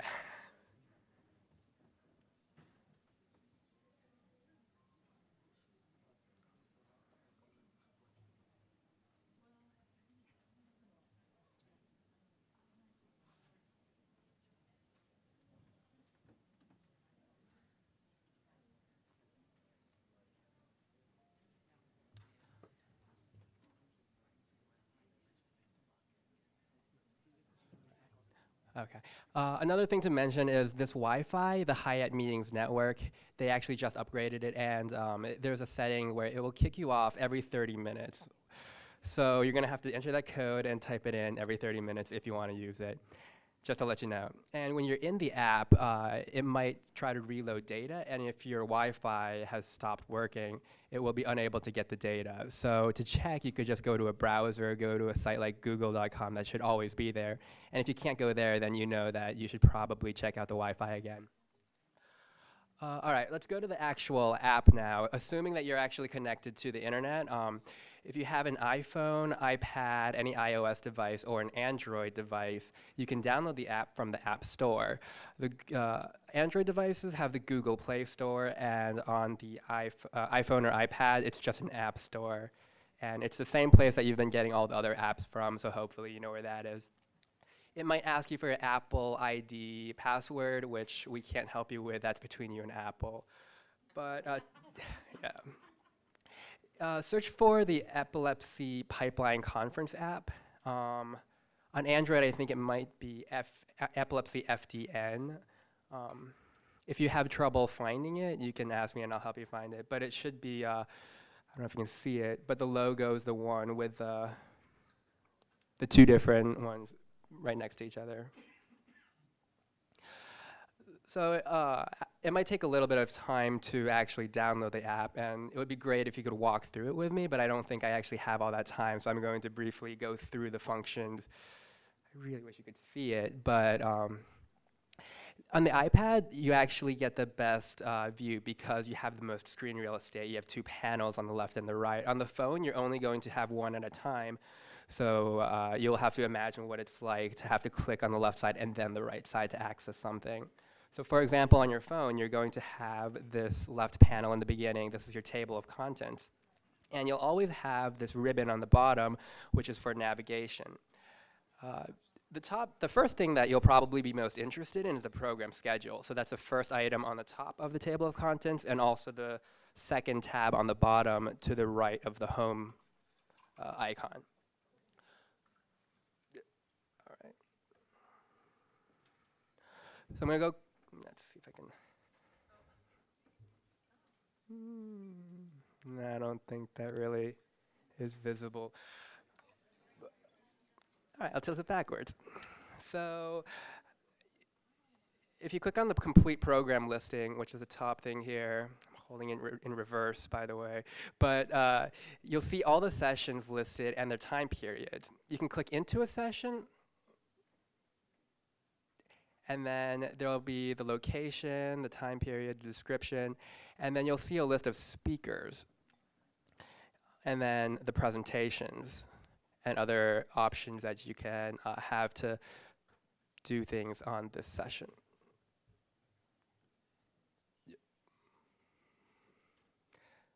I'm sure some of you are going to want to download the slides, so look for this icon next to the presentations with slides, and then if you give that a click, it will download the slides.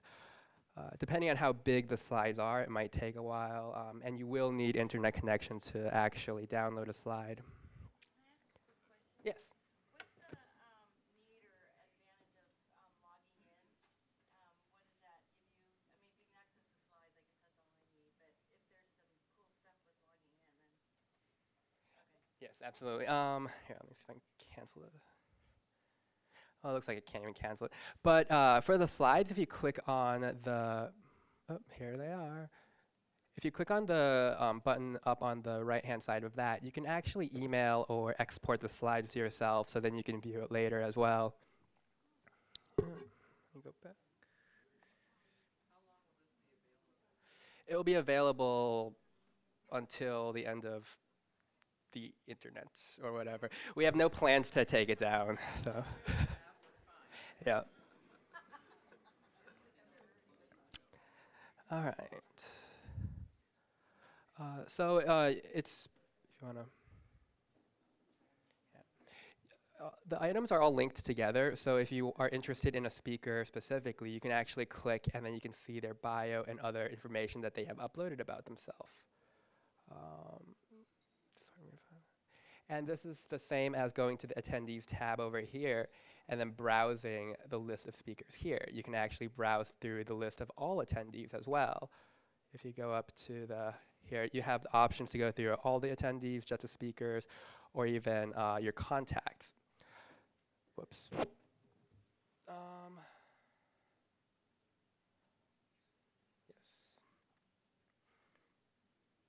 So as was earlier asked, what is the purpose of actually logging in? Well, you can connect with people. Is anybody actually in the app right now and logged in? You are? Okay, so let me actually, what's your name?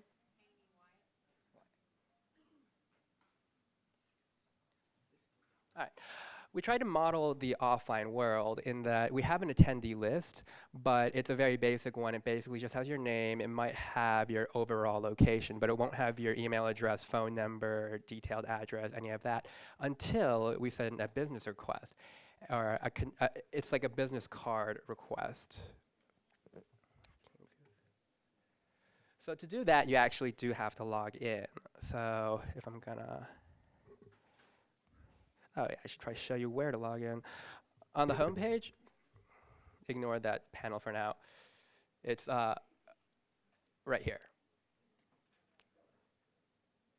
So if you only have one panel, it will be on the upper right-hand corner. And then to log in, all you have to do is enter the email address that you registered for this conference with.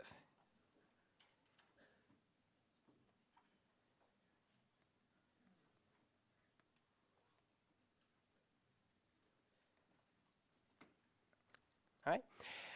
And as soon as you're logged in, you'll get this page, and it's just to make you, it's to let you make sure that all the information in the system is actually correct. This is going to be the virtual business card that you send to another person when you initiate a business card exchange. And you can actually go and edit what is on this business card by clicking the edit button, and then you can save it. And now that I am connected, I guess I'm running low on time, so I'm not actually going to initiate a request. But if I click the add contact button, I would then initiate a request, and then if you said yes, then we would be connected, and I would be able to actually see the detailed information, and you would be able to see the detailed information of all the stuff on my business card. One thing I know that they wanted me to cover is the survey, because this will actually have an impact.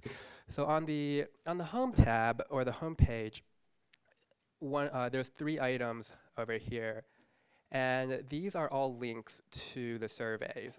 So there's a Shark Tank poll, and then surveys for day 1 and day 2, and the survey for Family Day. So all you have to do is click on those links, and then you can fill out the survey on the next page that it will bring you to. Other than that, the attendee, or this is the exhibitors tab. So if you want to see a list of all the exhibitors, you can go there. The sponsors are actually listed here as well. Whoops, I'm not clicking it. Yep. And if you have, there's features to actually go through. You can favorite, add sessions to your calendar, and you can go play around and see if you can figure out where those features are. I'll be at the help desk near registration if you have any questions, but the My tab over here will be where all your favorites will be found later on. All right. Thank you.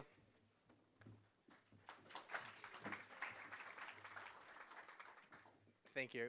My name is Dan Friedman. I'm assistant professor of neurology at NYU, and you're going to see me up here for the next couple of hours because I'm chairing the next 2 sessions, which I'm very excited about. The first session is going to be about diagnostic devices in the early stage, novel concepts, sort of an emerging field in epilepsy devices. And the second part after the break will be about therapeutic devices. So again, the ground rules are the same. Speakers have 10 minutes. Hopefully they won't use all 10 minutes so we can have some time for a question or 2. I'll be keeping time, and I'll give you a 2-minute warning. So without any further delay, I'd like to welcome Lauren Groven from Cyberonics, Laurie Groven from Cyberonics, who will be talking about the ProGuardian Rest TM, which is a novel monitoring system for seizures.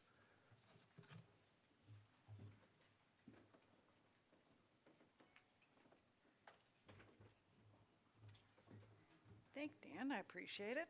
Well, the good news is I'm not going to give you any more instructions about iPad because we'd all be in a lot of trouble. So, well, again, I'm Laurie Groven. I'm a part of the Cyberonics team. I'm the program head of ProGuardian. And for those of you that aren't that familiar with Cyberonics, we are a global leader of a medical device committed to helping people with epilepsy, both the treatment and the management of epilepsy. Over the last 26 years, we've been dedicated to helping those people with our implantable device, VNS therapy, and it leverages cardiac-based seizure detection. With ProGuardian system, we've taken that same cardiac-based seizure detection and modified it so that we could give caregivers a in-home based seizure detection device that is multimodal and we believe will be both CE marked and FDA approved. As all of us recognize in this room, that nocturnal seizures are very worrisome and they're very intrusive, both on the person with epilepsy as well as the caregivers. When we look at different studies, up to 45% of people with epilepsy have seizures that occur either predominantly or even exclusively at night. And as we've done surveys with caregivers, we actually just did surveys for 500 people with the help of the Epilepsy Foundation. And we asked the people how are they managing their loved ones' nocturnal seizures, and actually 50%, over 50% of those caregivers said the best way that they've managed them is moving those people, their loved ones, into the room and sleeping with them. And then when we further asked, well, how satisfied are you with your means of managing them, whether it's the sleeping arrangements or using the seizure detection devices that are currently out in the market? And what they said is that they are either dissatisfied or highly dissatisfied. And this is over a period of typically either 1 to 8 years. So this puts Cyberonics really on a mission. And we had an additional data point. Because of all of our work in VNS therapy, we had found that on a weighted average of 48%, that the people with epilepsy have, the people that had generalized seizures, they had a form of ictal tachycardia with their seizures. And so by us incorporating cardiac-based seizure detection as part of our seizure detection device, we felt that we could get to the #1 complaint that we were hearing that people had in the current devices that are out on the market. And that was reliability, accuracy, and a high rate of failure detection. Now, I appreciate that that's 3, and I said 1, but the fact is, if you're getting woken up a lot of times at night, they all basically are the same thing. So let me introduce ProGuardian Rest. It's a device that's still under investigation. We have just submitted CE mark, and we are in the process and are soon to submit for a FDA approval and review. It's a multimodal device, and it's based on changes in heart rate as well as motion detection. Our first generation is going to be just to observe nocturnal seizures.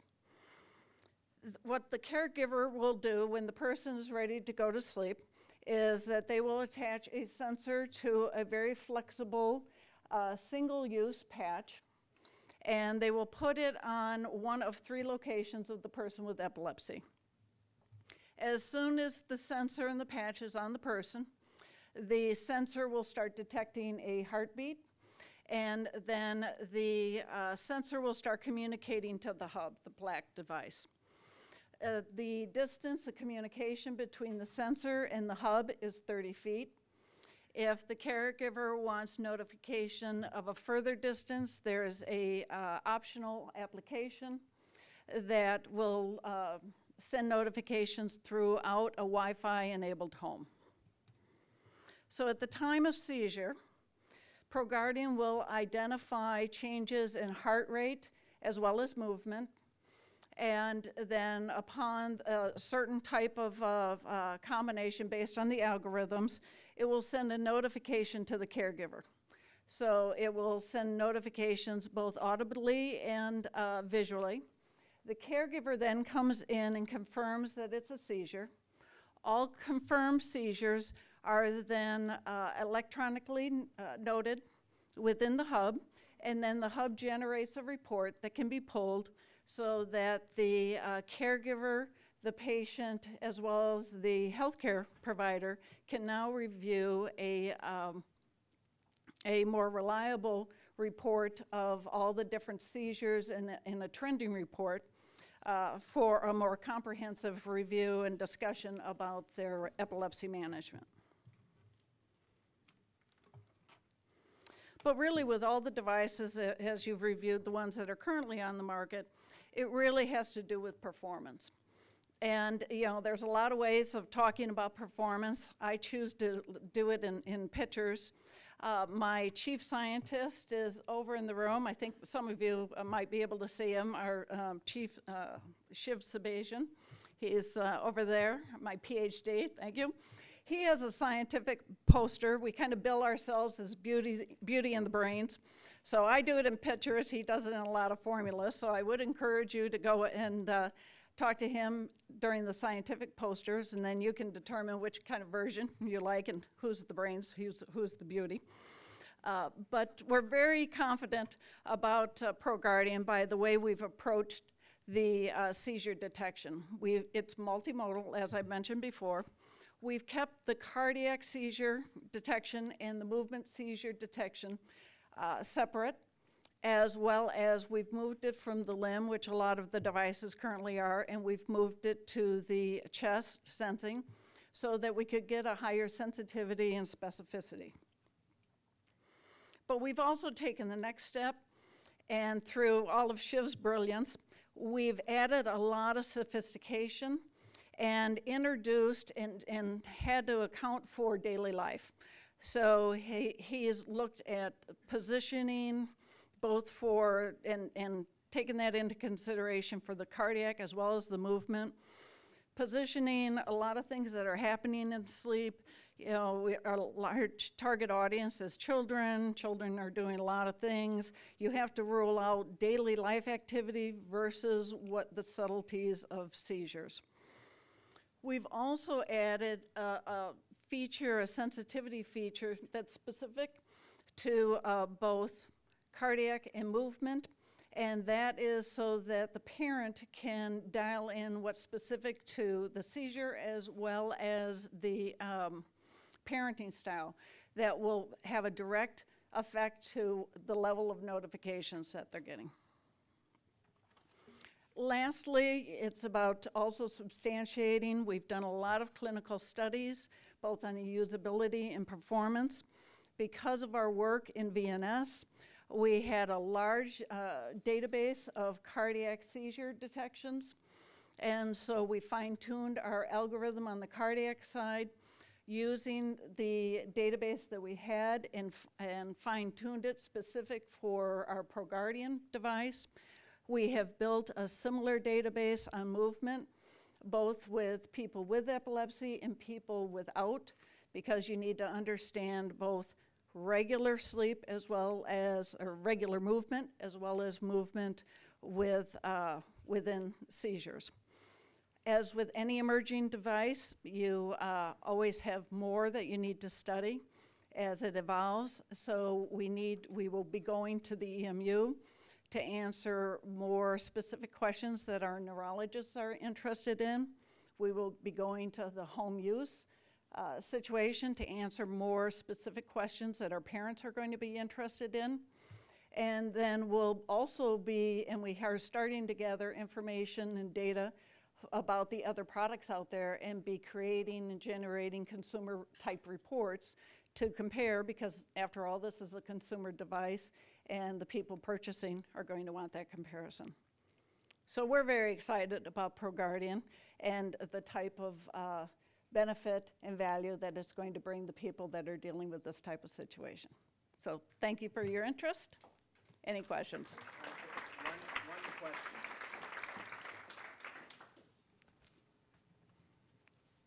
Anybody?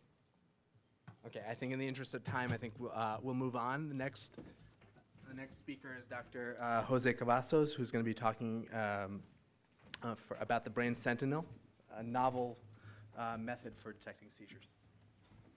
Good afternoon. My name is Jose Cavazos. I'm a clinical epileptologist and a professor of neurology at the University of Texas Health Sciences Center, the VA. But here I am as the co-founder for this company, which is a EMG-based device that is able to detect, or is aiming to detect, generalized tonic-clonic seizures.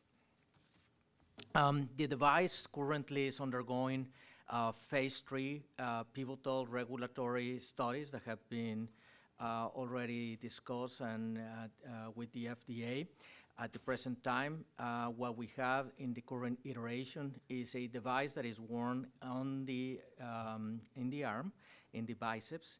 It's a device that is it's a little sizable or bulky in the present time. However, we already are working in a model that is able to do to be reduced to about 1 inch by 2 inches on size. It is a device that is connected via Wi-Fi, so that gives you a range that can be fairly large and sizable throughout the home. It's intended for the home use. It's intended for the use perhaps in monitoring units as well as in long-term facilities.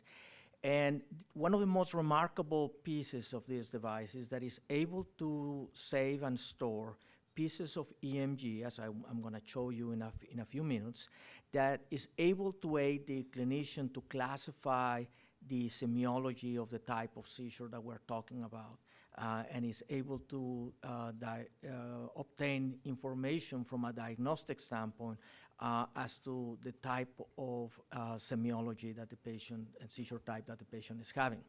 All of this data is stored in almost real time in a in the cloud. It's able to access and alert caregivers, and is able to give phone calls through the phone or alert 911. I'm not going to repeat the needs that we have. The proposition value that we are advancing is again enhancing the quality of life of patients and people with epilepsy, as well as the caregivers of epilepsy. But the other component that is of significant importance is to decrease healthcare outcome utilization in the end by providing better treatments or more fine-tuned treatments by physicians, and perhaps even impact the occurrence of SUDEP.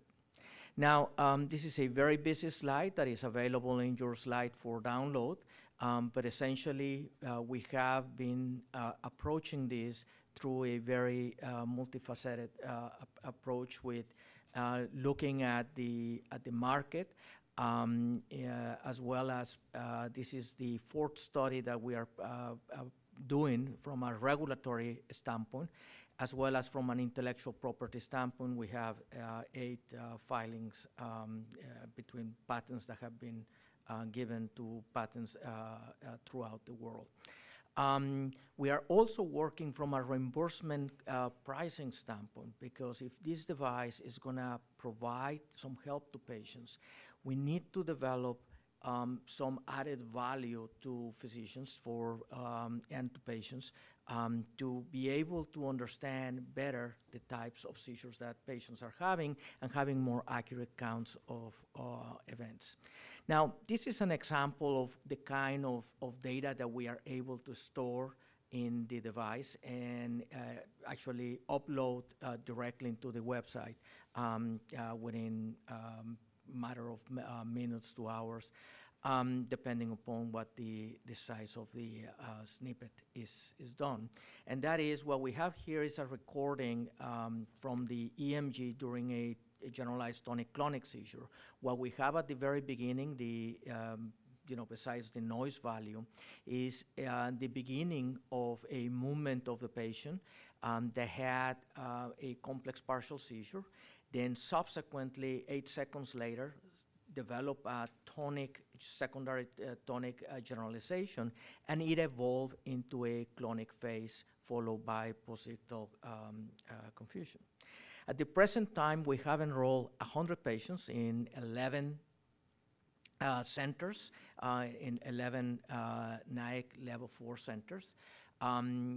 This is a double-blinded control study in which the investigators are not, or the patients are aware of the alert.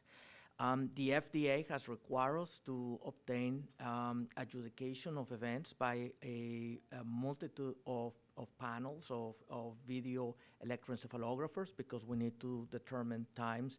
And so because there's no predicate for this particular type of event, we have been developing a series of procedures.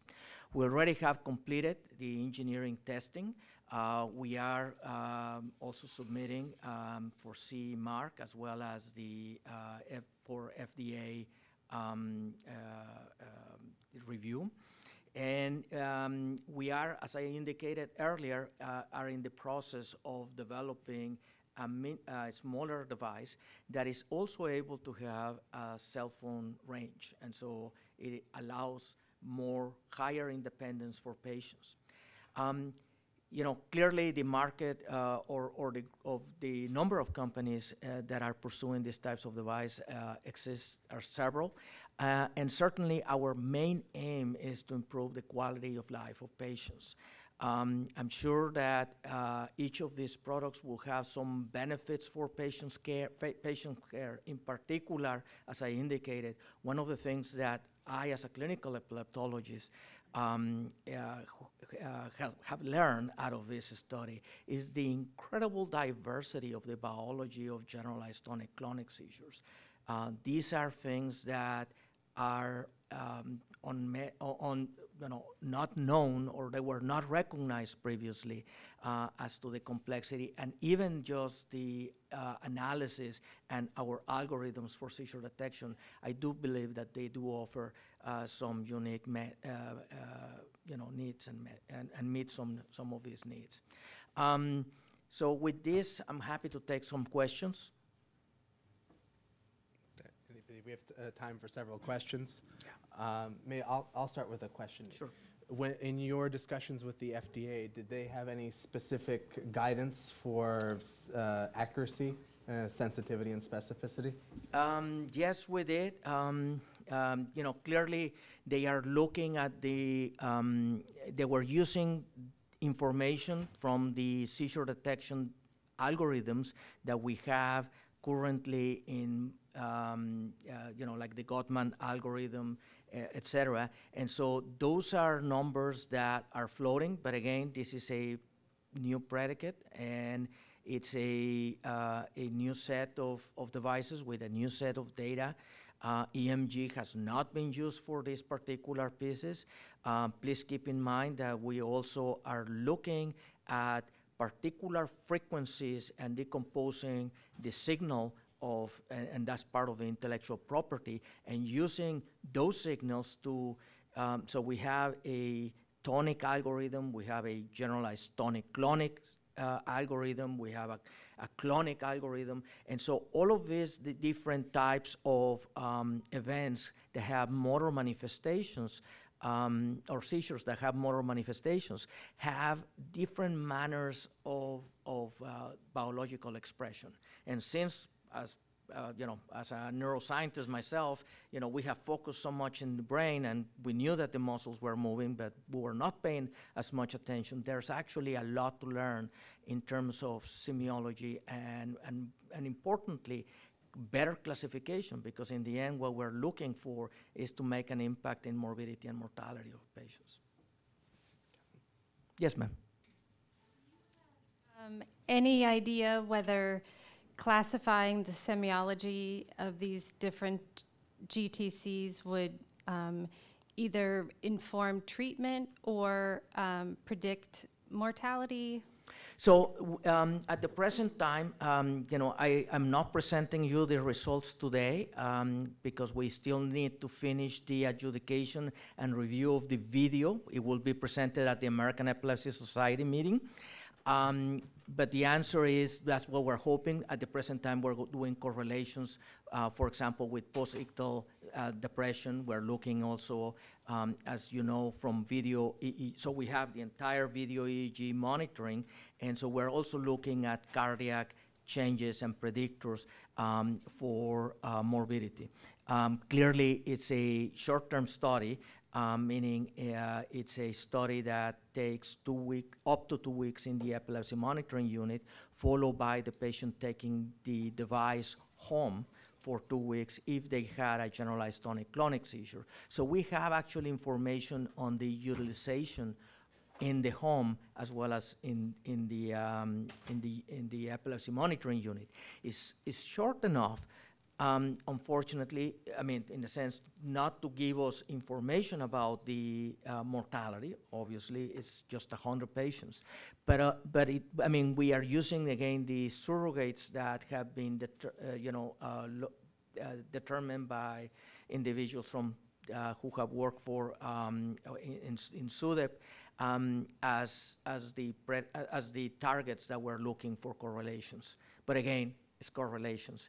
A prospective study to diminish mortality will have to be it's not only multi-center, it will be more a phase 4 utilization study.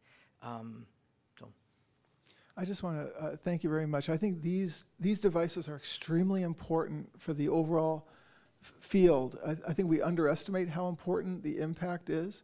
There's a really important study by Dr. Langan and Nashif out of the UK that showed that if you had a listening device or a person 10 years or older in the room, that you reduce the risk of SUDEP by 80%. Indeed. So unlike most treatments which do not improve mortality, some device like this has the potential to improve the life of people with epilepsy and reduce mortality. And I really applaud this effort and the other efforts to try to detect seizures. I think it's a really, really important effort. So in our device, we do also have an audio component or a microphone component, so we can look for that guttural sound. And actually, that was one of the ideas that we took from Jackie at one point. Okay, thank you. Thank you.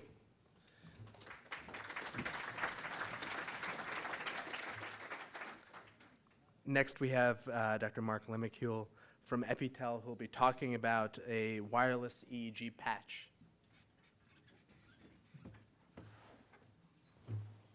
Thank you. Today, I'd like to show you our wireless EEG patch, developed in conjunction with the departments of neurology and neurosurgery at the University of Utah, and funded through an Epilepsy Therapy Project in association with the Epilepsy Foundation. Where's the little green button thing? There we go. But before we get started, I wanted to clarify an image that Dr. Fisher showed earlier this morning. This is not our EEG patch, but Epitel also provides a number of miniature wireless transmitter systems for preclinical animal models of seizures and epilepsy. And so this image that you see here is actually our EPIC wireless transmitter system for use specifically with rats and mice. And it's designed to mount to the skull of the animal, where it transmits 2 channels of EEG for over 6 months. And so we have users around the world with this. And we even have researchers who are implanting much smaller versions of this device in animal models of seizures as young as postnatal day 2. But a lot of the electronics in this system are used in our EEG patch.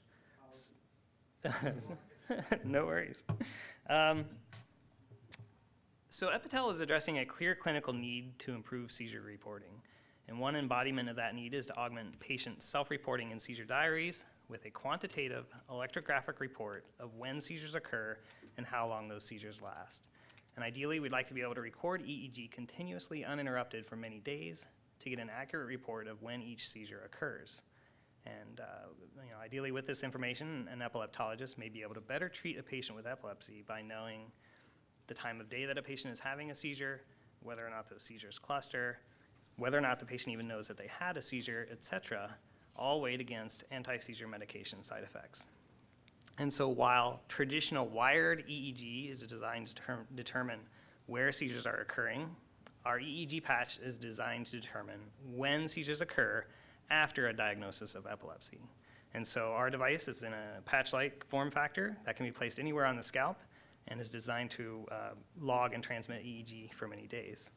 And so, however, for this to be effective, it must be small enough such that someone will want to wear the device out in public, as depicted here in this drawing. And so at the last Pipeline Conference, we were able to show our prototype EEG patch, and it's based on flexible circuit boards. And on the back side of the device are 2 gold electrodes that attach to the scalp, and then it has an overmolding of a flexible urethane cover. And this device is designed to log and transmit EEG for over 3 days, and is currently being used in the neurocritical care unit at the University of Utah. More importantly is that we're able to record clean, artifact-free EEG, and this is an example of EEG recorded in the neurocritical care unit in a patient in a drug-induced coma. Our next step is to reduce the physical size of this device and make it more aesthetically pleasing, and to also increase the amount of time that we can record EEG to about 7 days. And as you can see here, the prototype device is still quite large. And again, for this to be effective, we need to make it smaller and make it possibly even fashionable, such that someone will want to wear the device. And so our next iteration of the EEG patch is less than half the size of the original. It's roughly 1 inch by 1 inch by 1/4 inch and looks like a chiclet.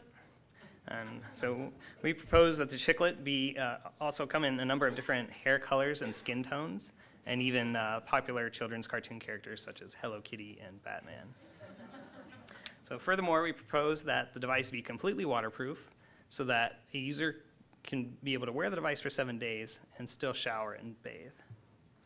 And so for this, we were able to fit all the electronics on one side of a circuit board. On the other side of the EEG patch are 2 gold electrodes, roughly separated by 24 millimeters.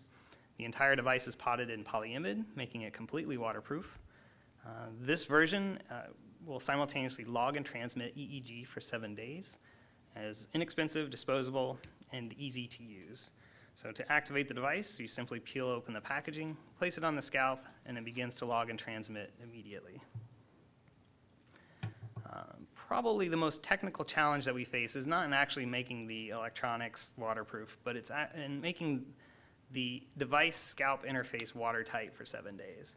And so as you can see on the left is our prototype EEG patch, and it uses standard conductive adhesive gels that you would use in the clinic with wired EEG. And those gels are great for recording for about 3 days, and then after which the gels begin to dry out and the impedance increases to the point where the EEG is uninterpretable.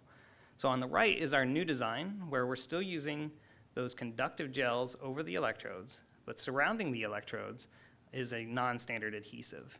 And if we focus in below in the device-patient interface, in blue we have the standard conductives over the electrodes, and in green we have those surrounded by this non-standard adhesive. And so we've identified a couple of adhesives that will bond permanently to the scalp until the skin sloughs or the device is removed with acetone.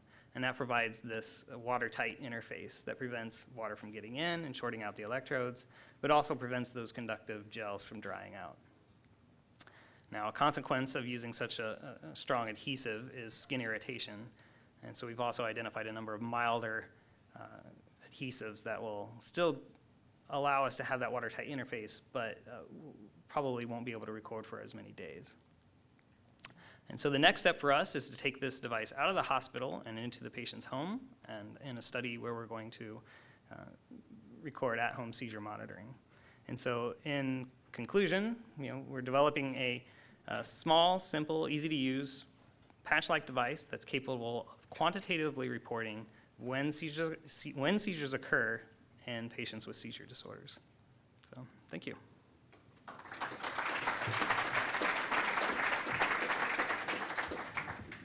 We have time for a few questions.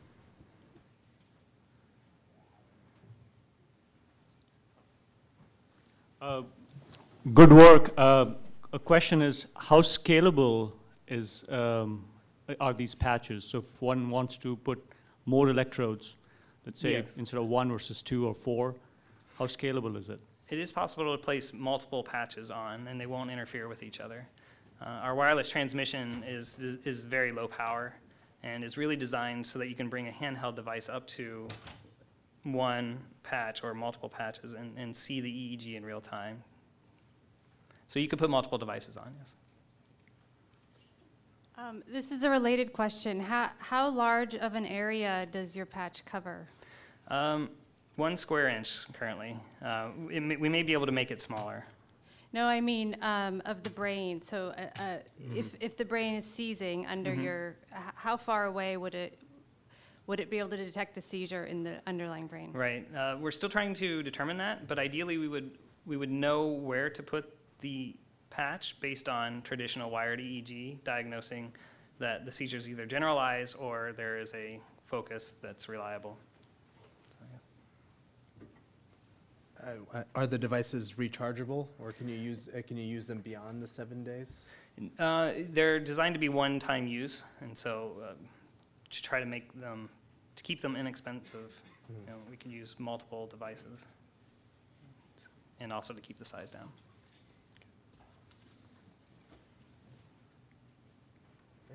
Okay, thank you. Thank you.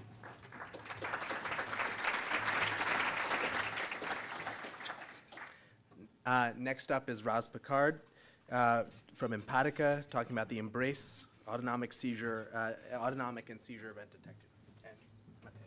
Thank you, Dan. And I'm joined today by Matteo Lai, the CEO of Empatica. Some of you might remember last year I presented in the Shark Tank a concept based on some work we'd done at MIT. And thank you to the wonderful audience who voted us the People's Choice Award last year. Well, I'm pleased to say we've been funded. And thank you. Thank you for your support. And now we've also merged my little MIT spin out with Empatica, and we have two things that are really cool we're going to tell you about today. First, just a little background. And this, I'm going to motivate with Bob's not where I just did this. Your comment about the biggest problem is lousy information, because what we're building is both for people getting better diagnostics, better information, and for patients who want better personalized treatment. Show me with your thumb, to wake everybody up after lunch here, everybody thumbs up. What is the quality of information you have today? 10 is the best quality, thumbs up. 0 is I don't really like the quality of the information I have today. Let's get everybody awake here, hands off smartphones. Worst quality, best quality. What is the quality of information you have today about seizures and with your patients or your drug trials? Thumbs. No, sorry. Let me be clear. This is not the quality of information up here today. No, thank you. Thank you for that point of clarity. When you are getting data from your patients, which is what Bob was talking about this morning, do you feel like you're getting really great quality information, 10 thumbs up, or really lousy quality information? I'm just curious. I'm seeing a lot of thumbs down. I don't see any thumbs up. There's one back there. All right, so we are targeting getting great quality stuff, and we're working with people getting the video EEG, gold standard, e-diaries, we're working with those also. But we know that they are limited, right? You can't, it's a wee bit expensive to keep the patient in the EMU for 6 months. So this wristband gives us new information, and the one that's available today, the E3, for you researchers, not patient-facing, gives us the motion convulsion information that other devices give. It gives you temperature, which is new.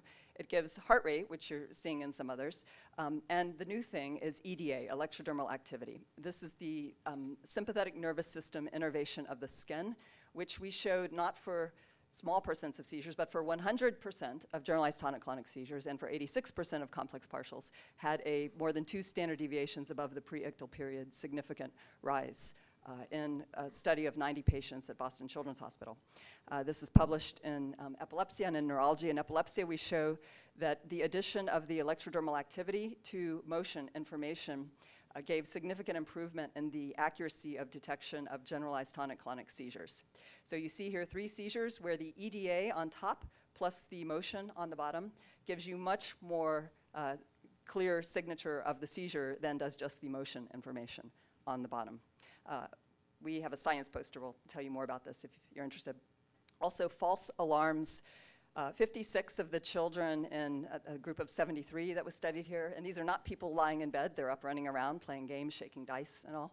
And they are, 56 had 0 false alarms in 3,500 hours of data. The false alarms average rate is sort of skewed by a few people who had a lot of autistic hand flapping and some other things, which, by the way, we have separate algorithms we could put in the device in a personalized way to detect in the future, and that could enable those kinds of false alarms to go away. The other really cool finding that we have gotten that's published in Neurology relates to PGES, post-ictal generalized EEG suppression. This is a phenomenon that was found in 100% of the cases of monitored SUDEP in the Mortimer study published last year. In this phenomenon, after the seizure ends as defined by the EEG here, the EEG generalized waves are going below 10 microvolts for some long period of time. We find that the longer that period of time that the brain waves are suppressed after the seizure, the larger the skin conductance response on the wrist. Kind of bizarre if you think about it. Come by our science poster. We think we now understand, working with a lot of brain experts, why this might be. And it's a fascinating finding that was quite serendipitous. So please come by the science poster and learn more about this. I'm going to hand off now to Matteo Lai, who's going to tell you about the current E3 and the new device. Thanks, Ross. Hi, everybody. So just a few comments on the device that we sell today. I'd like to point out that this was a device developed for researchers, so it's not as cool as it could be. So we currently sell this today to hospitals, universities, and companies all around the world. And what they do, it's research on human behavior in many different clinical conditions. And it was developed to have all the sensors in a very packaged way, and it's very easy to use. The researchers can also do apps on their smartphones. They can do personalized apps focused on their clinical studies. And what we're doing now, after we partnering with Rosa, we discovered that there's this sensor can be very useful for the epilepsy community. So we're focusing on doing a new version, and this will be the consumer-facing device, and it'll be based on the same technology that we have in our research device today. And it'll be smaller and better looking, for sure. And we think that epilepsy patients deserve the same quality of design and products that people that go to the Apple Store do. And in the end, they're like normal people like everybody else. So why should they have worse looking devices? And so our new device will also have, of course, a smartphone app. It's already connected even today for the research version. And so people will be able to see their sleep patterns and stress pattern together with the events that might lead to seizure happening. And at the same time, they'll be able to store the data on the cloud, of course, and they'll be able to see with their physician and clinician how their signals are going. And they'll also be able to alert their caregivers. And if you want to know more, if you're interested about better information, as you said at the beginning, please come to us or write us an email. Thanks.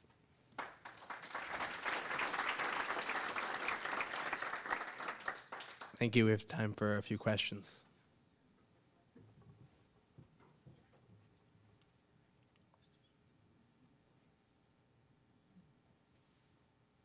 Anybody?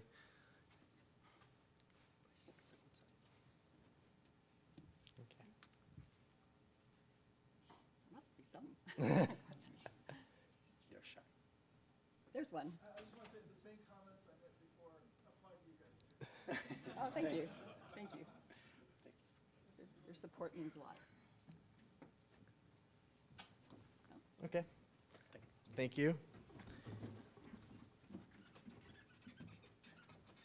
Next up, we'll have Anu Nathan from Smart Monitor talking about automated seizure tracking and recording.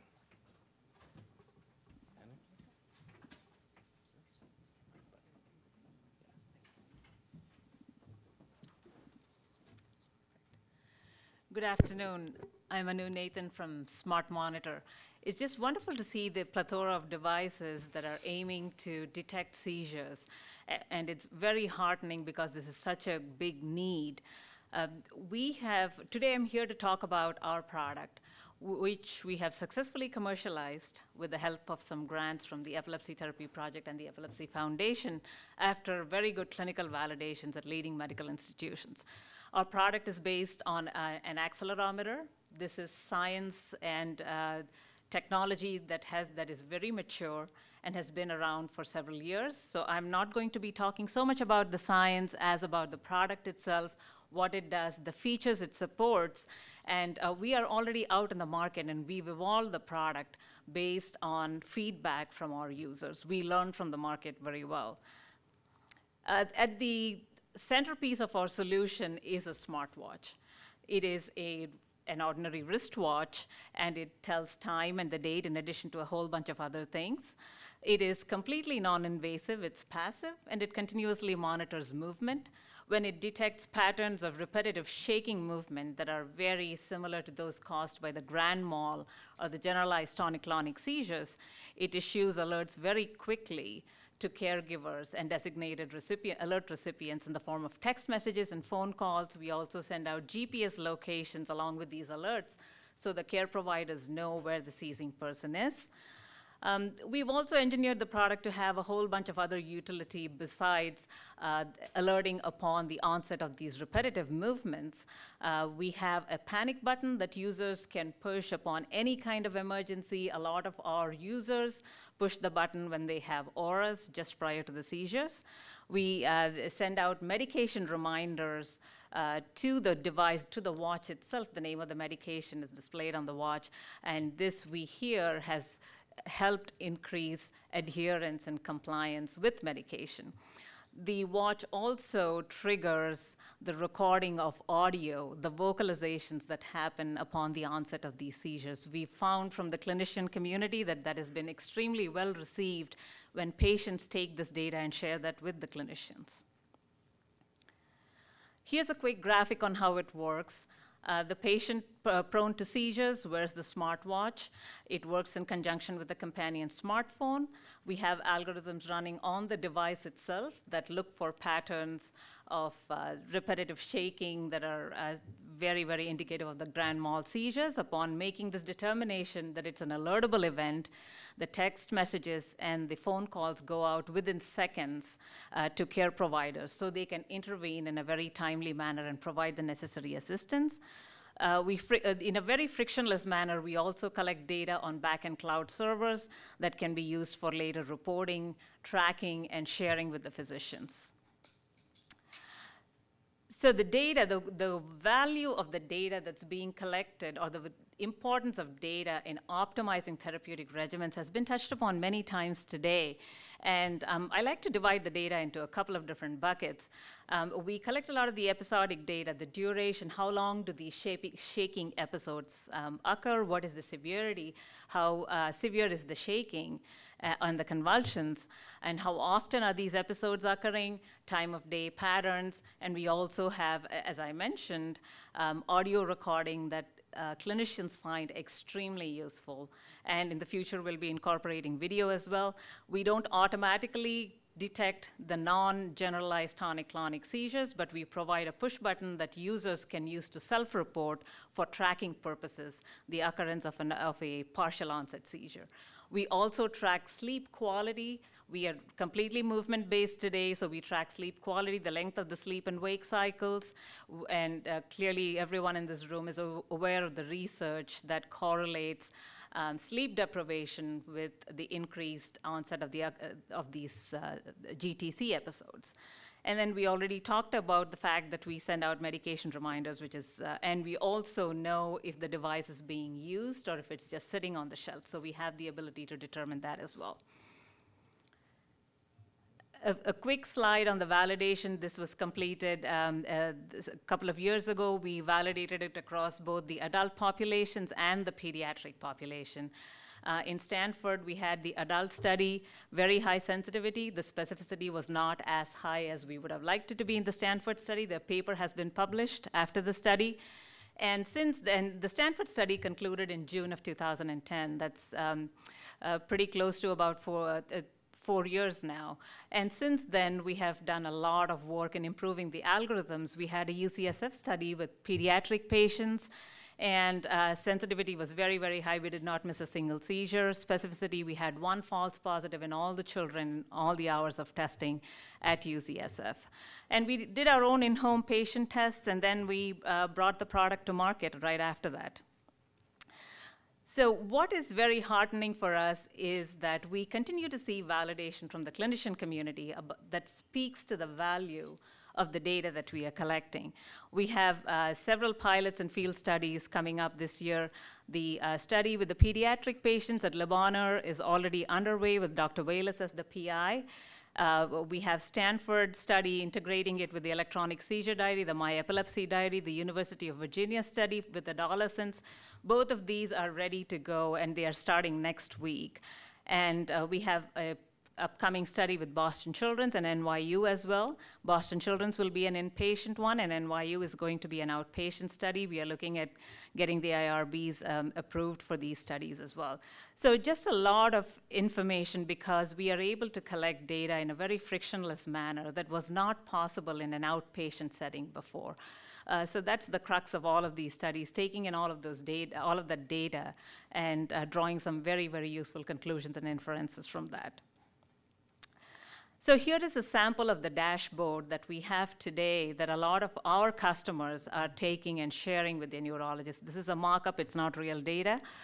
This is just for the presentation here. And we have several different versions of this dashboard, different types of dashboards. And we will allow physicians to log in and look at the data pertaining to their patients, and just rich information that was not possible before. I'd like to conclude with a quick summary. We are a completely non-invasive product for both indoor and outdoor monitoring, nighttime, daytime use as well. And we are very, very socially acceptable. That's what our customers tell us. We don't broadcast a medical condition, so it's very ubiquitous devices. And today we are marketing this and selling this not just in the US, but we also have international customers. We have distribution partnerships in Australia, the UK, the rest of the European Union. We've already talked about our tests and the field tests and the upcoming studies, and as we speak, we are preparing submissions for an FDA 510(k) clearance for our product. Today, we are making a big difference in the lives of the customers who are using us. We have over 90% utilization on a daily basis of our device from the customers that we have. And we are truly gratified to see what a game changer the product is in the lives of so many people, the peace of mind that it brings, and the enhancement in the quality of life. Let me pause with that and open it up for questions.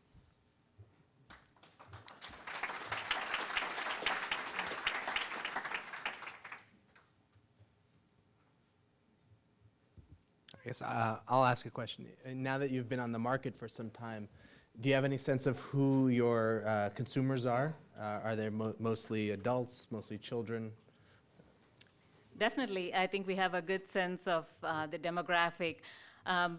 Today, we have 60% of our users under the age of 21, and 40% are adults, which surprised us. Honestly, we thought we would have an overwhelming number of children who are the prospective users, but we find that 40% of them are adults.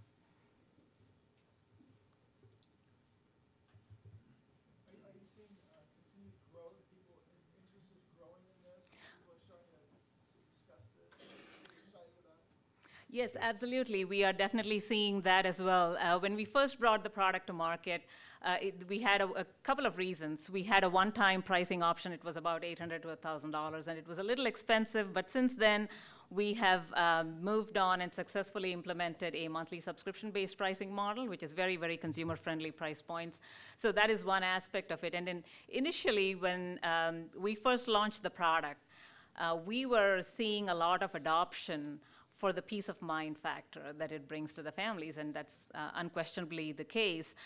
As we move forward, we are finding a lot of pull coming in from the clinicians. We have people reaching out to us saying, my doctor recommended this product to me. They want me to take the data and share it with them during the next visit. So that is really gratifying to us. We are seeing a lot of that, especially the last few months. We are seeing a lot of that. Since the last AES show, we are seeing a lot of people asking for that. I think one thing is to get the nurses really excited about that, and also kids in developmental centers where they're not getting good supervision sometimes. Very important, because I have so many people that have died in those situations from SUDA. Get the nurses involved too. I think there'll be a lot of pull in that area. Thank you. That's a great suggestion. We'd love to do that as well.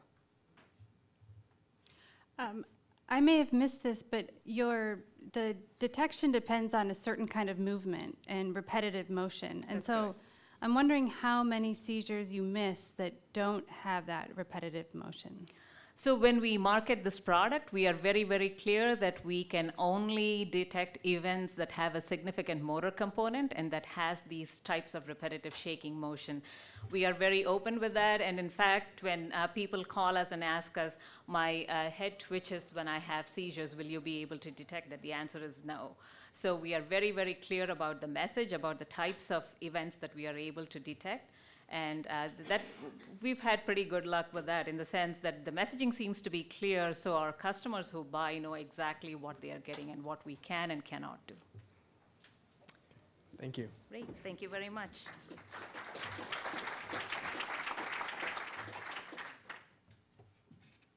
And the last speaker for this panel, for this session, is Kristen Gilchrist from RTI, talking about ESAP.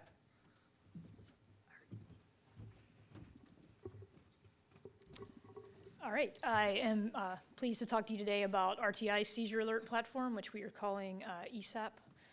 Since I don't think everybody knows what RTI is, just a quick introduction. We are a independent nonprofit research institute. We do work for both commercial and government clients, and it's truly a multidisciplinary place, from international development to life sciences, drug discovery, to the group that I'm in, which focuses on engineering and advanced technology. So ESAP is RTI's seizure alert platform, which was inspired by my colleague, Barbara Kroner, who has a daughter, Ellie, with frequent seizures. And she began discussions with people across RTI if there was a way for us to make a better monitor so that her child wouldn't have to be by herself if she had a seizure, particularly at night. And so this started some internally funded work to develop a seizure detection system based on elevated autonomic nervous system activity, like some of the other previous speakers have talked about. So we're working toward a device to remotely alert caregivers, high accuracy, few false alarms, and comfortable enough to wear daily.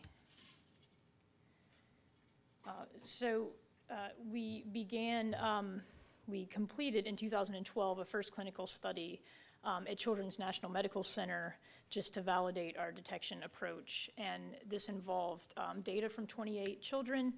And we were just storing the data and post-analyzing, but we demonstrated that the approach could achieve high accuracy.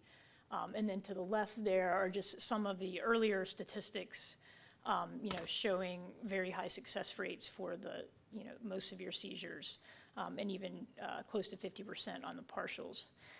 Then late last year, we got an R01 grant from the NIH to turn this into a prototype and finalize the algorithm and perform additional clinical trials.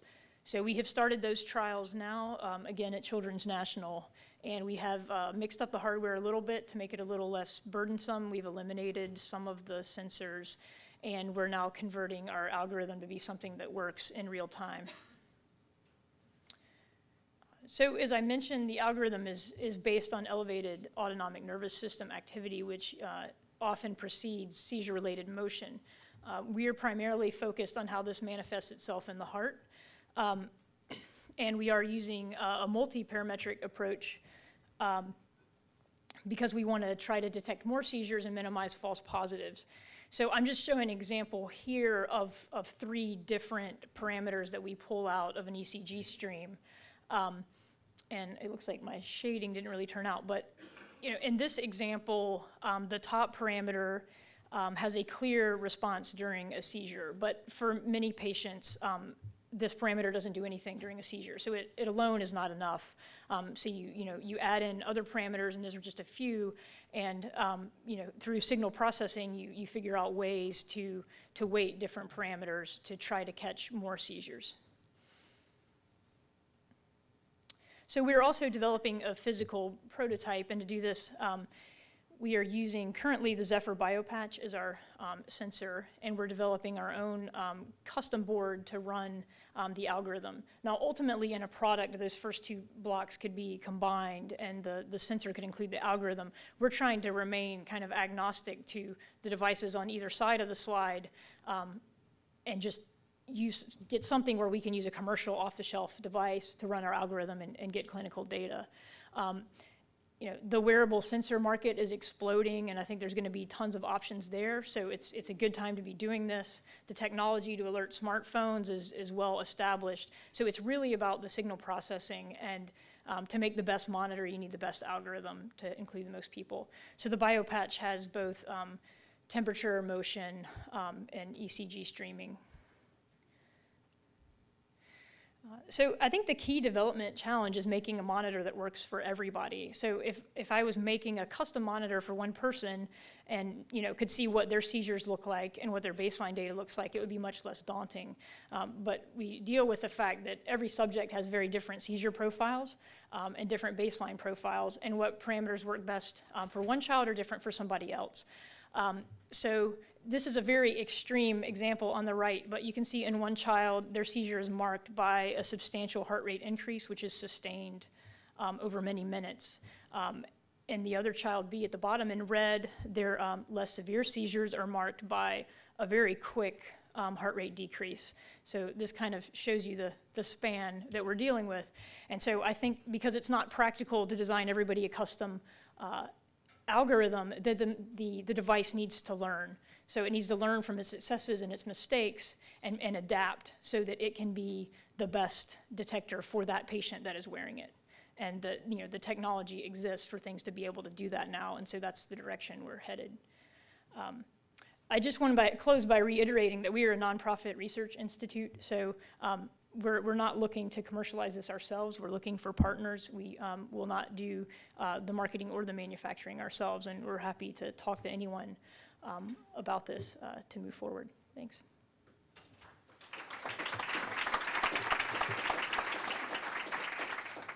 We have time for a few questions. I just want to remind everybody that if they could go to the microphone to ask questions, that's the only way the internet can hear us.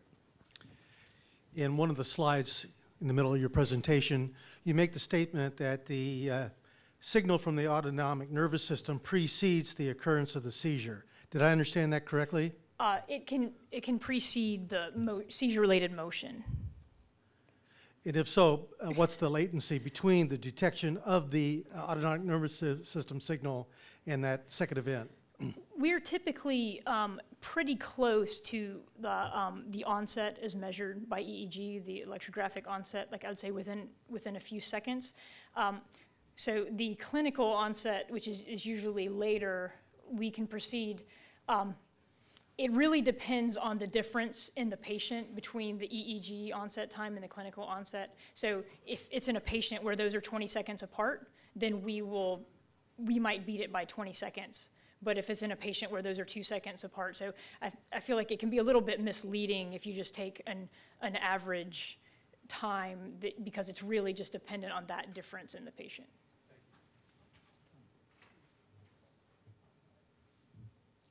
Any other questions? Thank you.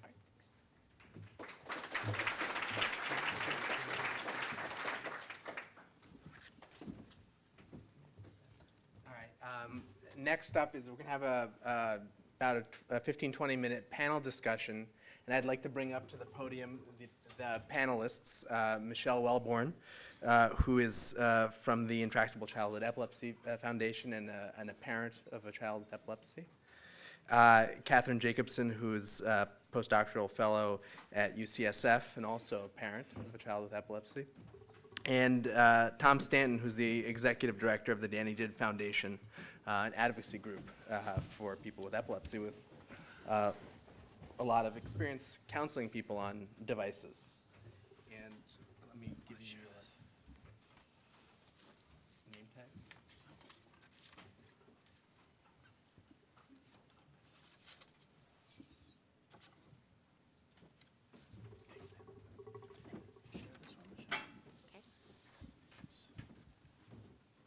And thank you for agreeing to participate in this. I guess I'll moderate from here and get my questions up for the panel.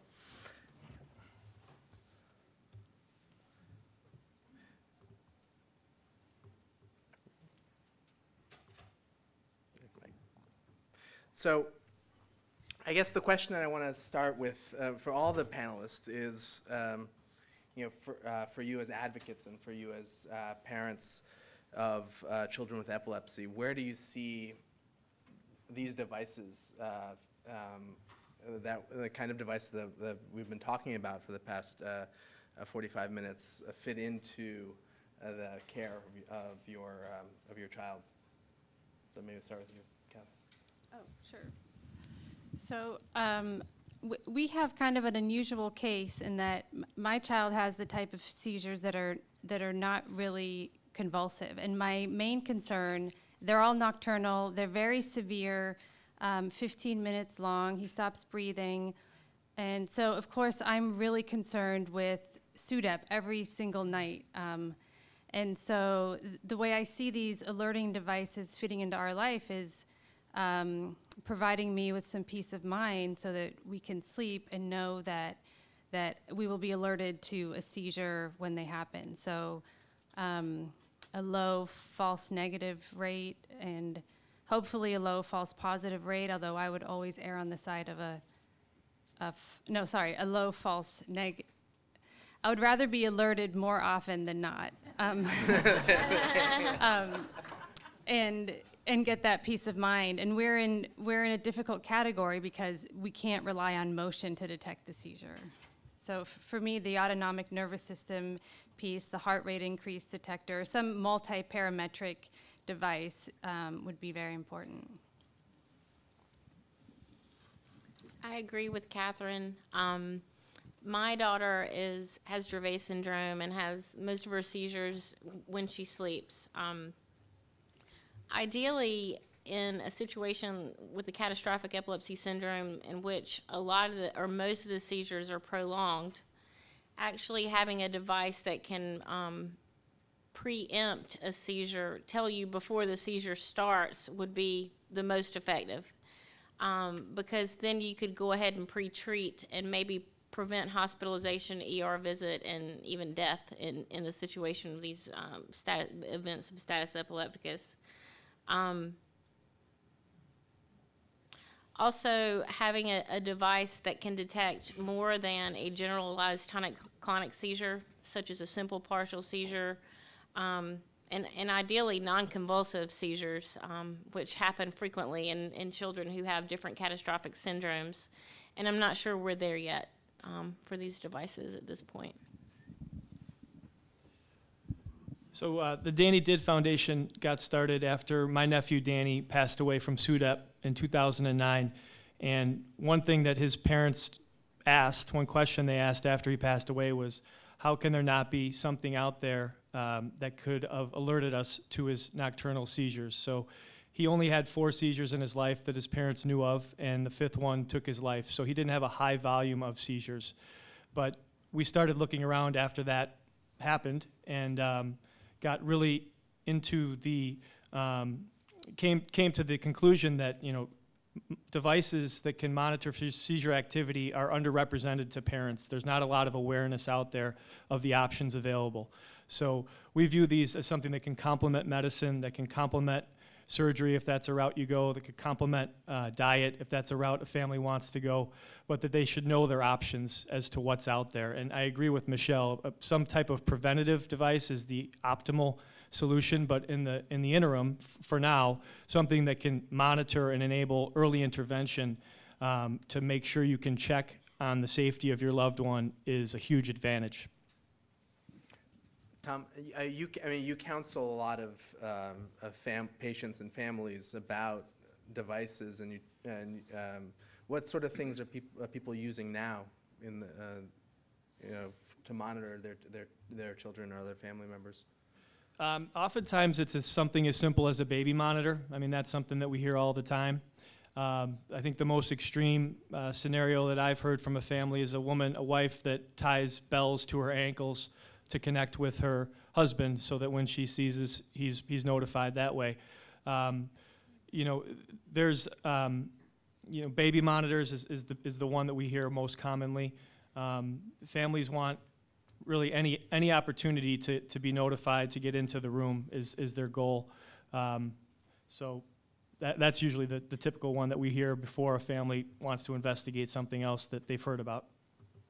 What kind of questions do they ask you about devices what do they want to know? They want to know, which device should we use is a common question that we get, and that depends on their scenario. If they're looking for daytime versus nighttime monitoring or both, they want to know what the device can measure. What kind of movement, heart rate, respiration.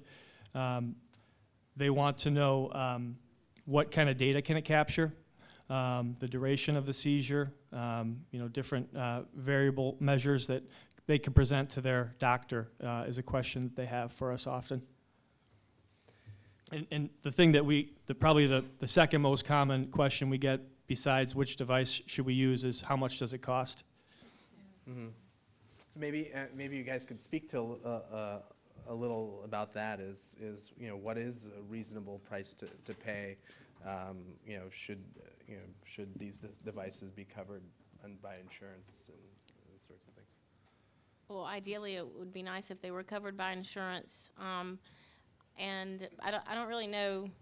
It's priceless to be able to prevent a seizure and to prevent your child from potentially dying of SUDEP. I'm going to interject one thing that maybe you guys are faced with as clinicians and you deal with, or maybe you don't, or you don't think about resources that the parents may have. But often children who have catastrophic epilepsy syndromes are able to get private duty nursing services, particularly if they're at a high risk of SUDEP. So I would encourage you to think about that as you evaluate your patient and what their mortality risk is. I have a 9.5-year-old with Dravet syndrome who has had private duty nursing services all of her life. And so I actually have a nurse with her at night that watches her sleep. And so I think the resources are out there, and I think insurance companies, the more that we make people aware of this, and I think that you're likely to get coverage if you try to pursue it.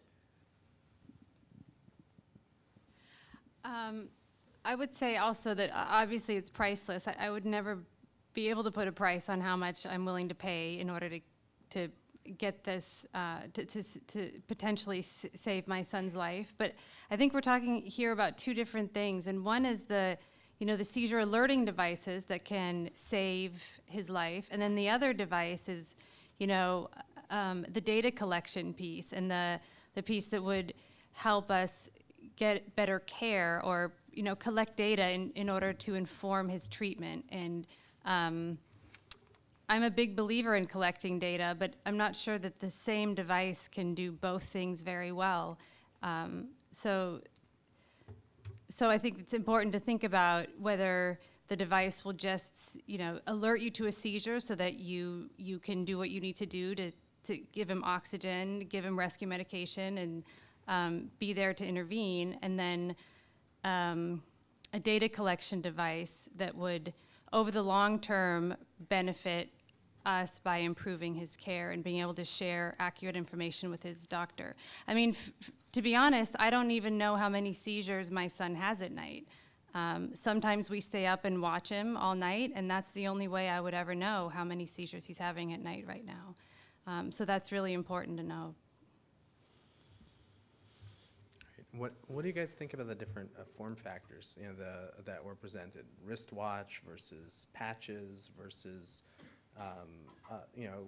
what are your thoughts about what is best for a patient with epilepsy? Well, I'm one of those parents that uses a baby monitor, and I understand the value of the other forms, but I would really always like to see visually what's happening at night. So a wristwatch, I think, would be useful, and during waking hours would be fine. But at night, I think you really need to have that visual to know what's actually happening and what the seizure looks like. And there's nothing like the computing power of a brain to try to understand what that motion is. So I think a video component, at least for nighttime, would be very important. I think all of the devices make sense. I think that the way that they are being developed makes sense for the applications that they're being used right now. One of the companies did mention the fact that some of the kids might be hypersensitive and the skin might be sensitive to different tapes and things like that. That certainly is a big deal for us. But I think that if we could, most of the time you're going to need to wear 2 devices unless you have generalized tonic-clonic seizures. And so that still goes back to kind of the root of the problem that I explained to start with. Tom, do you have anything to add? Yeah, I was just going to add, I think it's really important that families have a range of options. So, you know, what works for one might not work for another. We talk with families that use multiple devices just because they're looking to do different things. So I think that's the big value and importance of a conference like this, is to try to encourage that competition, that spirit of getting the best product to the market is really important to the end users. It makes a huge difference in their lives, and I think there is a market for many different devices, and I hope a lot of these that we've heard about get to the finish line. Thanks, guys. We're going to have to cut this short, so we have time for a brief break. So keep on track for the next session, which will be about about therapeutic devices. We'll be time to be back should be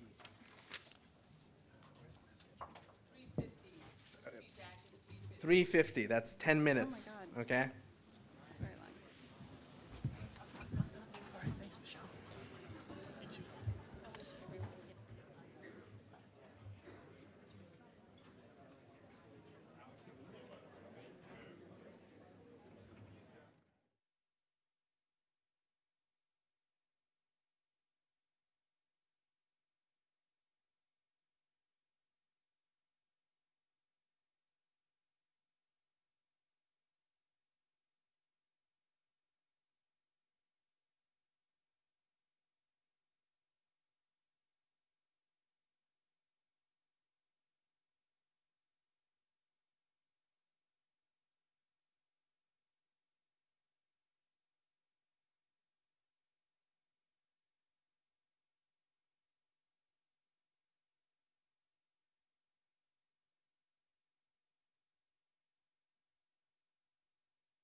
into the room and into their seats.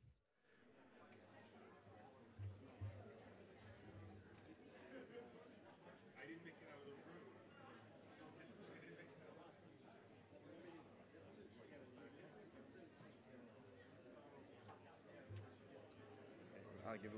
I'll give them 1 minute and just to get a few more people in. If everybody could come back into the room, take their seats.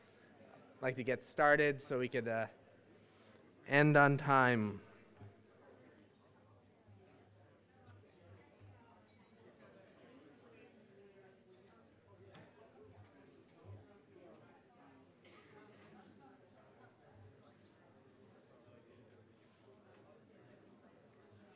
Okay, we have another exciting session for the second part of the afternoon, focusing on devices. And for this session, we'll be focusing on therapeutic devices.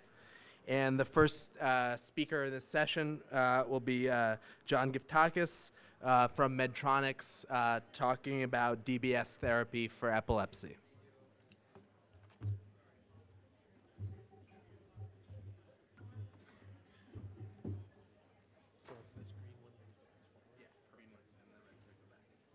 Okay. All right. As we transition from our break, I just want to thank everyone for inviting us from Medtronic here to present our research and technology with you. I just want to disclose that what we're going to be sharing is is under investigation and not approved for clinical or commercial sale. Okay, I just want to provide an overview or a brief update on where we're at with our therapy development for deep brain stimulation for epilepsy. If you can see what's pictured here, we have our therapy essentially consists of an implantable pulse generator that's connected to deep brain stimulation electrodes positioned within the area of the brain called the anterior nucleus of the thalamus. This system was evaluated in a clinical trial called Sante that the results of which were published in 2010 by Dr. Bob Fisher and the Sante study group. And since then, we have continued to follow these patients in this trial long term. To date, we've completed 5 years of data collection, which has been assembled for a manuscript which is in preparation. In addition, the last patient has been followed, so we have 7 years of follow-up on the entire cohort. Discussions continue with the FDA on options for regulatory approval in the US. However, we do have this therapy approved in various geographies outside of the US worldwide, and one of our major focuses this year is on conducting a registry called MORE, where we're collecting both stereotactic functional neuroimaging and clinical outcomes in our European centers. Now, what we're doing at Medtronic is we're developing a new neurostimulation device that has the capability to perform both stimulation and then has various sensing capabilities to it. We call this the Activa PC plus S device. So it's a standard device that we're using for our Parkinson's patients and our epilepsy patients.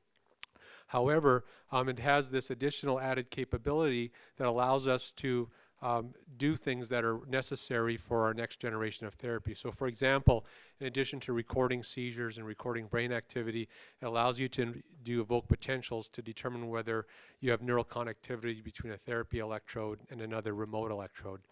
It also has a built-in accelerometer that allows you to monitor motion during behavioral seizures and the ability to then download patient-specific algorithms.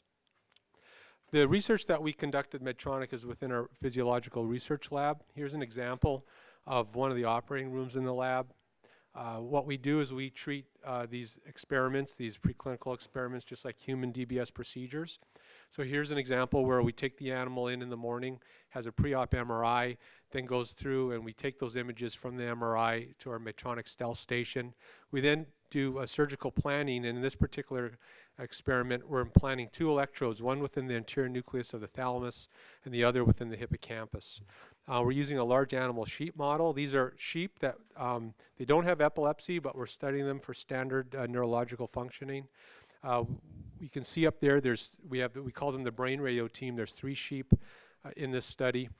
And on the right is just an illustration of how we monitor them. So for example, we'll put one of these sheep there in a sling. We raise them off the floor for about an hour to hour and a half. We can then do sensing and stimulation experiments, and then they get kind of a treat or something after each one they get excited about. So just a briefer on sheep brain anatomy. You can see here that, especially if you look at the right coronal image, that the sheep has a very well-defined anterior nucleus and also a well-defined hippocampus.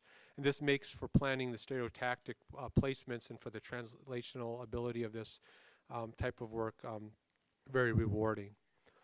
So a lot of the early work that started this actually came from the early studies from Drs. Fisher and Mirsky, where they showed that when you stimulate the anterior nucleus of the thalamus at very high frequencies, what you're seeing is a reduction in an increase in the PTZ seizure threshold, so that it's harder to invoke seizures when you have ANT-DBS being implemented. They also, too, were focused on this circuit we call the circuit of Pepez. This is a circuit that's both involved in the generation and the propagation of seizures. So both the anterior nucleus and the mesial temporal lobe are part of this circuit. So the first question we had is, with this new device, we wanted to get an understanding, what would it look like in the brain of a Santé patient if we actually could record while we were stimulating?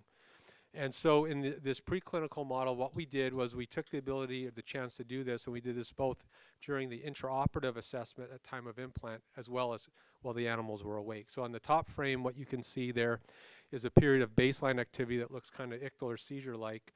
And when you stimulate and you implement cycling, and that's what we do with Santé therapies, that we cycle the stimulation on and off, what you can see is that the brain will automatically change its state.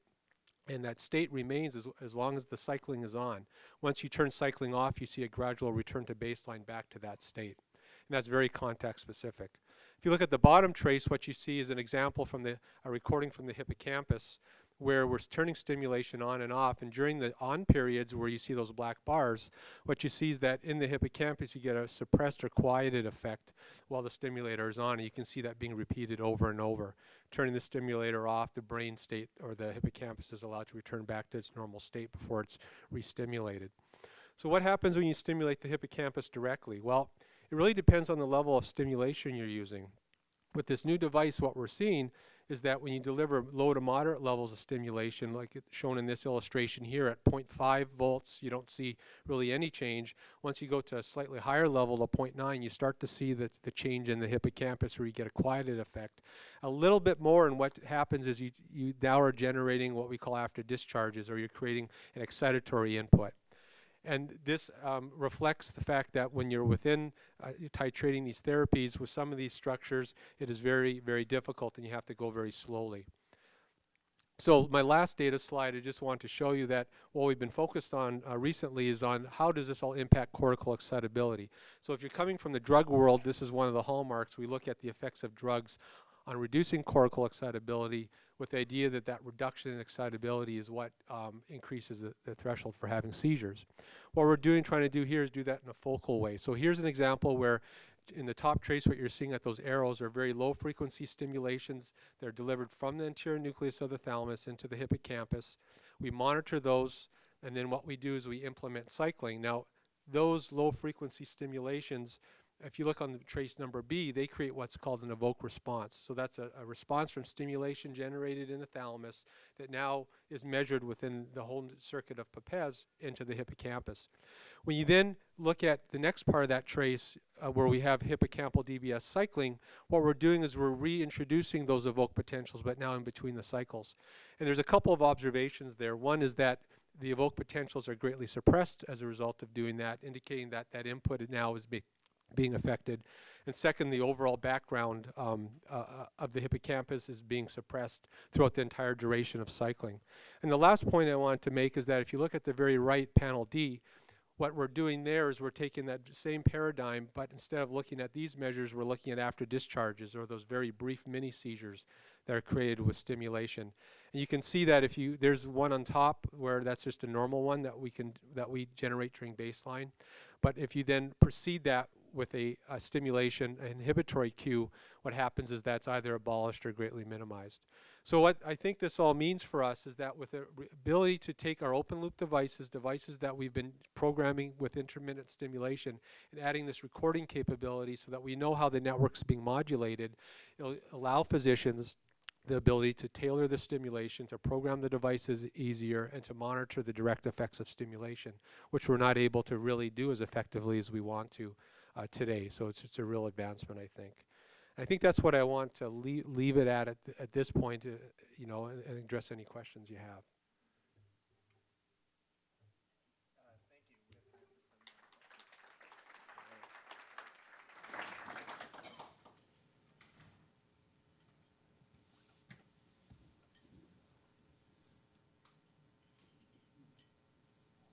Any questions? Okay. Okay, I'll leave it saying that this device actually is in human studies right now. So, you know, it's further along than just the preclinical work. And I think what we're going to we'll be doing at the next update is providing some evidence and seeing how this has been translated. So, thank you.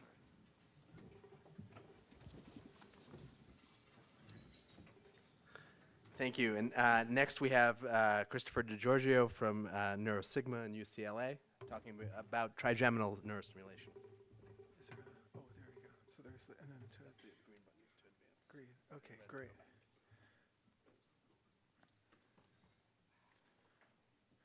Great. Thank you very much to the Epilepsy Therapy Project and the Epilepsy Foundation for inviting me to speak. The dream, or the real goal of trigeminal nerve stimulation is this key message: neuromodulation without implantation. The idea of being able to develop a way to deliver neurostimulation without implantation so that it could be used earlier in the treatment algorithm for people with drug-resistant epilepsy. Let's talk a little bit about the trigeminal nerve. It's a nerve that has bilateral sensory branches in the face. It provides bilateral stimulation. It's very important. We can deliver bilateral stimulation to structures in the brain involved with seizures, mood, and attention. And that's, if I was to remember 3 words from my talk, is seizures, mood, and attention. The trigeminal nerve, it projects to the nucleus tractus solitarius, important for the production of norepinephrine, vagus nerve nuclei, the thalamus, and the cortex. And it uses an external device which could be worn at night or at the patient convenience. We have mechanism of action studies using positron emission tomography via Dr. Cook, who's with us today. We can find areas of deactivation which show that we have deactivation over the primary target area, which is primary sensory cortex, which is the primary receptive field of the trigeminal nerve. But we can actually reduce metabolism over the temporal parietal cortex and mesial temporal cortex, areas that are very important in generation of seizures. But very, very important in the bottom slide shows activation of areas very much involved in mood and attention. And those are those areas in red in the medial frontal lobe. Now, I believe that this area, these areas of activation explain why we see significant improvements in clinical trials in attention and in mood that I'm going to show you later.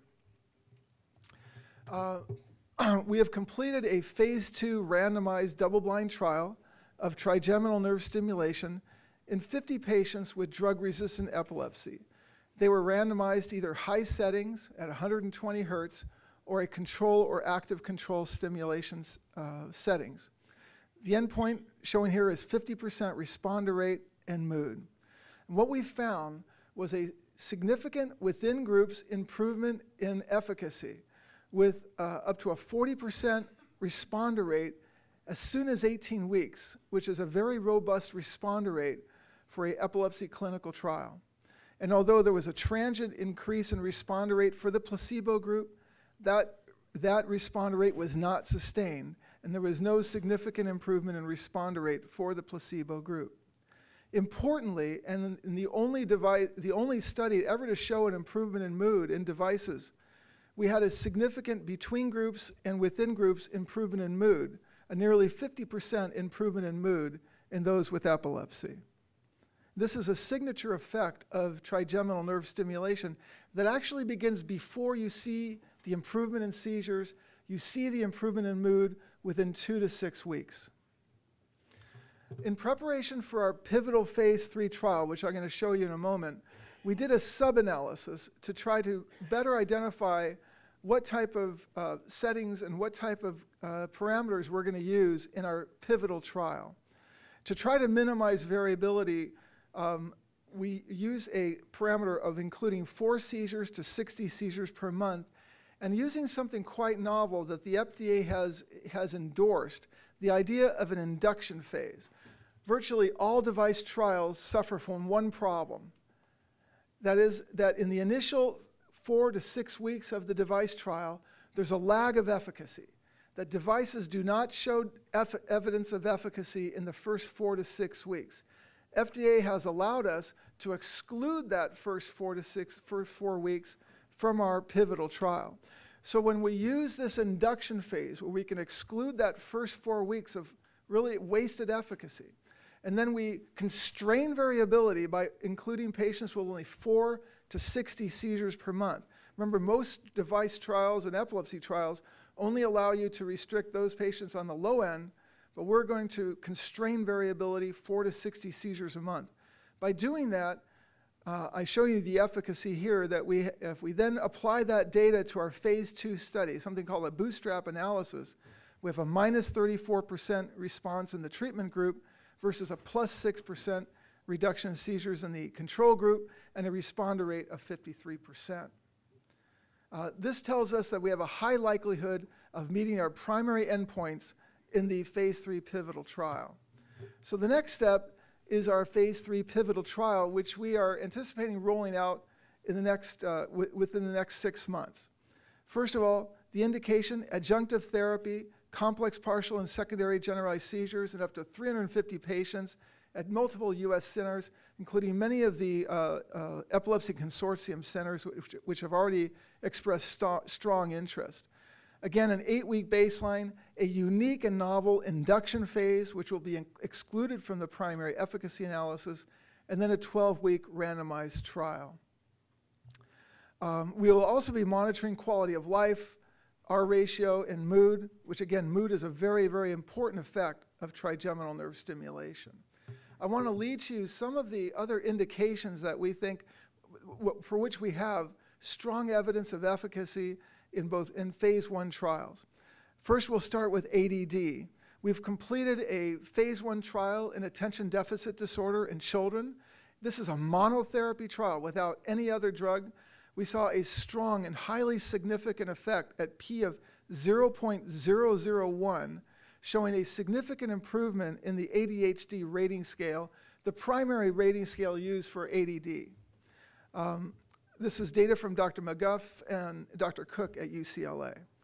Then Dr. Cook's data in major depressive disorder. These are people who do not have epilepsy, but have had drug-resistant, treatment-resistant major depressive disorder, a virtually 50% improvement in mood, with many of the patients entering complete remission from their depression, with a p-value of 0.0002, a highly significant effect size, and we're currently doing the phase 2 trial, which we hope to finish up in the next several months. And then finally, PTSD, in which we also have highly significant results. So to conclude, there's really 4 messages for trigeminal nerve stimulation. Neuromodulation without implantation. 2, a strong effect on mood and attention. 3, we will be rolling out a novel phase 3 design that has not been used before in the device space that we think could be a model for future device trials. The incorporation of an induction phase that takes into fact that the devices take a while to ramp up their effect. And we'll be rolling out this study in the next several months. We're very excited about this, and we believe that our sub-analysis shows that we have a very high likelihood of successfully meeting our primary outcome. And I want to thank Warren Lambert and the ETP for supporting our phase 2 trial and for inviting us to present to you today. Thank you.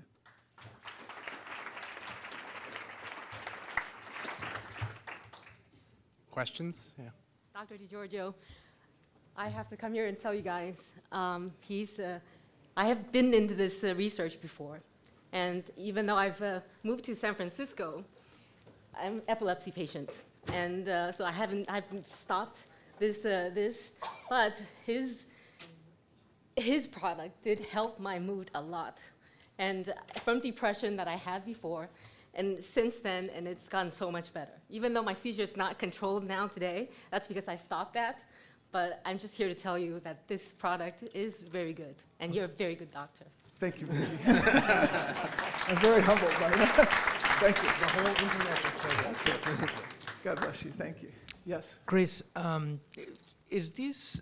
have you been able to use this as a predictor of who is going to be a responder of VNS?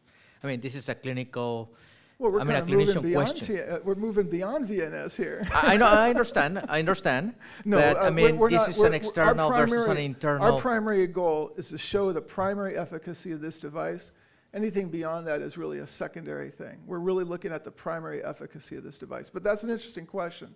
But we have to demonstrate the primary efficacy of this device. Okay. That's a good question, though. I just have a question. How durable are the effects on mood or seizures when people discontinue the device? You know, we don't know. That's a fundamental question that will have to be answered in generally phase 4 studies. Generally speaking, I can only answer the question in the acute phase. We do have long-term data. So I guess the question is, how is the data looking in long-term? So that data is in submission, but I can tell you that from data that has not been published, but it's been presented, that we get a progressive and increased improvement in a % reduction in seizures to a 35% median reduction in seizures at 1 year, and that the responder rate remains stable at 37%. So we see a stable responder rate. So we get this rapid induction of response, a stable responder rate at 1 year, and then a continued improvement in the median reduction of seizures up to 1 year. But that data hasn't been published in publication form, but it's been presented at the meeting. So I can tell you it's very positive. Yes. Have you, just step up to the microphone. I'll repeat the question, Chair. It's about the practical use. So, you know, how to place the electrodes, duration of stimulation, and any side effects you see during and after stimulation. Okay, so repeat the question. Okay, so the question is, what are the practical aspects of this device? How do you place the electrodes? What's the duration of use, and what does it feel like? Is that okay? So the electrode is designed to be self-centering. It has a chevron shape, so the patient can apply the electrode always knowing that it's midline, because the electrode is designed to stimulate the supratrochlear and supraorbital branches based on the known variability of the anatomy of the supraorbital and supratrochlear nerves. So the patient has a self-centering electrode that's designed so that they don't have to measure out the nerve. Second is that we recommend a minimum of 8 hours and generally 12 hours, usually at night, of therapy designed by the doctor. So it can be generally worn at night with some flexibility there.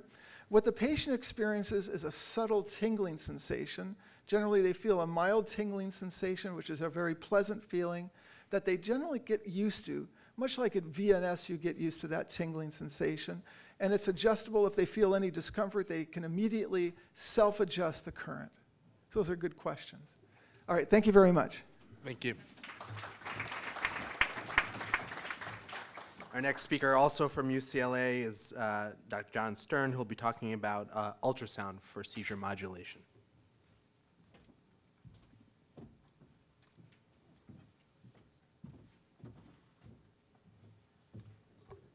Thank you to the organizers for this invitation, opportunity to share these initial foray into a new technique for seizure treatment.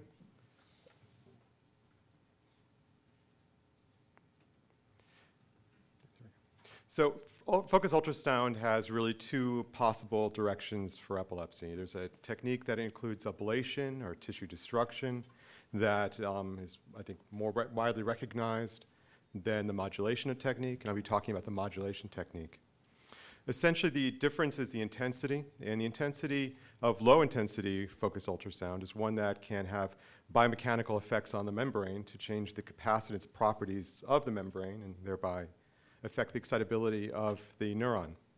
We know that the focused ultrasound output, both mechanical and thermal energy, is far less than high intensity. And here in this table in front of you, it's comparable to or compared to a lithotripsy, which for some of you who aren't familiar is a technique of ultrasound to destroy hard particles. It could be used for kidney stones, to dissolve the stones within the kidney, or physiotherapy, which is a heating technique. So you can see that high-intensity focused ultrasound has higher mechanical and thermal properties than low-intensity, and lithotripsy and physiotherapy differ and are along a continuum between them. I'm not going to take you through the math of the membrane effects. The point is to affect the output from the neuronal system, and this can be done either to increase or decrease excitability, depending on the parameters, which are essentially through the pulse width and the frequency. In animal models, in this case a rabbit, one can block visually evoked potentials through decrease of excitability or produce movements through increased excitability, and you can monitor this with functional MRI. What's depicted here is the bold response. It's an increase in perfusion or metabolic activity within a region based on targeting of the focused ultrasound beam to motor cortex. Functional MRI can modulate or can detect the modulation change. However, thermal MRI can detect any heat change, and we know from those experiments that the low-intensity focused ultrasound does not affect the heat to any significant degree within the brain.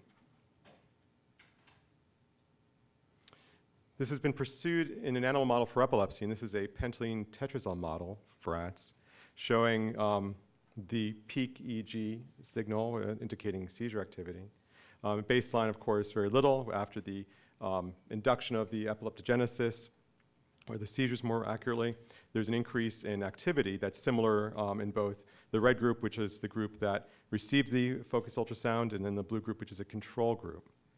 After focused ultrasound, there is a decrease in the activity of the peak, and that continues to go down. The model here includes 3 minutes of focused ultrasound stimulation to decrease activity, followed by 10 minutes of recording. The significance is seen both between the focused ultrasound group and those who did not receive it, but also within the focused ultrasound group to the point prior to initial stimulation. Histopathologic analysis of the tissue from these animals shows no tissue destruction, so this clearly distinguishes it from an ablative technique with focused ultrasound, and shows the key aspect, which is truly neuromodulation. Our plan, going forward in humans, is the first in human use of this technique, and we have a device which is MR compatible, in which we can deliver the focused ultrasound, the low-intensity focused ultrasound, sound to the temporal region. The yellow you see in the MRI axial section is the beam of the stimulation. The beam can be moved in a anterior to posterior direction to cover the anterior temporal lobe and have a focused region of effect that will presumably modulate.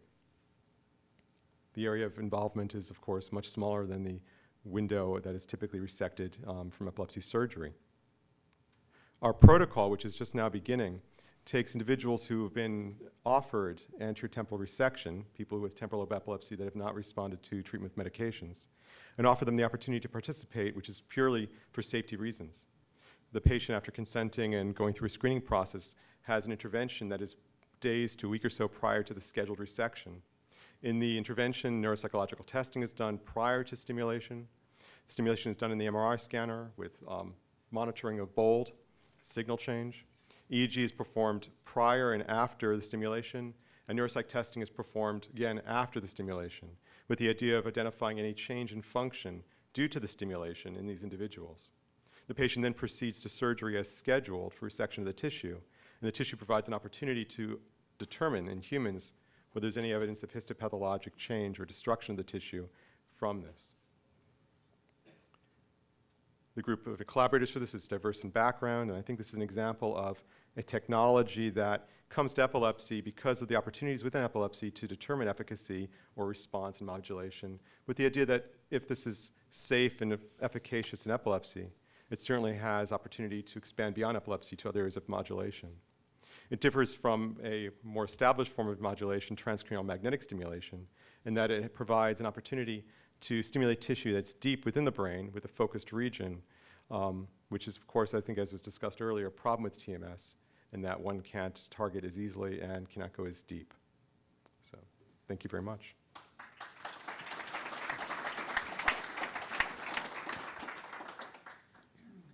Time for a few questions. I have a question. In the animal models, or based on theory, how many sessions, or what's the dosage, the duration of focused ultrasound treatment that would be required to treat somebody's refractory epilepsy? Is it something that they'd have to do for life? That's an important question, which is where maybe 2 or 3 steps before that. So in the animal studies, it's been for minutes of stimulation. Acute seizures can be aborted with the focused ultrasound. And the question then is, in humans, well, how you go forward? It'll probably be similar to what was done with the TMS experiments, where individuals come in for routine therapy for neuromodulation that way. And just to be clear, there's no need for craniotomy or any change or surgical intervention. This is all done through the skull.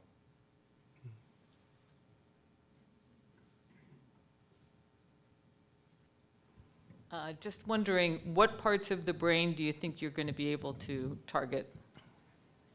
Well, the prime target right now is the anterior temporal lobe, and that's partly due to the thin bone just outside that. So it provides a window for stimulation that's quite easy.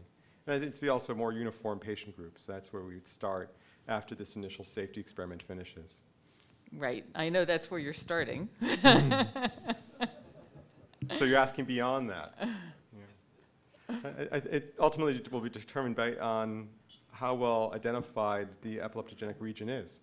That if we can provide focal modulation of a region to decrease its excitability, then the efficacy of this will depend upon how well circumscribed that region is.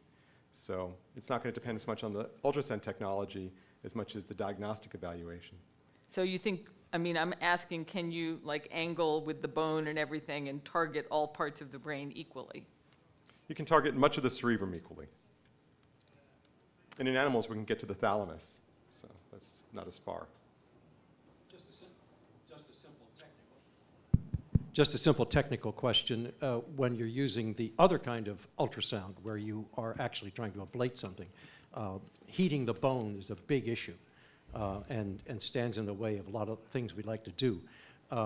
I presume with this particular technique, heating the bone is a non-issue. Is that correct? Right. The energy released in this low intensity is actually just below the use, the energy of diagnostic ultrasound. So although it's focused, it doesn't produce the same heating as one gets with other forms of ultrasound. Thank you very much. Great, thank you. Okay. Next, we'll have Ashok Gowda from Visualace talking about laser ablation.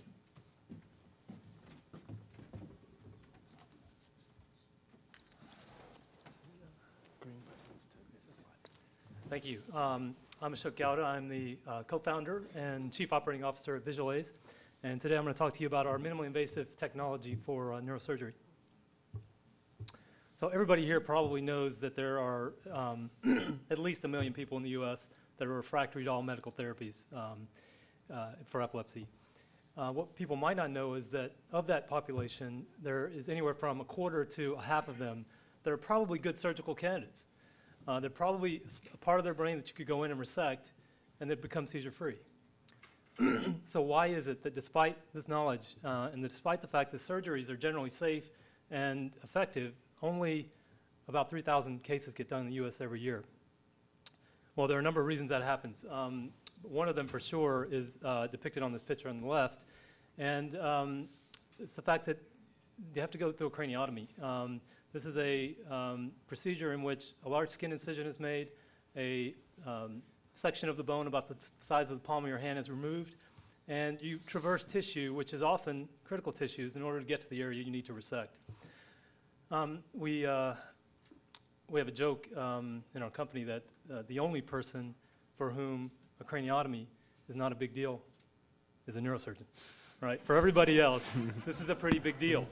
So what we've done at Visualace is we've developed a technology to try to replicate what otherwise we would resect through a thermal ablation technique using a laser device, which is MR-guided laser therapy.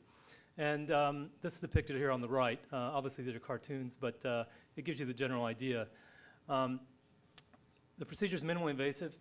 It allows the patient to place this probe, allows the doctor to place this probe into the head through an access hole in the bone, no bigger than a coffee stirrer. And so the typical hospital stay is 1 night.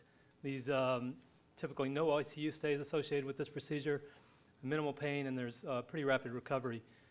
Some of the patients that have this therapy come in on a Friday. They're literally back at work or back at school on a Monday. So I think that highlights the nature of how minimally invasive it is.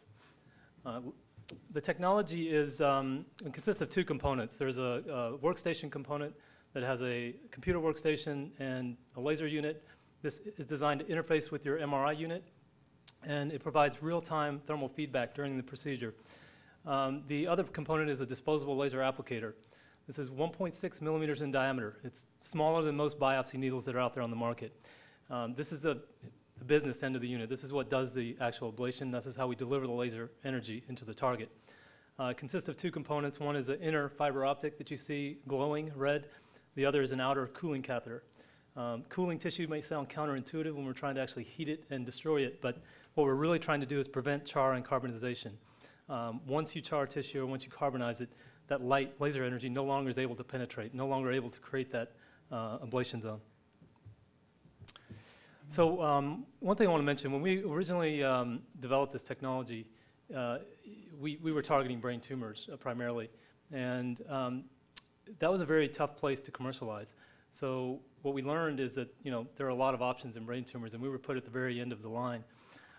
We started looking at this epilepsy space, and it was really the grant that we received from the Epilepsy Therapy Project that helped catapult us both in all disciplines of our company, because it allowed us to, one, show that this has an application in a space where things like stereotactic radiosurgery and things like that aren't frontline. There's a huge unmet need. Many of the patients and parents of these patients don't want to undergo the large open resection. So again, it was a perfect place for us to start demonstrating the utility. Our first procedures were performed in some pretty difficult areas. This is, oops, not sure what happened to that video, but it stopped. Let me try this again. What you're seeing here on the left is a thermography image of a tumor. It's actually it's a lesion that sits just below the hypothalamus. It's called a hypothalamic hamartoma. I apologize, I see it's misspelled here right now. I took this slide from one of our marketing decks, but so I just noticed that. But anyway, not me. I'm going to blame it all on my marketing guy. I know how to spell it, I promise. The middle image there is a damage estimate, and so that's based on the temperature time history that you're seeing as we're delivering the laser energy. So every 5 seconds, the physician is actually viewing this in real time. He's able to see exactly what tissue is dead, what tissue is alive. There's some other features of the software which aren't shown here, but you can place temperature limits on any critical structure. You can, such that if those limits are met, it automatically feeds back and shuts down the laser. So the physician has very tight precision and control over the therapy. On the very right is a post-contrast image showing exactly what we did treat, and you can see the very close correlation between that damage model and what was actually treated. Now, these hamartomas are a very interesting case because we've treated about 70 of these now, and it was funny. I was just at a lecture by Dan Curry, who's treated the most of these at Texas Children's Hospital in Houston. He was almost embarrassed to present his results because he's got a 93% seizure-free rate in these patients, and it almost sounds unbelievable. And he almost felt like it was hard for him to even present results that good. So again, this is an operation which otherwise would be quite invasive. You're dealing with an area deep in the brain, some of the most highest priced real estate in the entire body. And we're able to accomplish this same procedure in a matter of minutes with the actual ablation and send these patients home within 24 hours. The second case study is ablation of amygdala and hippocampus. These are the mesial temporal lobe structures, which are most often targeted for adult mesial temporal lobe epilepsies. Again, what's really interesting about this, if you look at the structures which you would have to resect through in order to get to that mesial temporal structure, and some of the most exciting data that's emerging right now is the neurocognitive and the neuropsychological benefits of not doing that resection through those mesial temporal structures in order to get to this, these two, to the resection through the lateral temporal structures in order to get to the mesial structures. Here we can accomplish the same thing with a series of about 5 serial ablations along the length of that hippocampus and amygdala. And again, these patients go home within 24 hours. Here's our demographic slide. We've treated over 700 cases have been done in neurosurgery. That includes both tumors and epileptic foci cases. I just got the results hot off the presses today. We are now at 404 patients with epileptic foci. And again, it's a mix, about half and half adult and pediatric. You can see that the majority of those in the adult cases have been mesial temporal lobe cases. We're at 70 now, hypothalamic hamartomas. And we've treated other lesions as well, cortical dysplasias, tuberous sclerosis, even some non-lesional cases that are based on correlation of high-density EEG, magnetoencephalography, and PET scanning. So I'd just like to say, personally, this has been an incredible space to work in. The technology has had such an impact on patients and actually just the whole company itself. The stories we get back from patients and after these treatments is it's really moving to everybody involved in the company and the technology. And I hope I have the opportunity to continue to do this for a long time. It's very exciting. Thank you. We have the opportunity for some questions.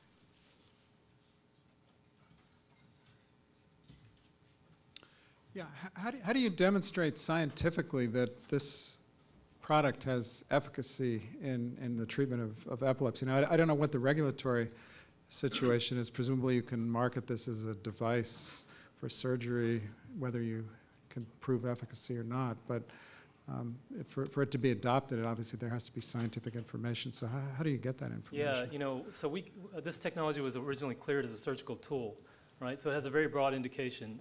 We're still cleared as a surgical tool. We're cleared for soft tissue ablation in neurosurgery. We don't have a specific disease state indication. We don't market it for that. So what you have to do when you have a tool is you have to go out and collect the data in order to be able to prove that it's effective. And the grant we got from the Epilepsy Therapy Project was very helpful in that regard. It allowed us to do our initial feasibility studies, if you will. These are post-market studies, but they were in patients with epileptic foci that we were ablating. That data is just emerging. We have since used that data, as well as, really the fact that we received that award was sort of validating for the technology, and it helped when we went to new sites to help them understand the technology.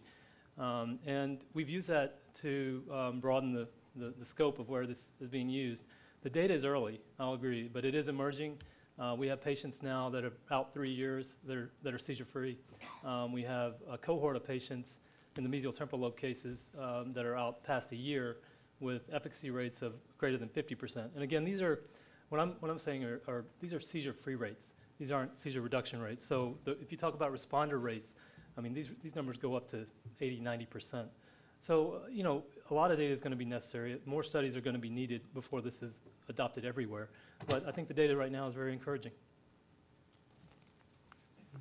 Actually, you might have just answered part of my question. One of our volunteers learned about this procedure recently and is quite interested in learning more and taking it to his doctor. Where can people with epilepsy get this procedure done right now? There are about a little over 40 sites in the U.S. right now that are offering this. We expect to be in 75 by the end of this year, so that number is growing rapidly. We have there's a section on our website you can go to, and you can find a physician, if you will, or put an inquiry in through our website, and it'll tell you what, depending on what state you're in, we can refer you to the closest center. All right, perfect. Thank you. I feel like an overbearing parent here, but what do you think happened to the other 7% that didn't make it to be seizure-free? Why only 93% seizure freedom? Like, did you learn something from those 7%? Yeah, well, so I was referring to those specific patients with the hamartomas, the hypothalamic hamartomas, and so I'll put in a disclaimer there. 4 of those patients, I think it was a group of close to 20 patients. I remember the exact number, but of those, 4 of them were retreated. So the other thing about this technology is patients will sign up for a second treatment because after the first and after they see the impact of how quick the recovery is, they'll easily sign up for a second. So they've actually gone in and treated 4 patients twice. And so of the ones that didn't, become seizure-free, there means there's still tissue that remaining there that they weren't able to ablate, or they didn't achieve removal of. Because generally with those lesions, especially in the hamartomas, if you get a complete disconnection or you treat the entire lesion, you get pretty rapid recovery. One last question. Technique in multifocal patients? Yes, so some of the things that were listed there, tuberous sclerosis, for instance, we've ablated multiple tubers. We've done it both at the same time, and we've done it serially. We've done it with some of the periventricular nodular heterotopias, and we've done it with tumors. Many cases of tumors where we've done multifocal. It's not in the same space. And do you think that the seizure freedom that you observe is a function of accurate source localization? So if there was an error in source localization, would you have expected the same level of seizure freedom? No, I mean, so absolutely, you have to know where the seizures are coming from. I mean, this device is, it's same thing for resective surgery, right? If you haven't localized the seizure onsets, then and you resect the wrong areas, or resection area that's not responsible for seizures, then you're going to get the same result here. So most of the stuff we focused on has been lesional-based epilepsies, which have correlated highly with the EEG, external EEG. There's a lot of people these days that are doing stereo encephalography, and that's really helping with this technology, because that's a minimally invasive technique for localizing seizure onsets, and followed by minimally invasive therapy to potentially treat them. Thank you. Thank you.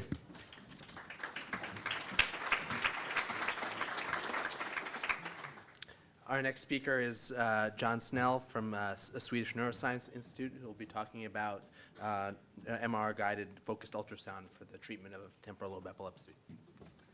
Good afternoon. I am John Snell, but I'm not from Swedish. I'm actually from the Focused Ultrasound Foundation, and in partnership with Gwen Ryder and Stephen Monteith at the Swedish Neuroscience Institute, we have kicked off a project to look at the feasibility of MR-guided focused ultrasound for mesial temporal lobe epilepsy with the kind support from the Epilepsy Therapy Project. I am not a doctor. Well, I am a doctor, but I'm not that kind of doctor.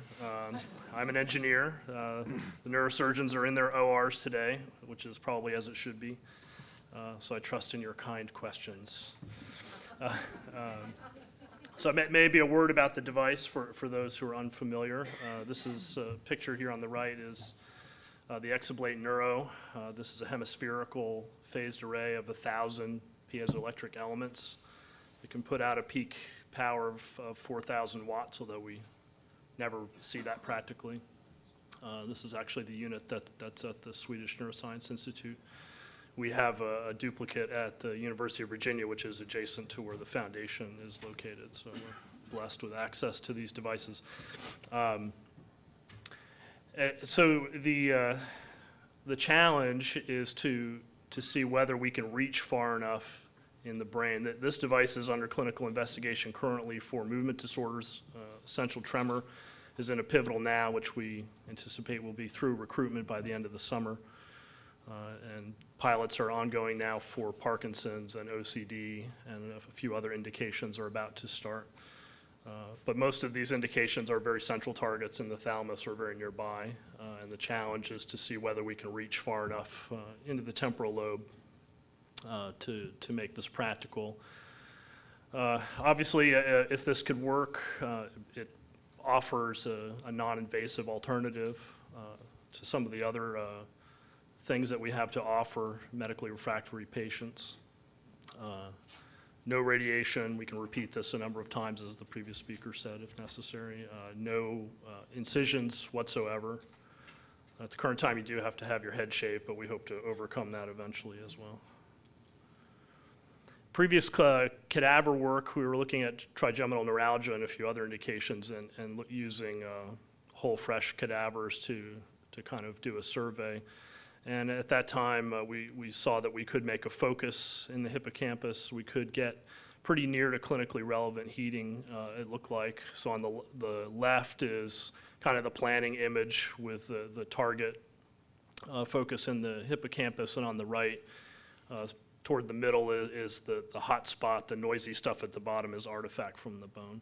But again, as in the Visualace device, we're using MR, not only for targeting, but also for monitoring in real time the heating that's produced at the focus.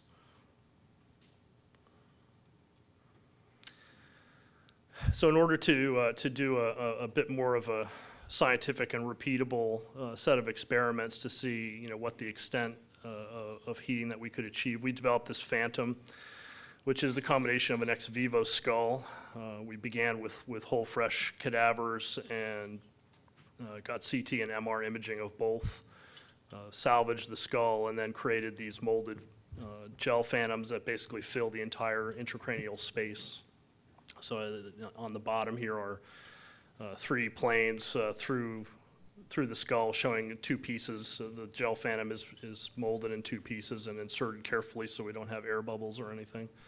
And basically then being able to register the CT to correct for the skull aberration of the ultrasound, and having the MR registered, we have actual anatomy that we can target. So what I'm going to talk about today are 4 experiments over 3 skulls, and in particular this skull, which we did on 2 successive days with 2 different durations. So typically for thalamotomy, you'd see a sonication of about 1,000 watts for 10 or 12 seconds, and so that's kind of where we started. Doing a reference sonication in the area of the VIM and the thalamus, since we have some clinical experience to kind of say that we're confident we can reach ablative temperatures there. We always start with doing this reference heating, which is shown below. So that kind of gives us a rough estimate. So these are gels in here. There aren't real brains. There's no perfusion. They don't heat the way patients do. So we have to have something to roughly calibrate. Anyway, so at the standard exposure time, we get kind of a limp heating. We're far enough away from the center of the brain now that we're kind of reaching the edges of the envelope of this device, at least for thermal ablation. And so on the next day, we upped the exposure time to 30 seconds, which had the benefit of getting us, the heating range goes up to 14 to 20 degrees, so we're in the ablative range. Has the nice effect also, the increased exposure time causes more diffusion of the heat, so we get a larger hot spot. So the normal lesion that one would make in the thalamus is on the order of 2 or 3 millimeters, and if that was the bite size we were going to take in the hippocampus, it would probably not be time efficient for practical treatment. But if we dilate that volume quite a lot by using a longer sonication, then it starts to be feasible. So we think we can heat enough in the hippocampus and the amygdala, at least according to this model. However, the issue, particularly with longer sonications and being this low in the skull, is the bone heating on the floor beneath the hippocampus. So in this experiment, we also instrumented the skull floor with a number of thermocouples, and I've artificially colored the tips of the wires red because they're kind of hard to see. So there are a number of important anatomical things there that we're concerned about the temperature, and we monitored these thermocouples in real time during the sonication to see how much actual bone heating that we would see. And the worst offender, and again I'm showing the 10-second and 30-second sonications, the worst, these are the maximum temperatures that we saw. So for the longer sonications, which are the more effective ones, the worst offenders are the petrous bone and the fossa and the internal acoustic canal. Now, from the previous study that we did with trigeminal neuralgia, we found that by turning off the superiormost part of the array that basically shines directly down on the bone, that we could decrease these temperature rises 10 to 12 degrees.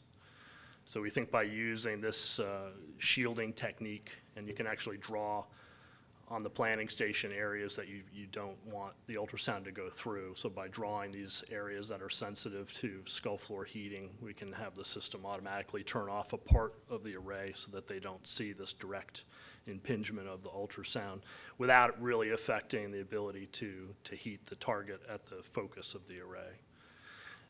And at the bottom right, which most of you can't see probably, you can see, again, this is the worst of all the sonications. The petrous bone heated almost 24 degrees here. And really what this shows is that even though that particular structure, which was right under the sonication, got really hot, all the other thermocouples really heated very modestly, 5 degrees or so. So again, I think the story is that even though this is a concern, rightly so, we can manage it. Also in this model, again, there's no perfusion, there's no CSF or anything else that hopefully would make this less of a problem than it appears in this model. So in conclusion, this is a small amount of data, but it does look like, technically speaking, treatment of mesial temporal lobe epilepsy with focused ultrasound is feasible. Skull-based heating is the big concern, but we think it can be managed carefully. And we're kind of in discussions now with my colleagues at Swedish about whether we need to start talking about putting a protocol together for a small pilot study, which is the second phase of this project, should we all agree that that's a good thing to do. Moving further in the medium to longer term, right now the clinical transducer is working at 650 kilohertz. We're looking at another Insightec transducer, which is lower frequency, 220 kilohertz, which has the benefit of not being affected by bone as much, has a much bigger working volume in the head, and has a larger focal spot size, so it should be more time efficient. There's a lot of discussion about treatment strategies. Are we really looking to emulate something like the ROSE trial, where we're doing a wholesale ablation of the entire mesiotemporal part of the hippocampus and amygdala, or is there a disconnection strategy that might be more efficient? Technically, on the engineering side, we think there's probably room to improve the way that we're refocusing through the skull, so that even with the current device, we can reach farther without losing efficiency. And then finally, clinical experience with movement disorders has shown that skull properties do matter, even for the essential tremor, pivotal, patient skull thickness, shape, geometry matters, and may be subject to being factored into patient selections. I want to really thank the support of the Epilepsy Therapy Project and also the Focus Ultrasound Foundation to donate my time. Thank you so much.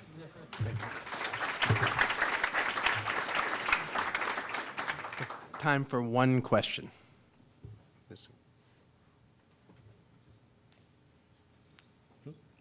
No questions, we'll move on. Thank you very much. All right, and the last speaker of the day, of this session, is Alex Rotenberg from Boston Children's Hospital, who'll be talking about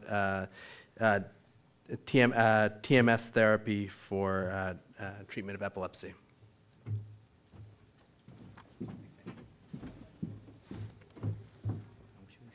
Thank you. Thanks for letting me talk about non-invasive brain stimulation, specifically this kind of non-invasive brain stimulation in epilepsy. I have no meaningful disclosures. So just by way of introduction to transcranial magnetic stimulation, this is a means to non-invasively stimulate the brain with small electrical currents. There is, as many of you know, maybe a robust body of literature looking at how strong magnetic fields affect living organisms, but this is in fact electrical stimulation. The mechanics of this are relatively straightforward. There is a handheld electromagnet that's positioned next to the scalp. It generates a brief, approximately 2 Tesla magnetic field that induces electrical current everywhere around it, including in the brain if it's positioned next to the scalp. And this image shows that the most conspicuous part of the brain to stimulate is the motor cortex, because it gives an obvious output, a movement of a limb. And the magnitude of that movement, which can become a measure of how excitable that part of the brain is, can be quantified very easily with surface EMG electrodes. And so that's my way of saying that TMS has a very interesting place among brain stimulation devices in epilepsy, in that it has potentially both robust diagnostic and therapeutic capacities. It's a means to measure how excitable the brain is and perhaps what is the function of a regional volume of cortex, as much as it is a way to modulate cortical excitability. And roughly, cortical stimulation can fall into 3 flavors. Repetitive stimulation that can be used to modulate how excitable the brain is.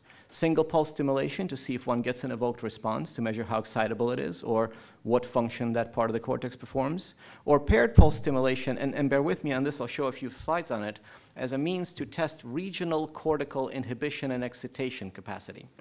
And so the low-hanging fruit for application of TMS in epilepsy is what's shown in the right panel, which is a patient from the Brigham and Women's Hospital, an adult with a ring-enhancing lesion who is going for surgery. And the question for this patient was, is there motor function in the region of that lesion?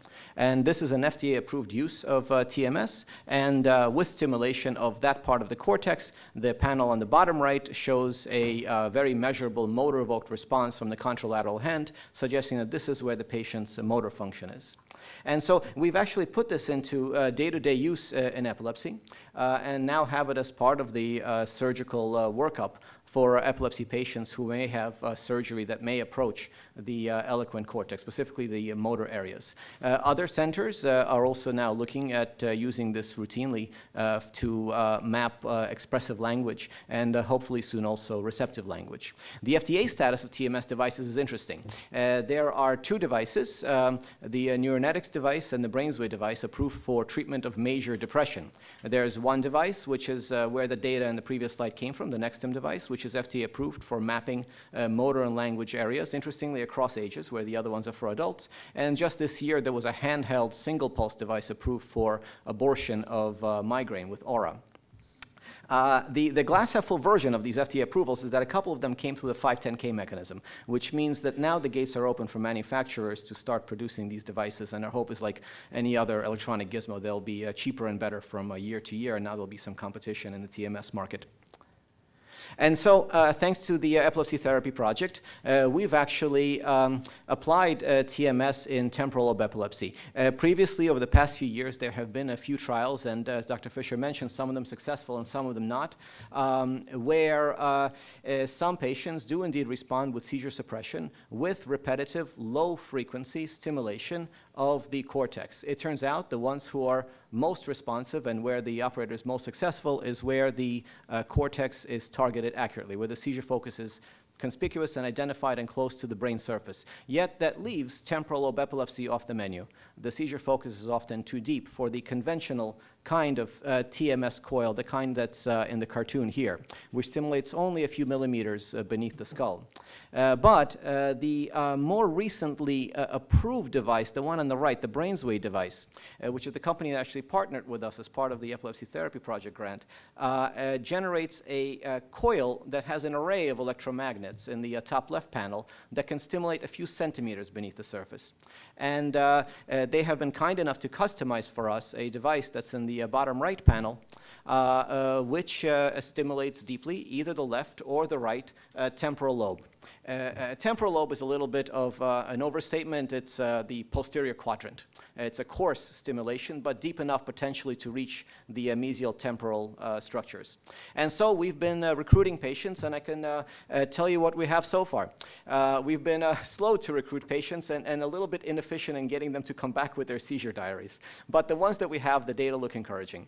And so these are the data from the complete data sets from a protocol that involves a month of daily seizure diary, followed by an EEG and a neuropsychological battery, 2 weeks of daily 30 minutes, 1 hertz stimulation of the affected or most affected temporal lobe in the case of a bitemporal epilepsy, followed by a follow-up period with the same 1 month of seizure diary, neuropsych battery, and EEG.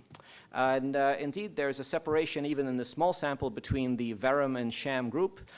There is one patient that did not behave like the other verum stimulated patients. And as Dr. Fisher mentioned today, this was a patient whose seizure focus was not adequately targeted. In hindsight on EEG, this was a patient with a mix of multifocal and generalized seizures. The other patients with primary generalized epilepsy did well. This underscores a little bit of work that we had done some years prior with conventional TMS and superficial stimulation, where we sorted patients as to whether or not the stimulator was placed over their seizure focus or over an approximation of their focus or not over their seizure focus. And indeed, there was a group, which is the circle all the way to the left, that preferentially had seizure suppression, and those were the patients whose seizure focus was easy to see and easy to target. And as we're analyzing these data, we can look at some of these in a little bit of close-up. These are data from one of the subjects that had a favorable response to rTMS. The block of 10 days is marked in the red line of daily 30-minute stimulation. The patient's seizure counts day to day are on the y-axis. And we can see that this patient had an appreciable seizure suppression, was actually seizure-free for a few days during treatment, and relapsed relatively quickly on a scale of a couple of weeks. So what we've been doing with this patient and others like her is bringing them back for more TMS. We had the same, well, I had the same discussion with them as I do with every other patient. If a treatment is not working, it's for one of two reasons. It's ineffective or there's not enough of it. And so we've been cautiously in an open arm of this trial now, stretching the stimulation to 15 business days, and we'll see if we can adjust other parameters to see if we can have a either longer lasting or a more favorable response. Now, the threshold question, though, for us was, could we do harm by stimulating the temporal lobe with a kind of protocol that depresses cortical activation? Plausibly, we could have contributed to hippocampal dysfunction and a deficit in declarative memory. Luckily, though, on the Wechsler memory scale, we do not see any of it. Not only that, you'll notice that these bars are in magnitude different than the bars from all the other favorite responses, and so far we don't see a real coupling between the extent to which seizures are suppressed and the extent to which memory is affected. But stay tuned, we'll get more data about this. But what we can say now is so far the side effect profile has been very mild in this. And then for the last part of this, I just want to underscore that this is a really good time to be in the non-invasive brain stimulation business, because in the clinical arena, these devices, transcranial magnetic stimulation, transcranial direct current stimulation, random noise stimulation, et cetera, have run far ahead of the basic science. And we have an opportunity to do something really cool, which is apply these things in animal models and really govern the deployment of these devices that are already out there in the clinical field. And so this one kind of protocol called paired pulse stimulation is particularly interesting. So imagine stimulating the motor cortex in a subject twice, so that the two stimuli are separated by a couple of 100 milliseconds perhaps. And the amplitude of the motor response after the second stimulus in the right-hand panel is never as big as the first. It's predictably smaller. And that's presumably because the first conditioning stimulus activated a GABAergic inhibition, and depending on the interval, either regional or maybe even global. And then the second stimulus produced a smaller dampened evoked response. We've adapted this to rats, and this is a slide that I showed when I was lucky enough to give this update last year, and found something very interesting in a traumatic epilepsy model, a post-traumatic epilepsy model, which is a progressive loss of this GABAergic, you'll have to take my word for it from other studies, intracortical inhibition as a function of time after traumatic brain injury. The value added to the clinical arena from a study like this is now we have a marker not for the epilepsy but for the epileptogenesis. As early as a week after injury, before the clinical seizures develop, we can sort subjects by whether or not they have lost an appreciable amount of cortical inhibition as measured by this kind of TMS. And where we left off last year was that we're going to look at the biology of this, which turns out to be pretty interesting. What we see in about the same time scale, if we stain the perilesional cortex in this fluid percussion, traumatic brain injury and post-traumatic epilepsy model in rats, is a progressive loss of a particularly delicate but important cell population, the probablement-positive inhibitory interneurons. These are cells that are firing nearly constantly. They have a tremendous metabolic demand, and they drop out if you look at them wrong. They're very delicate cellular elements in the cortex, but they amount to 40% of the inhibitory interneurons in the neocortex. And so even a modest loss of these cells can translate into appreciable loss of cortical inhibition. And again, the value added of this kind of non-invasive brain stimulation measure is that we can survey how well is cortical inhibition working and how healthy is a population of cells like this one. And so to follow this up, in a separate line of work, funded in part by CURE and the Department of Defense, we've been looking at beta-lactam antibiotics, penicillin and its cousins like ceftriaxone, at improving glutamate transport and mitigating some of the excitotoxic injury after traumatic brain injury.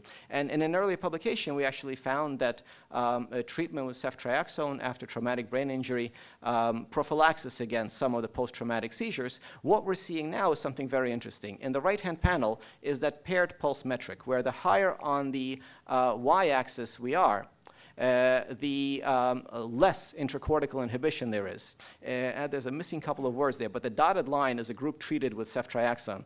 And so it turns out that, oops, bear with me, if we apply ceftriaxone, that prophylaxis against seizures, as the graph on the left shows, we have a preserved cortical inhibition. And again, what we can do in rats that we can't do in humans, we can look at the organ in question, we can look at the tissue, and sure enough, by a real-time PCR, we have a preserved expression of GAD1, which is an enzyme necessary for synthesizing GABA, and a coarse marker of how dense the population of GABAergic interneurons is. So again, the diagnostic capacity here is to measure whether cortical inhibition has been affected by either injury or an intervention. So thanks. We're happy to take any questions. We have lots of collaborators, and we're delighted to talk about our work anytime. Thanks. Thank you, Alex. I think we have to move on to the next session. So we'll take, maybe we could catch him in the hall. Yeah. Whatever you want to do. Oh, no, we have to move on to next session. Sorry, Dr. Rodenberg. So I wish, please, for my colleagues to join me. And on the right, I've been asked a dextera, because it's better for the webcast, please. I'm going to introduce everyone while they're coming up, because time is short. We have Jen Bilo, who is Vice President of Programs and Research from the Epilepsy Foundation.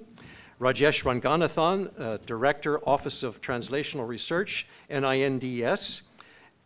Steve White, who's the Research Director for CURE, and is, of course, the ASP program. And Bree Giamaranino, I knew I'd screw that up, Bree, who works as the cause director for Indiegogo. Now, each of these people has some talking to do first before we have a panel discussion. So I'm going to ask in order, Jan, Rajesh, Steve, and Bree to come to the podium and give their talk. And we've allowed a special little extra time for Rajesh, because he's going to talk about the new blueprint program of NINDS. Jan?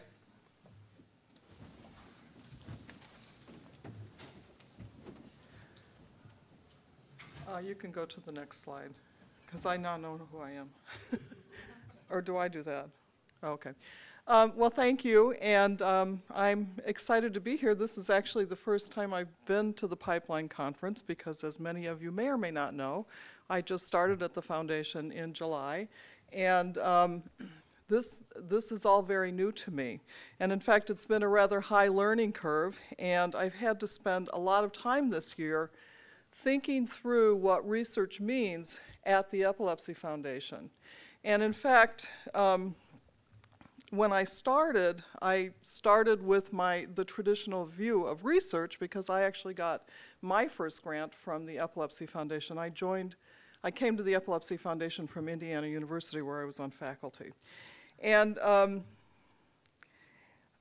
so my original thoughts were, you know, the traditional research, seed grants, fellowships, etc.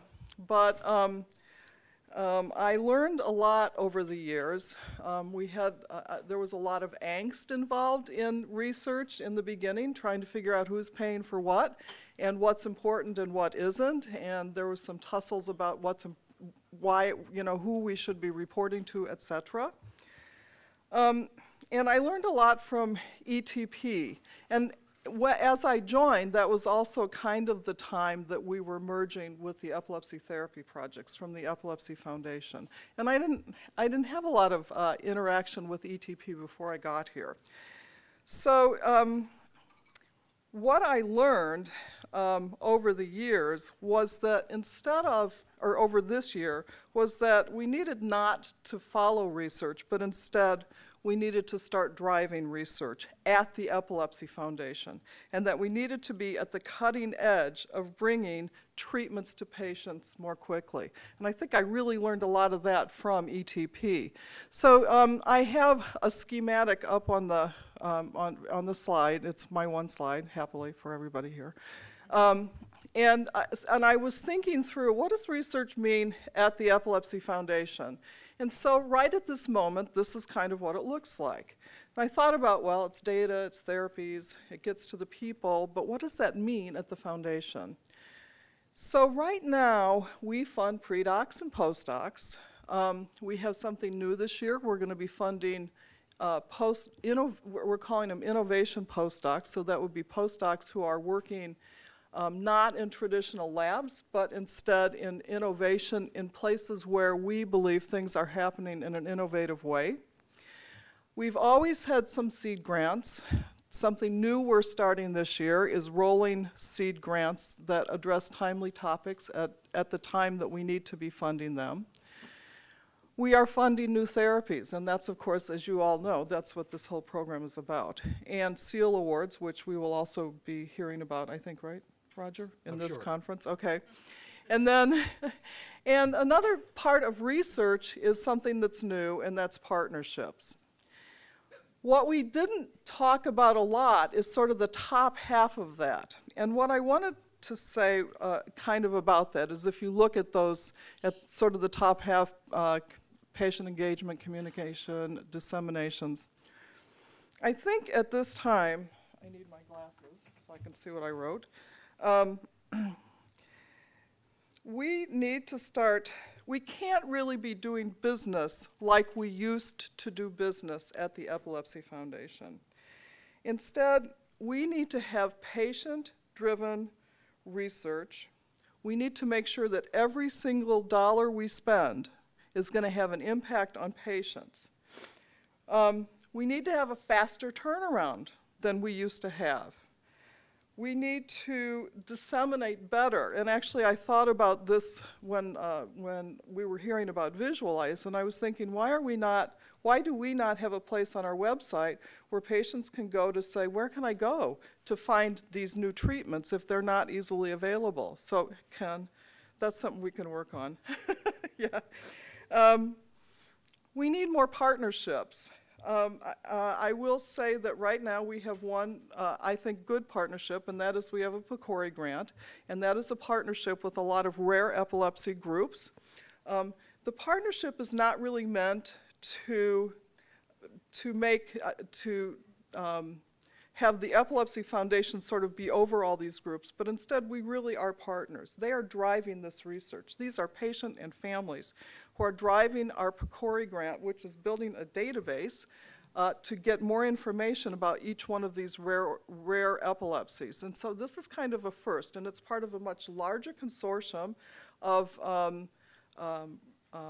patient-driven research and clinical data research networks that where we can be working back and forth to be using computational phenotypes perhaps to identify patients who haven't been able, that we haven't identified for diagnosis purposes. So these are for the rare epilepsies. So that's one partnership. But probably we need to be working together more cooperatively and in a more partnership manner with NIH, I think. We are already working with Polywog, who we'll be hearing from today. And finally, I think that we need to be the leaders in what kind of cutting-edge research is going to be happening for the patient population that we are representing. We are a patient advocacy organization. Our organization is meant to be here for people with epilepsy and their families. And it can never be about the Epilepsy Foundation. It has to be about people with epilepsy and their families. Research is meaningless unless that is the very front, the very forefront of why we're doing what we're doing. So this is just a snapshot of Epilepsy Foundation's research, and I've tried to be brief, and so I think we'll hold questions till the end for the panel. So Rajesh.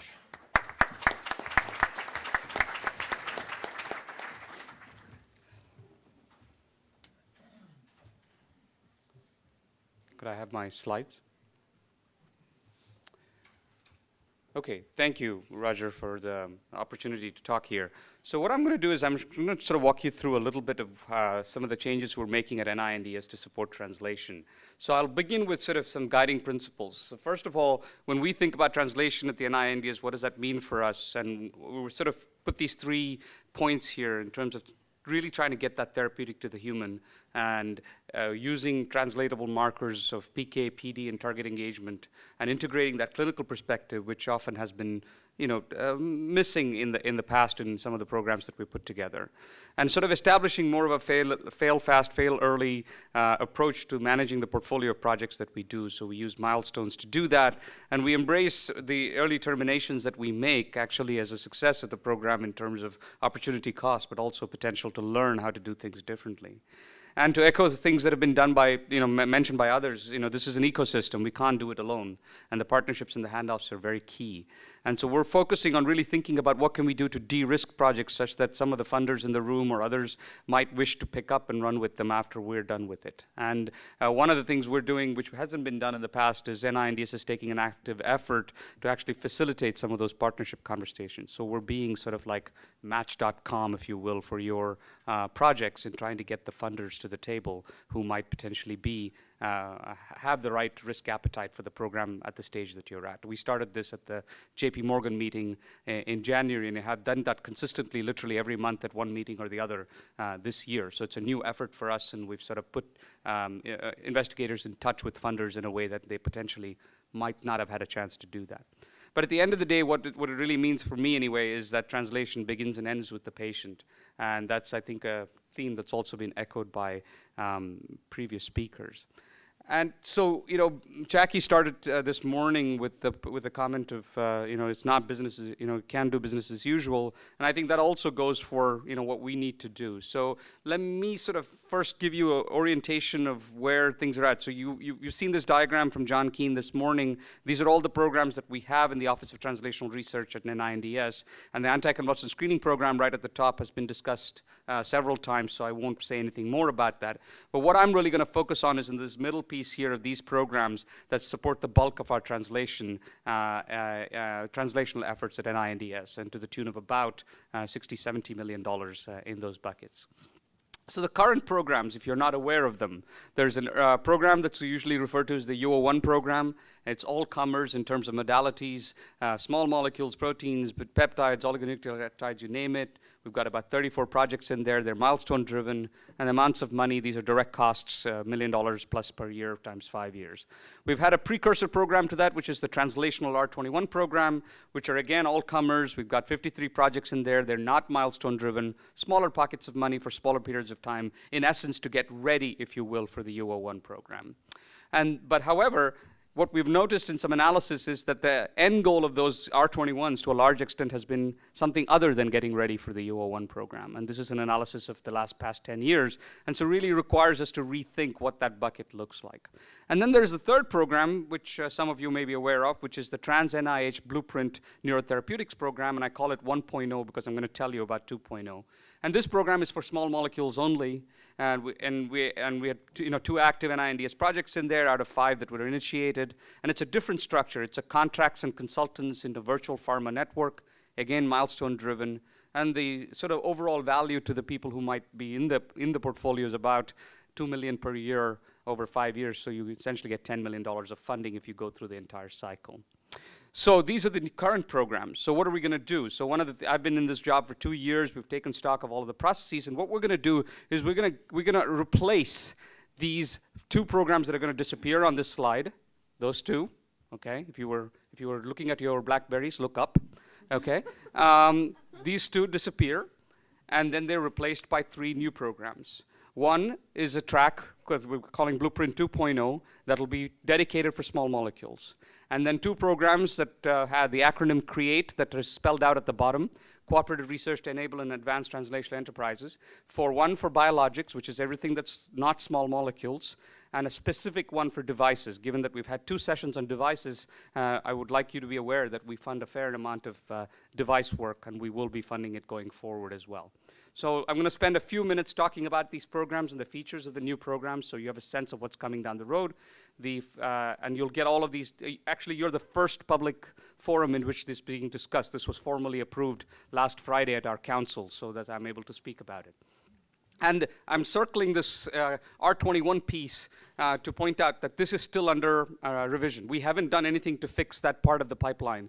But if I were to come back here in a year from now, I could tell you more about what we're doing there, or maybe I might mention it a little bit tomorrow in the 10 minutes that I have in terms of gaps in translation. And one of the challenges that we have is really the gap to feed the pipeline in terms of these programs that we're setting up. So the Blueprint Network, the way it's structured, is that there's a lead development team that consists of the investigator, seasoned industry consultants that we hire, and then the NIH staff. And that team accesses all of the various contracts that we already have in place, 4 of which are listed: AMRI, CDD, Southern, and SRI. And then we have formulation and manufacturing and phase 1 contracts currently being put in place as the projects are maturing. And so we run the projects through these contracts, and the bioactivity work is done back at the investigator's laboratory, whether they be at the company or at an academic institution. The consultants, if some of you may recognize some of the names here in the various arenas, are currently on retainer, if you will, to be used by NIH, and we're constantly looking to add new people to the roster who are able to help us guide these projects to move forward. Okay, and the portfolio 1.0, that's the existing portfolio, which was funded to the tune of $50 million with common money pooled from 15 different NIH institutes, had these 15 projects that were brought in at the various stages as listed by the length of the bar. The blue ones are the active ones. The red ones are ones that we have terminated for a variety of reasons, most of the time for not meeting a scientific milestone that was pre-agreed on. And once that didn't meet, we expected a fair amount of attrition in this project. A couple of the projects after Blueprint decided to walk away from them, the specific institute in whose mission that particular project fell decided to still continue funding them. So for example, the hearing loss project with Ed Wearable from Seattle got picked up by the Deafness and Communication Disorder Institute. And we did the same, for example, at NINDS with the narcolepsy project with Humphreys. When it was discontinued, we felt that it was sufficiently important that we would use NINDS money to continue funding that. Okay, I didn't list who's a company and who's an academic, but basically it's a 50-50. 50% of these are for small companies, and 50% of them are academics. Okay. So what's the need for 2.0? And I think it's just maybe 3 points here. One is that there is no other NIH program that offers medchem services dedicated to neurotherapeutics, and we wanted to be able to do that. The second is there's very limited access to the IND enabling studies that have been mentioned already twice this morning, the Bridges program, both by Mike and one other person. And the challenge with Bridges is it's funded to a very small amount. It's $10 million a year. Actually, it's smaller this year now that Common Fund has run Common Fund funding has run out. And so it funds 1 to 4 projects a year across all of the therapeutic areas that Bridges is supposed to accommodate. So we wanted to make sure that the projects that came in and that required IND-enabling activities could be done through NINDS resources. And in all of the discussions we've had, the interest in the Blueprint approach of essentially having these contracts and accessing them continues to be robust. So for these reasons, what we've done is we've gotten permission to essentially relaunch 2.0. But we've changed several things about how it's run. First of all, in 1.0, you basically came in and you had to do all of the work through the contracts. And we've learned that that's not necessarily a good way to do this because there are some applicants who've come in with very strong expertise in medchem or some other area, and there's no reason for us to use contracts to do this if they have that in-house. So here we'll have a lot more flexibility to decide what gets done through a contract and what gets done through the investigator's laboratory, and you have the option to choose that. Now, if you wanted to have a standard grant-only option like the U01, you could do that. You could say, I want 100% of the money, and I just want to do it myself. I don't want any of your contracts, so be it, and we can, that'll be similar to the U01s, and we'll have to discuss whether that's the best way to run the project if it gets funded. The other one was that in the first iteration, everything had to come in and be ready for medicinal chemistry. And we recognize projects don't always have to come in at that point. It could come in at multiple different spaces, the stages along the way, all the way through to IND. So there's a flexibility in entry point as to where it comes in. Phased funding, which I'll show you in the diagram in the next one. And then there's cost sharing, which actually in principle allows this not to be capped as 1.0 was at 50 million, which is that there's a course infrastructure that is paid by common money by the 15 institutes. But any given institute will pay for whatever projects they wish to have funded from their own pot. So mental health or NINDS isn't limited to funding only those projects that all 15 institutes can sing kumbaya about. It can essentially put in its own money to fund as many projects as it wants to in this space. So that will hopefully give us flexibility to do that.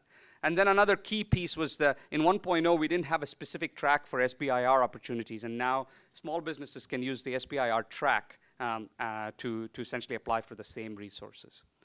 And the staged program is essentially the UO1 mechanism is replaced by a new mechanism, relatively new mechanism to the NIH, which is called a UH2, UH3 mechanism.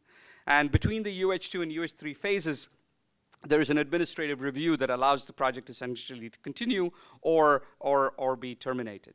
And so what 2.0 will be structured in is that there will be smaller pots of money, and we've sort of tentatively sort of talked about 0.3 or $0.5 million. We haven't decided on the exact 500K for up to a year, and you will do some early preparatory activities there to make sure that the larger investment that we're going to make in hit to lead opt, or if you're going directly into IND enabling and whatnot, are justified. And sometimes the preparatory phase may be just a couple of months. It's just enough to get the team up and running, for example. So it really is to ensure that and this is based on experience, which is that we, from an NINDS sort of governance perspective, want to make sure that the applicant that sent in the 12-page application and got peer reviewed and said, yes, this is what I have, is indeed what they actually have, because we have learned by hard experience that an assay that's supposed to drive SAR doesn't end up then driving SAR after we have decided to fund it. So this will allow us to essentially manage that challenge. So I'm going to switch to those of you who don't work in small molecule space but want to think about large molecule space, and that's the CREATE program. And there are two tracks again, but the biologics track as well as the device track. And in the biologic space, so this would be for peptides, like Steve's Galanin, for example, there would be two tracks. There would be the UO1 track for the initial part, which is the discovery phase, what we're calling the discovery track, and then the subsequent track, which would be the development track, which would have, again, a UH2, UH3 component. And the one thing I forgot to mention right at the beginning is both the 2.0 and the CREATE programs stretches something that's quite different from what their predecessor programs was, which was everything ended at the IND before then. Now everything goes past IND into early clinical trials if you wanted to. So we're hoping to make that transition from preclinical to clinical space with NINDS funding more seamless. And so that there isn't a stop and start for 9 months where you have to reapply for a clinical grant. You could essentially do that without losing a step. And that's the plan for essentially having that clinical trial phase incorporated into these translational programs.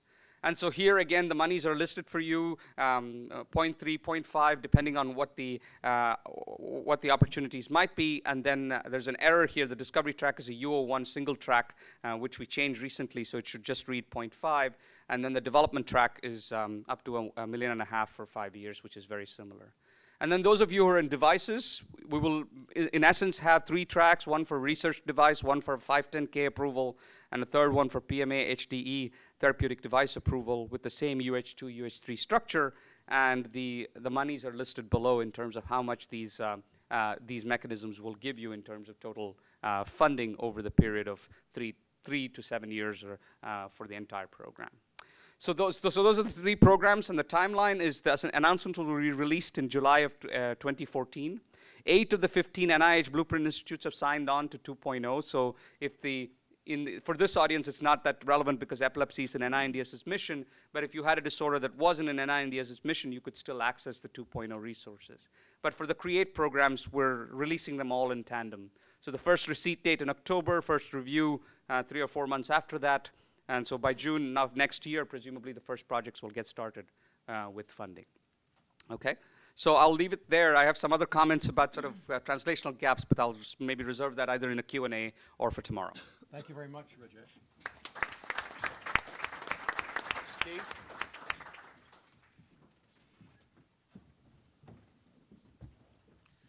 Thank you, Roger. I will really keep this brief, and it is a pleasure to be able to tell you a little bit about Cure's research programs. Many of you know about this already, but a quick introduction. Just to introduce the team, Julie Milder, Associate Research Director, Tracy Dixon-Salazar, also joined about a year ago as Associate Research Director, and Liz Higgins, who just joined about a month ago as a grants administrator. And many of you will, if you haven't interacted with this talented group, we hope that you will at some point. So Cure's mission is a nonprofit organization dedicated to finding a cure for the epilepsies, and by raising funds and awareness for the prevalence and devastation of this disease. And Cure is one of the largest or the largest non-governmental funder of epilepsy research. So our research program, basically we abide by the mantra, no seizures, no side effects, no exceptions. And that really is the goal that Susan Axelrod and other families set out to achieve some 15 years ago. Our priority research areas are the basic mechanisms to fund research that will aid in understanding the basic mechanisms of epileptogenesis, the causes of epilepsy, pediatric epilepsy syndromes, and the development of new animal models of epilepsy and seizures.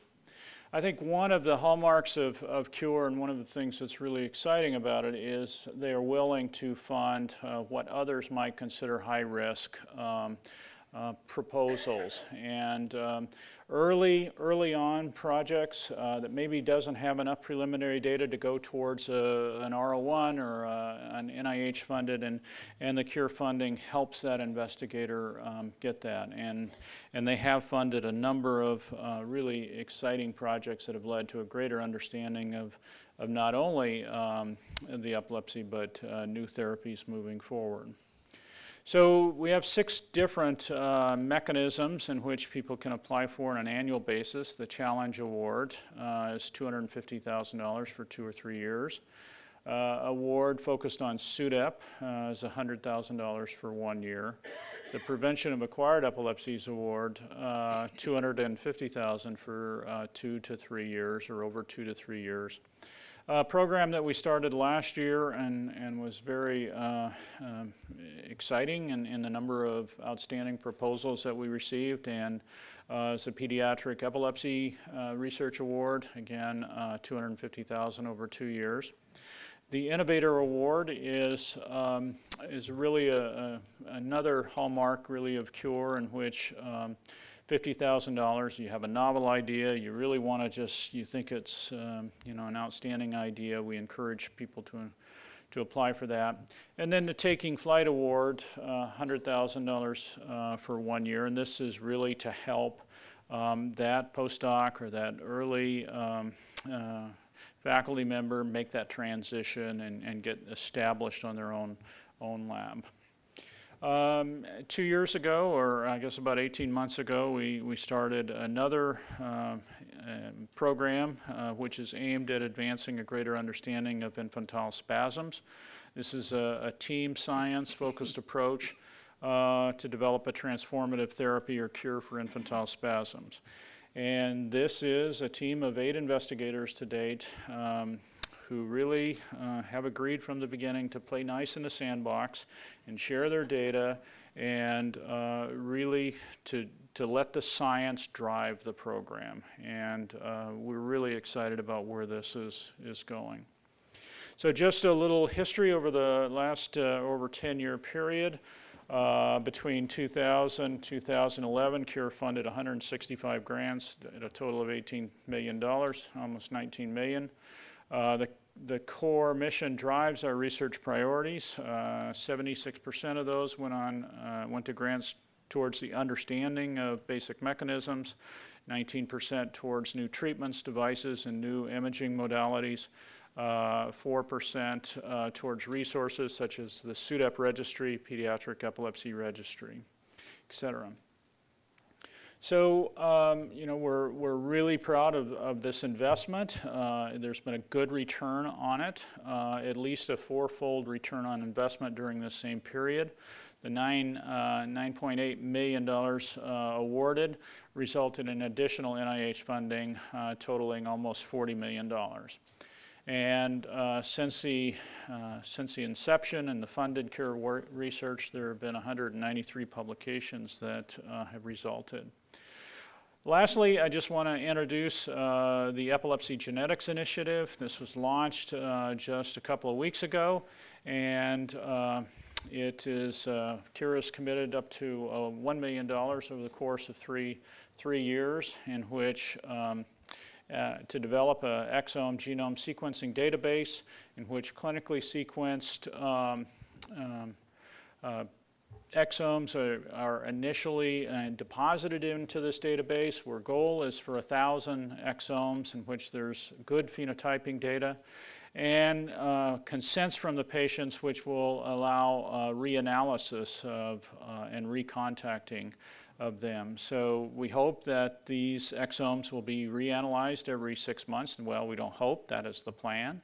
The findings would be reported back to the doctor, and it is to serve as a community resource to drive further research. And so those of you that are out there either treating patients or have studies, and this is something that you might be interested in the future, please let us know.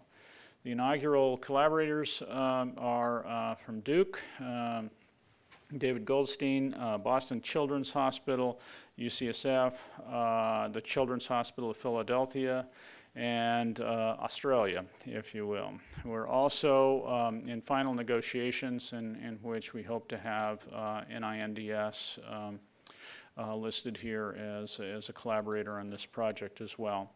So that is a real quick thumbnail sketch of Cure's programs. We would like to encourage any and all of you that have novel ideas about sort of improving the therapy and the overall understanding of the epilepsies.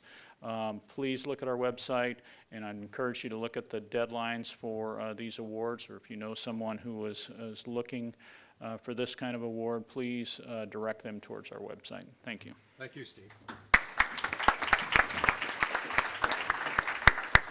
Bree?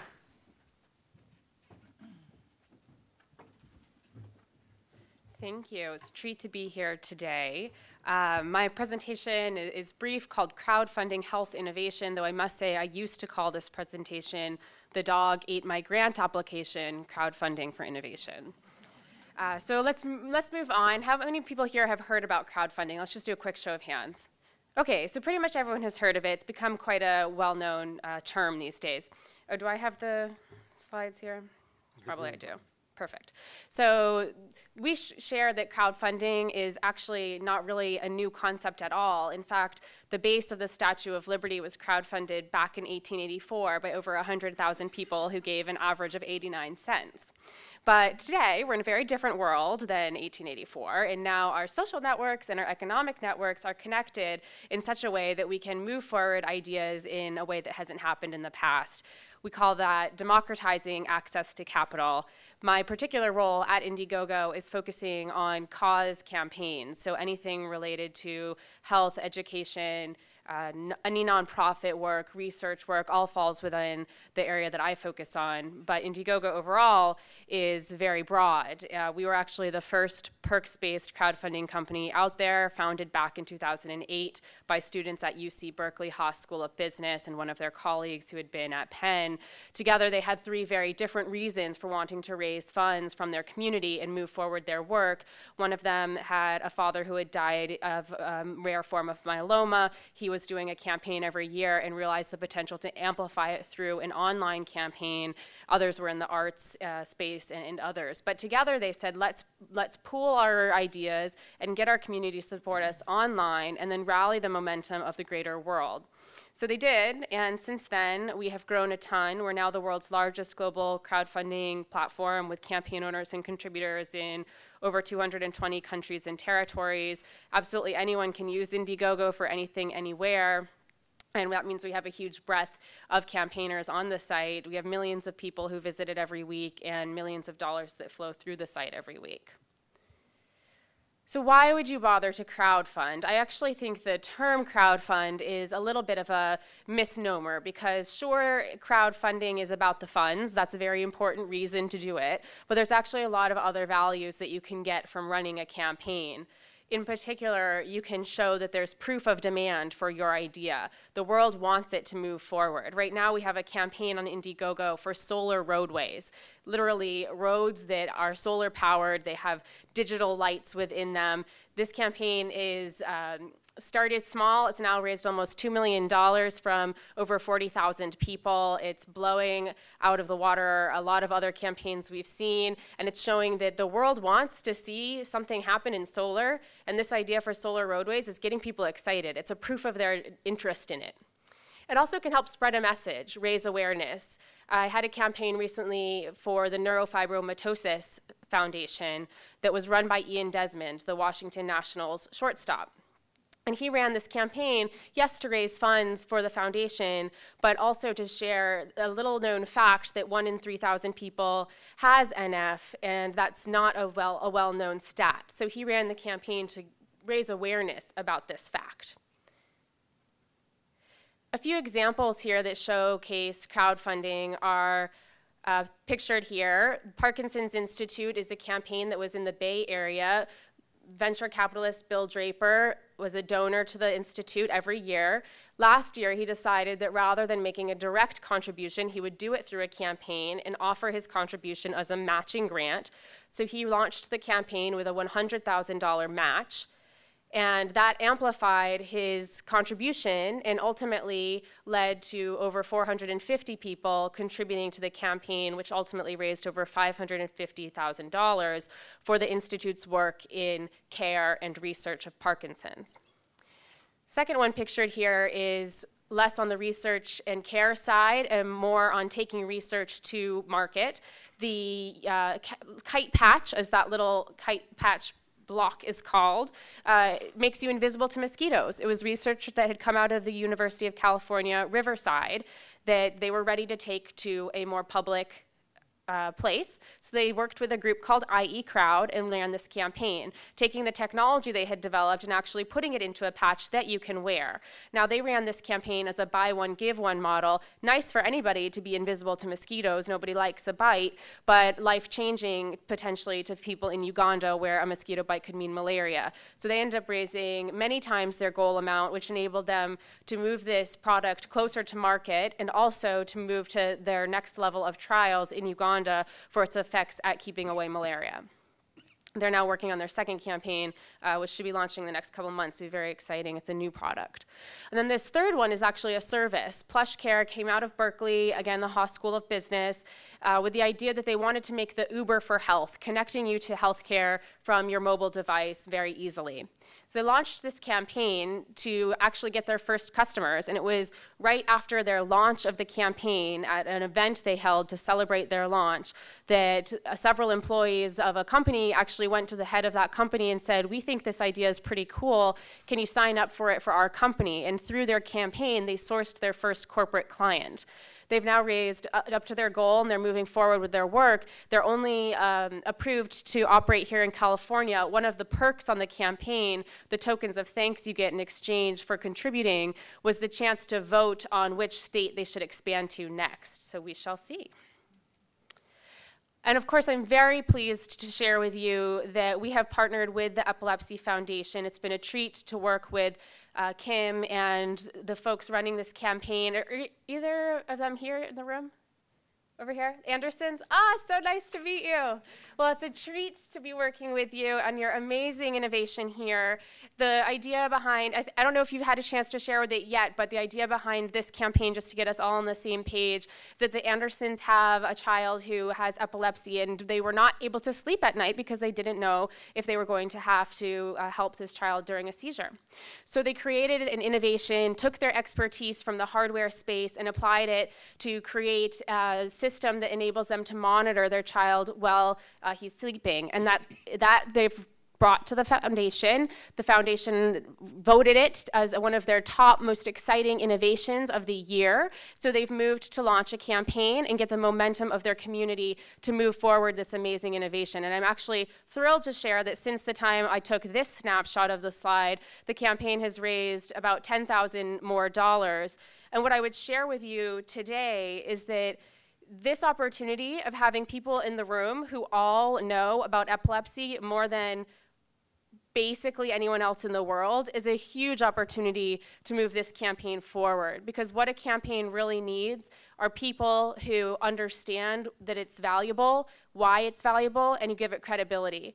So I would charge everyone here, this campaign has had over 7,500 visits, but I would charge everyone here to make it have double that by the end of this conference. By simply sharing it in your Facebook or your Twitter accounts, you are going to get this campaign more credibility than most campaigns ever get the chance to have, because you are experts in the room and can share your knowledge. It's all about getting that close community to amplify what you do. Real quick, going to walk through 4 quick fundamentals of a strong campaign, and then we'll close on this for now. Happy to answer questions later. The first key piece of a really strong campaign is your frame. How much are you looking to raise? Why are you raising funds? Why are you looking to crowdfunding? Has your institutional funding not kicked in yet? Are you in between grants? Really share and be very specific about why you're doing crowdfunding and what it will help you to achieve. Secondly is your pitch. That's your film and your text. With respect to your video, the first thing is to have one, because videos make campaigns raise over 300% more than those without, or we find that's correlated. Don't make it too long, make it very personal, share what you're doing. People connect to people first and foremost in crowdfunding. Thirdly, it's about your perks, and again, those are the tokens of thanks you offer in exchange for contribution. People contribute to campaigns because they care about you, or because they care about the purpose of what you're doing, or they want to participate in something bigger than themselves and be part of a movement, or they like the token of thanks they're getting. Perhaps they're getting a service, or they're getting a product, or they're getting an experience. You can be really creative with your perks. And then the final section of a great campaign is promotion. And this is really taking into account the people who know what you're doing and having them amplify your work, sharing it with their networks, spreading the message, even before your campaign launches, when your campaign launches, and throughout the duration of your campaign. It can't be understated, actually, how valuable promotion is, both in terms of your network and having them share it, as well as you engaging with your campaign and sharing updates. Today would be a great time to make an update to your campaign, sharing that you've been here, to engage people in the experience with you. So with that, I will close for now, though I could talk forever about crowdfunding, and particularly the momentum we have seen in the past few years in the health and research space. Thank you very much, Brittany.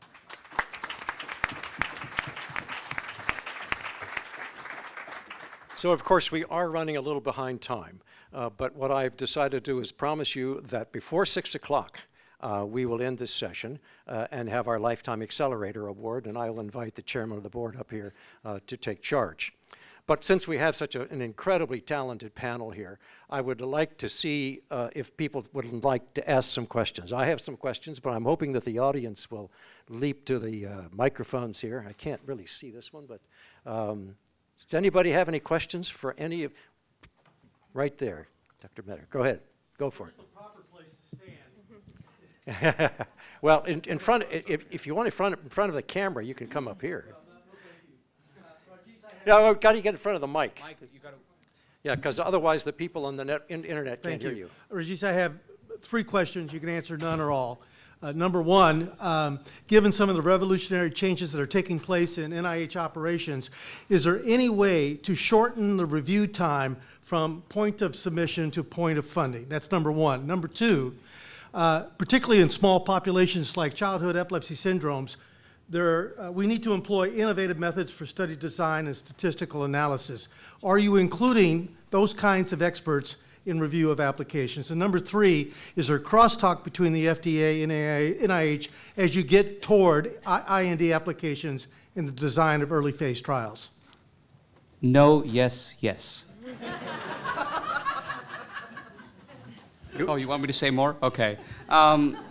The beast has its own timeline, so it's really difficult to change that and make a difference. I've learned. I thought I could come in and do something about it, but in the 2 years, we've shaved some, time off in certain places, but there's a certain sort of life cycle to that space because of the challenges of using the committees, and it's governed by the council calendar and whatnot.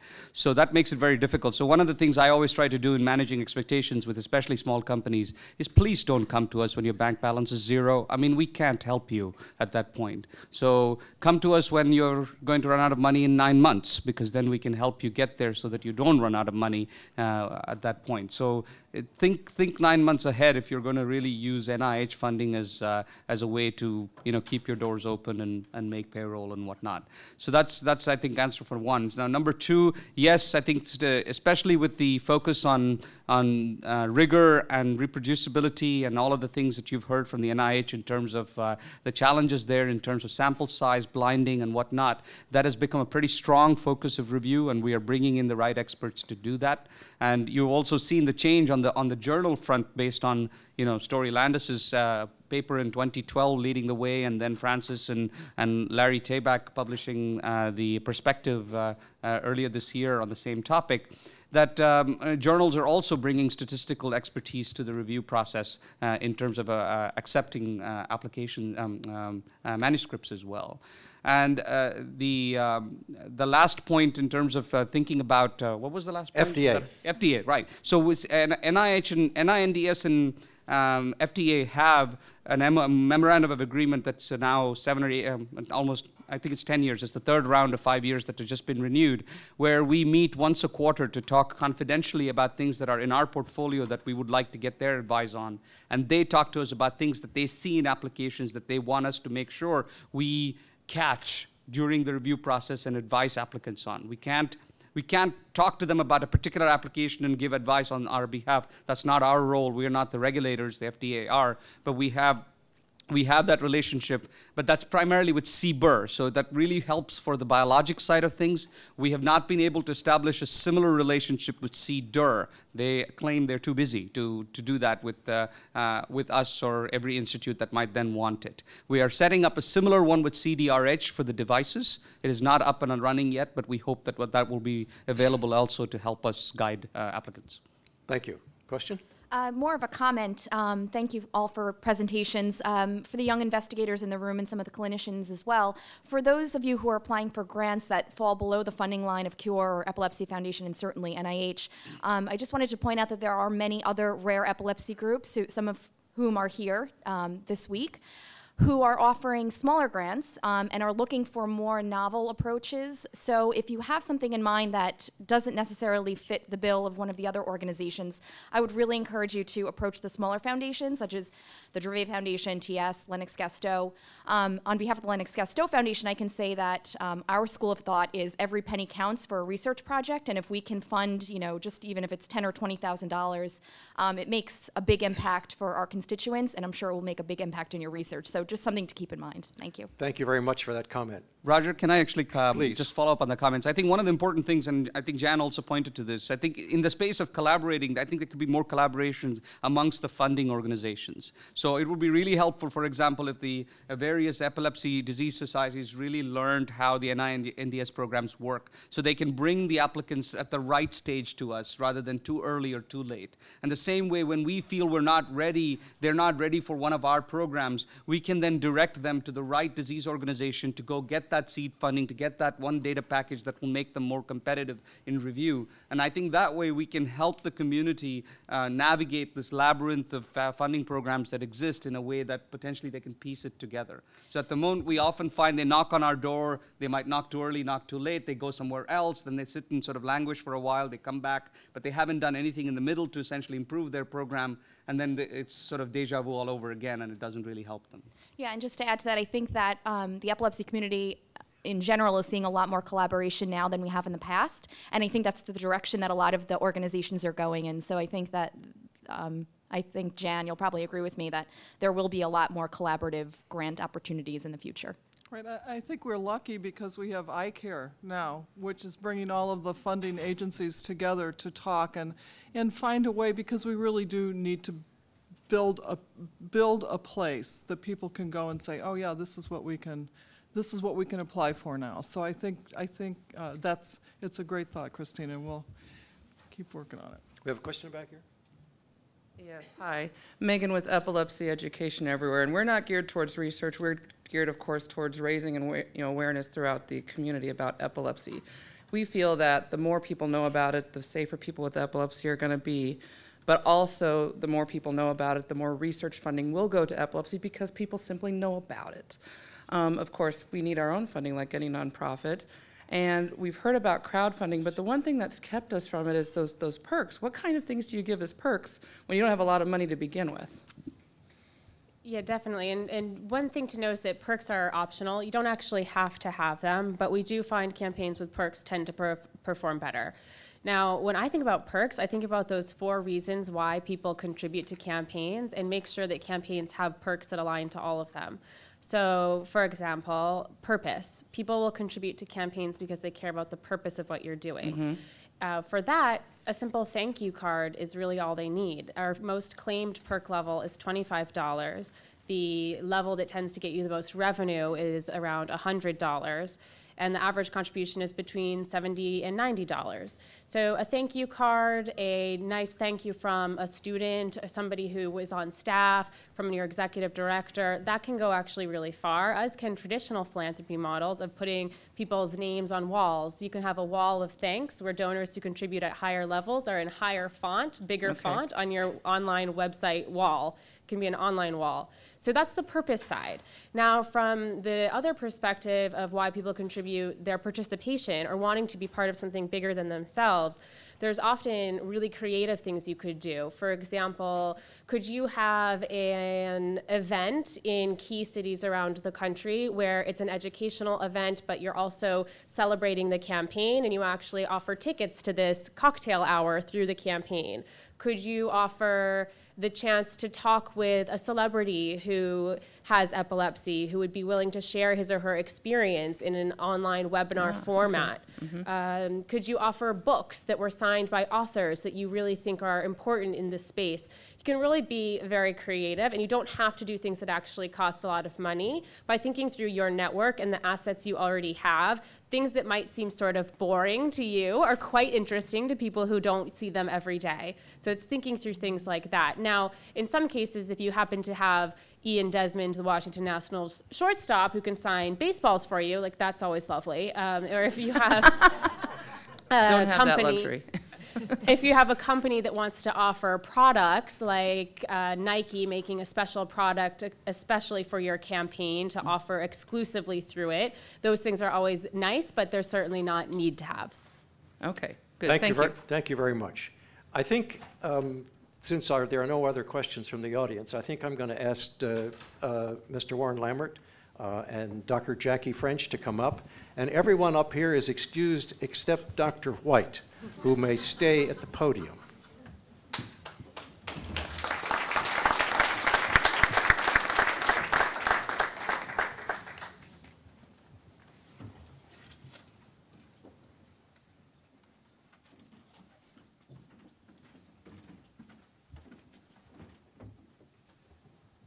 And I, in turn, am really simply going to be a conduit to introduce those who are going to do a proper job of sharing our thanks and appreciation for Steve.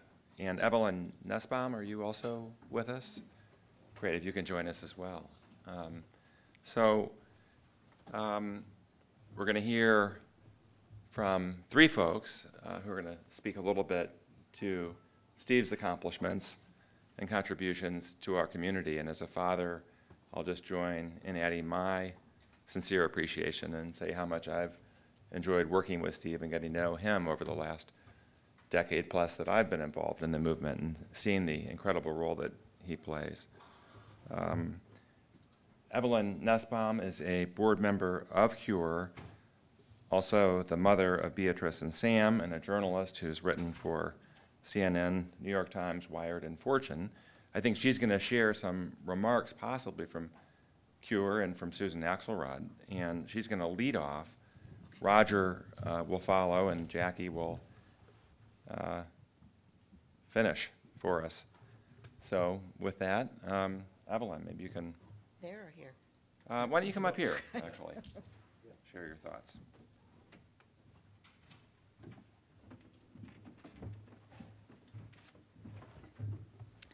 So Susan Axelrod, who's the founding chair of Cure, had hoped to be here, but she had a scheduling conflict. So I am the mouthpiece for her today. I am delighted to read a statement on her behalf. It is so disappointing not to be able to be with you all in person to witness this wonderful and well-deserved honor bestowed upon Dr. White.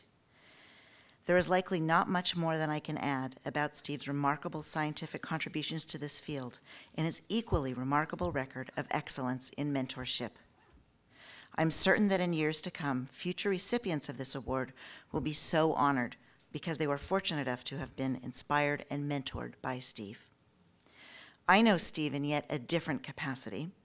There have been many watershed moments in the history of Citizens United in Research for Epilepsy, Cure, that I will never forget.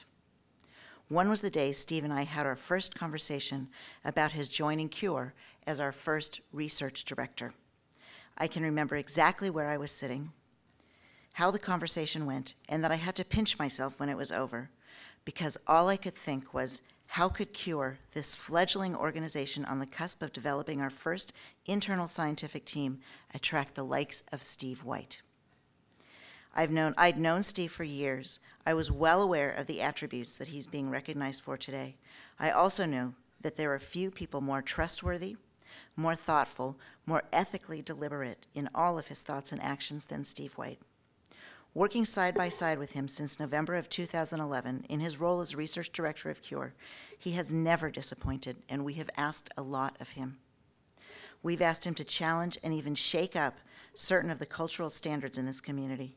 We've looked at him for guidance about just how far we can push and in what areas and what directions. Across the board, he has represented Cure wisely and sensitively to his colleagues and to the public. Most importantly, he never loses sight of our end goal, finding the answers our patients and loved ones are so desperate for.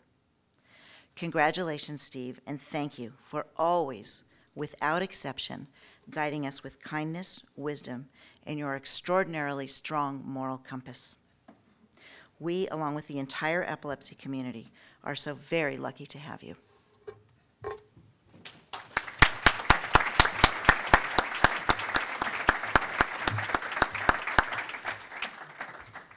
H. Steve White, PhD. H is for Harold, by the way. I don't know why he doesn't like Harold. Anyhow, maybe he'll have a chance to tell us.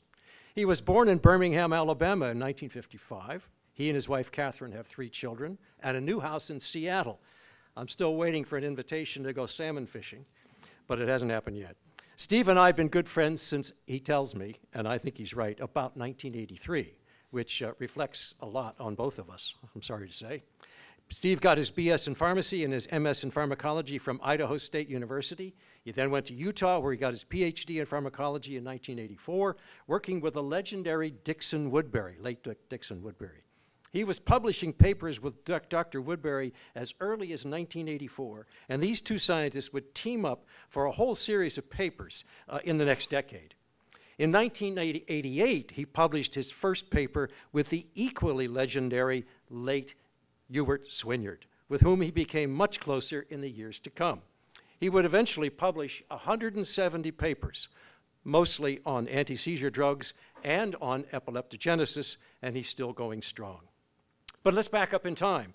In 1975, Woodbury and Swinyard, along with Kiffen Penry, the late Kiffen Penry, and Harvey Kupferberg, who's in his 80s and couldn't make this meeting, formed the Anticonvulsant Screening Program, the ASP, which you've heard so much about today. Swinyard was the first PI in Utah, but by 1976 he became the dean, and Steve was gradually brought into the ASP in part of necessity, in big part of a need for a highly competent successor to Dr. Swinyard. By '86, Steve was officially part of the ASP, and as Ewart became ill, which I remember like it was yesterday, Steve was positioned to take over the job. He has been phenomenal. And I think that everybody who has stood up here today and talked about the wonders of this screening program, part of it is at the NIH in Bethesda, North Bethesda, and part of it is in Utah. And it's really a phenomenal program. And we're greatly indebted to Steve for his part of this. But I need to leave something for my colleague, Dr. Jackie French, to say, so I'll stop here and turn the microphone over to her.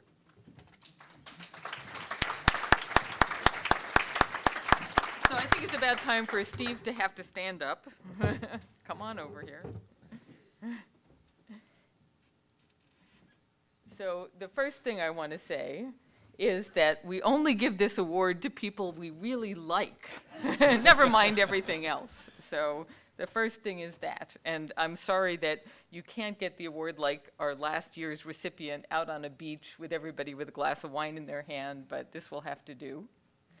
But I also want to say to Kathy, you know, Kathy probably knows more than anybody how devoted Steve is because of all the time that he spends doing his work, you know, even though I know he's a devoted family man as well. So we thank you, Kathy, for giving him up to do everything that he does.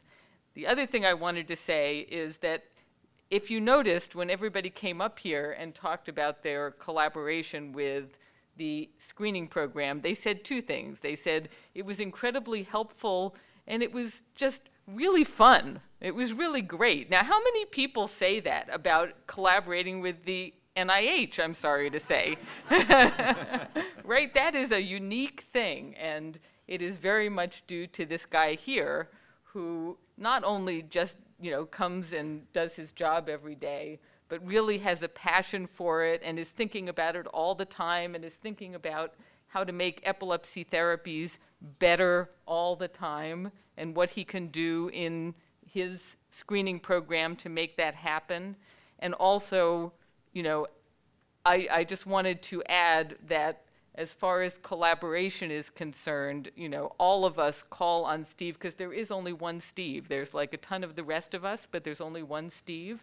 So it's always, Steve, can you do this? And Steve, can you do that? And can you collaborate on this? And can you come here? And he just never says no. He's just an incredibly giving guy. So for all of that and so much more, we would like to give you this award, which is so highly deserving. And, you know, it's not even a little drop of what you're going to also accomplish from here on in. We can't look into the future, but I can absolutely predict that you will do wonderful things still with your life. So congratulations.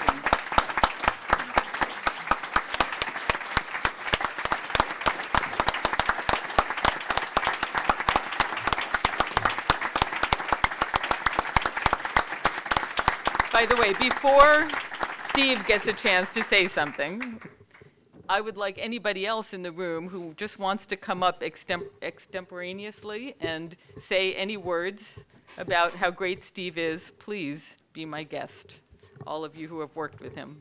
We will have alcohol after this session, and those remarks won't be captured on camera, but there'll be further toasts. Probably a good thing. There are people who want to say things. Well, my comment is just short, but it was actually, I'm new to the epilepsy research field. I'm also the parent of a very severely epileptic child, and it was actually 2 years ago in this room where I just happened to sit next to Steve during this conference, and he was patient and answered my questions about the science that was going on, and then we continued that relationship on afterwards. And it's because of Steve, actually, that I then decided to go back into research and to do my part in epilepsy research to help the field. So I wanted to thank you for that, Steve. Thank you, Catherine. So I wanted to make a personal comment from my experience of having been at the NIH for 2 years in this role and overseeing several programs, including ASP. And I don't think there's any program within my purview where I've had the privilege of interacting with someone, as Jackie said, who's been so not just professional, but also such genuine care. And I think, Susan Axelrod's words about his sort of moral compass is a very apt statement that comes to mind when I think of Steve. So you've been sort of a great example of how I think things can be done and how compromise can be reached without ever raising your voice. Thank you, Rajesh. Well, I can't stay quiet here. I mean, come on. So many wonderful things have been said about Steve. I agree with absolutely every one of them. The ASP program has been absolutely instrumental, as you heard earlier in the day today, in creating so many new anti-epileptic drugs. But for me, the contribution has been even more than that. Steve has really invented the key models that I use in my laboratory every day. So it's much more than just drugs. It's actually the experimental test systems that have become standards in our field. And when I go into a lab every day, I use them. And I don't always think about Steve as the guy who actually invented them, but if you'd sit back and think about it, it's actually true. So for me, it's real personal and important too. Thank you, Mike. I just wanted to say one other thing, and that is that Steve is a basic scientist who actually cares what a clinician like me thinks, which is really refreshing, and I really appreciate that. Well, I want to thank all of you for an incredibly humbling experience. It's going to be tough. I'll probably be doing a lot of reading, but it's hard to be standing here knowing there are drinks somewhere else, and I basically have the last word. So I want to thank Evelyn, Jackie, Roger, Warren, Catherine, Mike, Rajesh, for your heartfelt comments, and they do mean a lot. They touch me. I want to thank the award committee, or the selection committee, for this incredible honor. And it really is to be able to follow in the footsteps of Harvey Kupperberg and Henrik Klitgaard, last year's nominee. Both of whom have been incredibly important to me over the 35 years that I've been in this field. And in my early days, as you heard from Roger, I was fortunate to have trained during an era when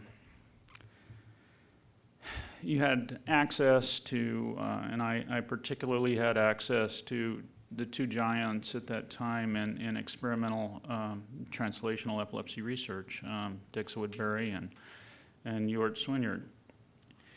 And I think, Dick's passion for understanding the basic mechanisms of the epilepsies and the basic mechanisms of anti-epileptic drugs at that time, and Jort's equal passion for developing a process through which drugs could be screened effectively and rapidly, which led to, as Roger said, the Anticonvulsant screening project component at Utah, is what hooked me, if you will, as a graduate student just finishing up. And it was about that time, actually, that I started meeting many of you in this room. And it was such a delight. I remember my first American Epilepsy Society meeting when Dixon Woodbury and John Kemp and myself drove from Salt Lake City to Phoenix in 1983. And Dixon, you know, one thing I will always remember about him was his passion, his voracious appetite for reading and talking about the science. And science was to be shared, and he made that, and data was to be shared. And Dixon was driving on that trip, and I'm not going to relive every mile of this, you know, 700 miles from Salt Lake to Phoenix, but we barely had gotten out of, or gotten on the freeway in Salt Lake and headed south, and pretty soon Dixon was, you know, had his arm on the back, you know, on the chair, and his hand on the wheel, and he turned around and he wanted to talk science, and you know, and I'm thinking to myself, you know, we're not going to make this trip, we're not going to make it there. But Dixon, again, he lived to share science, and Ewart was the same way. Results needed to be shared. They needed to be replicated. Long before NIH was talking about replication and rigor, they were doing it. And that is a really important thing. So, during my tenure with the ASP, I have been very, very fortunate to meet many of you over the years. And Hal Cohn, you know, I talk about lacosamide and that success story of how an academic chemist can mean so much for the lives of patients with epilepsy. And all of your efforts over the years have contributed so much to the patient with epilepsy. Jackie, Roger, Harvey, who's not here, Roy Twyman, Rusty, you know, I have learned so much through all of you with regards to what it takes to discover, to develop, and to bring a new therapy to the patient. And every day, I think we all think about that. And unfortunately, despite you know, the efforts of you know, Kiffin and Roger to bring this program, this incredibly important program that I've been so blessed to work with, make it available free of charge to anyone who thinks they might have a drug. And we've seen lots of drugs come on the market. We heard this morning, the need is still there, and it's ever pressing. I want to also really acknowledge the leadership of NINDS and ASP with, back in the days with Jerry Fishback, and Story Landis, Harvey and Jim, now Rajesh and John Keene. You know, the program is in good hands, and they have been incredibly responsive to the voice of the community and the needs of the patient, and also the sponsor who submit compounds to the program. And it has been so enjoyable working with them and seeing the changes that take place and having the support in the program to make those changes, some of which you saw this morning and we discussed this morning. So, you know, I want to thank John and Rajesh who are here, Harvey. I don't know if you're watching, but thank you all for that incredible journey to work with you. I hope it's not over. And I also want to say that with all of the changes that have taken place since your days, it's not it's not the same program. And none of those changes and none of the advances that have been made in our program at Utah could have been possible without the incredible talent of so many technicians, graduate students, colleagues at the bench and talking about where we're going, and their time, their commitment to the patient over the years, and past and present.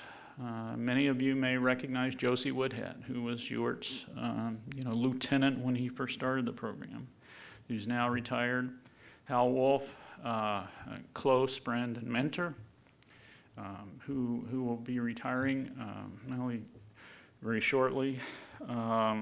Karen Wilcox, who is a co-investigator, important in the development of all of the in vitro assays that we're currently using and have used in the past. I just want to acknowledge all of their contributions, and certainly, again, without the technical expertise of the years of experience that has been brought to bear on this problem, none of what we're seeing would be possible. So I want to, I know it's, you're going to get that drink soon. I also want to thank the patients, the parents, their advocates, for really keeping all of us focused on what we're here for. The need for better therapies, more effective therapies, safer therapies. You are the reason that I think everyone in this room is here today. And I think as long as we keep the patient central among everything we do, great things will happen. And we've seen some great science today. I'm just blown away. And Jackie, I can't help but agree with your comment right from the beginning. I mean, it just seems like a renewed level of enthusiasm and excitement. So let's keep it going. And Jackie's already acknowledged Catherine, but she has indeed been beside me for all these years, through all of the ups and downs, you know, and been with, been there. Thank you. Thank you all for what a great, great evening.